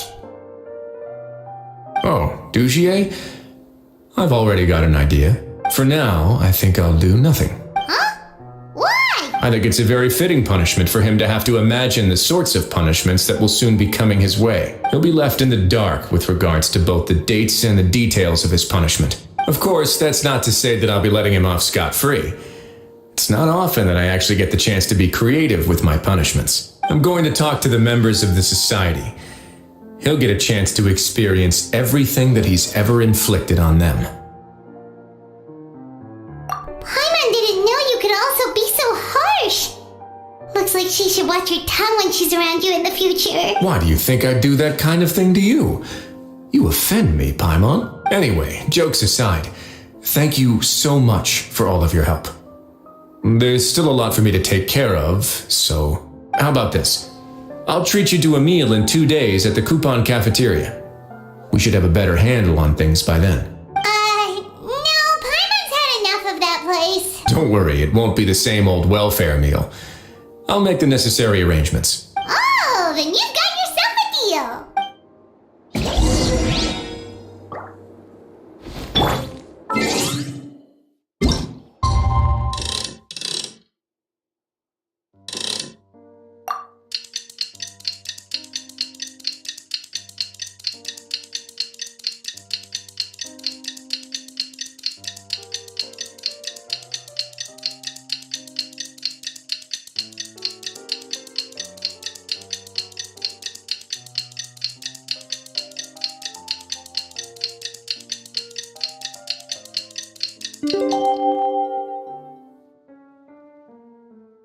Boats are made for transferring commodities back and forth, and those that come across Liyue tend to stay a while.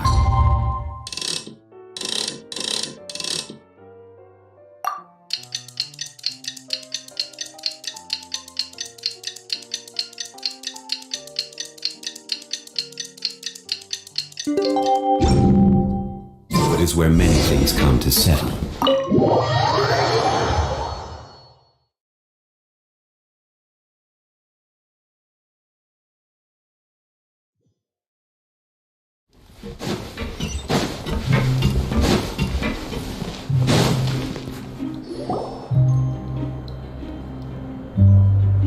You're here. Paimon never forgets about meals. Even if the traveler forgets, Paimon will remind him for sure. That's not what Paimon meant at all. Risley, you got what Paimon meant, right? I'm a little confused, actually. Hey, not you too. Jokes aside, I've got some good news. After taking a look, the doctors have let me know that it shouldn't be too difficult to extract the thorns, which means that everyone should be able to recover after a period of rest. As for their mental recoveries, most are making good progress as well. We've added a few who were more severely affected to a special observation list. You sure got everything taken care of, Risley. I try my best. After all, it's my duty to take care of everything that happens within my territory. Please, go ahead. Ah, that's a bit of a long story. I once had a similar experience. It had to do with the host family I lived with as a child. I was an orphan, adopted by a couple with a great deal of love in their hearts. I had many siblings, and we all adored each other. Once we were older, Mom and Dad would turn us over to be individually adopted by families of greater means, and go on to adopt more young children. They were perfect parents. Or so I thought. And then? And then I found out we were merely raised as livestock. Once we had reached a certain age, our parents would bring us to the market for sale. All children that were sold would leave the house, and nobody would know what became of them. As for those who didn't sell, they were merely disposed of. Did you know I once considered myself an extremely lucky child? And all of my friends, all of my siblings, they all felt this way as well. I was also not the first to find out about the truth. All those who found out before me were simply added to the disposal pile. I could never shake the feeling of irony every time I juxtaposed their tragic ends against our parents' adoring smiles. Yes, like the society, my parents created a facade of joy, lied to satiate their desires, and even employed incredibly cruel methods to keep their grasp on power. They did all of that, but never considered how their actions would utterly ruin all the children they took under their wing. Worse, perhaps they never cared about that at all. But I did. So in the end, I killed them and set all of the remaining children free. I was convicted for my crimes and exiled to the fortress of Meripede. Ah! My methods were extreme, yes, but I was still a teenager at the time. I'd been betrayed by those I trusted most, and I didn't think that more moderate ways would solve the problem. My doubt and helpless anger pushed me forward until I got what I deserved. It's all right. You don't have to tell me what you think.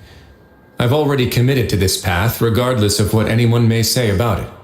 The least I can do is to make sure that the same tragedy will not happen again in my new home. Sorry to disturb you, everyone. Oh, it's a Visa Fasol! Are you two feeling better yet? It was all because you arrived in time.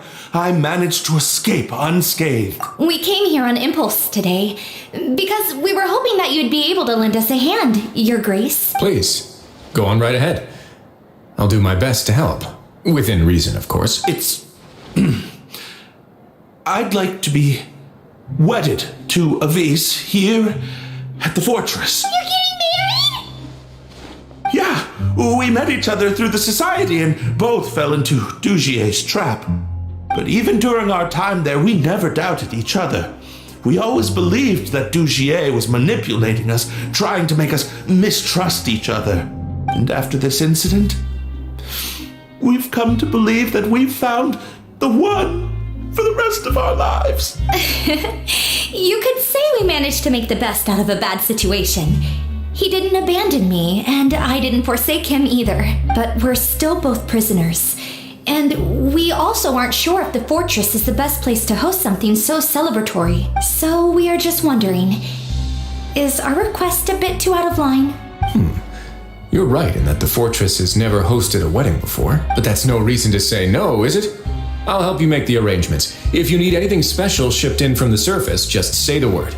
Oh, we can't thank you enough, Your Grace. We are actually also planning to stay here after the conclusion of our sentences.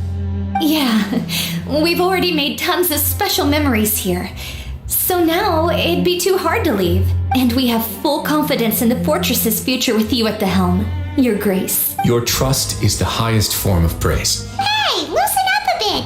Shouldn't you be the happiest man in Teyvat to hear that people would like to stay of their own free will? Yeah. I'll always take a genuine expression of faith over any obligation to obey.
Unsolicited, and all the more valuable for it.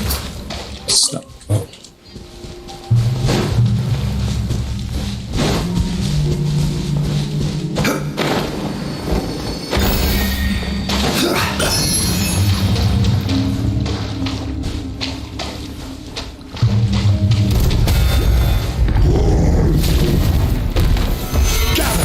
I will have order. Come into being. Attaboy! Ha! Cha!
Order guide you.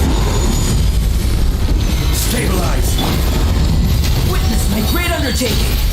Advance! Everyone on me! Ha! Let's roll! Yeah! Ha!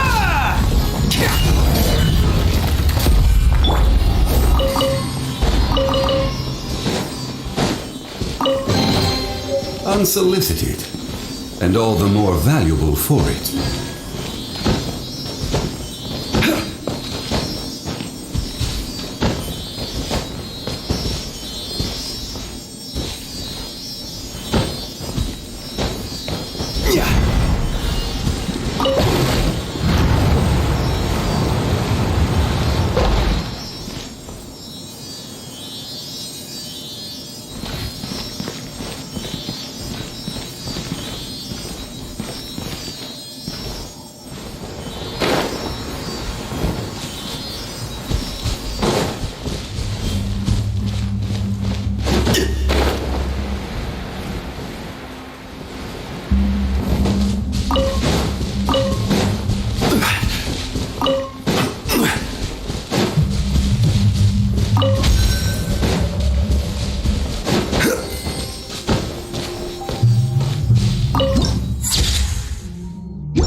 This is order.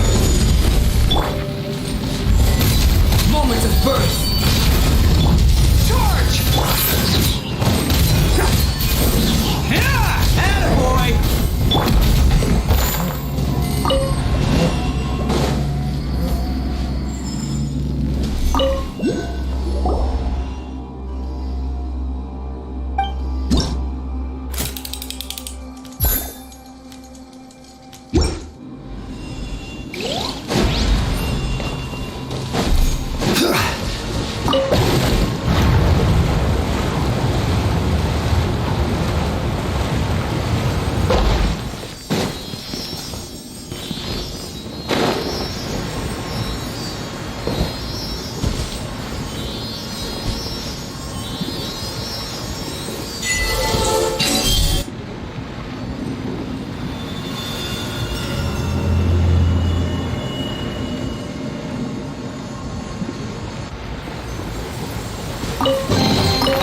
Certainly worth the extra mile.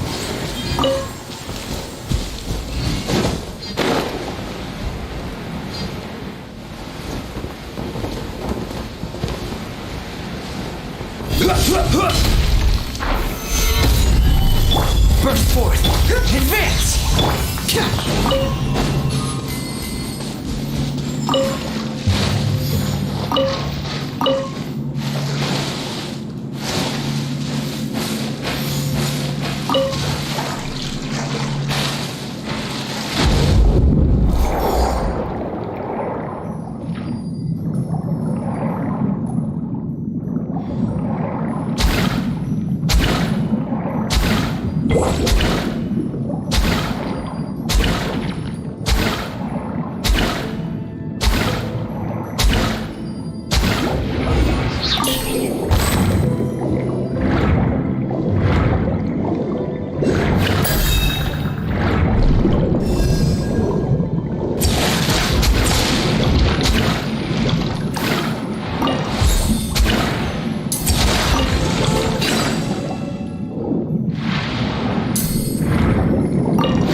Well, 3 a.m.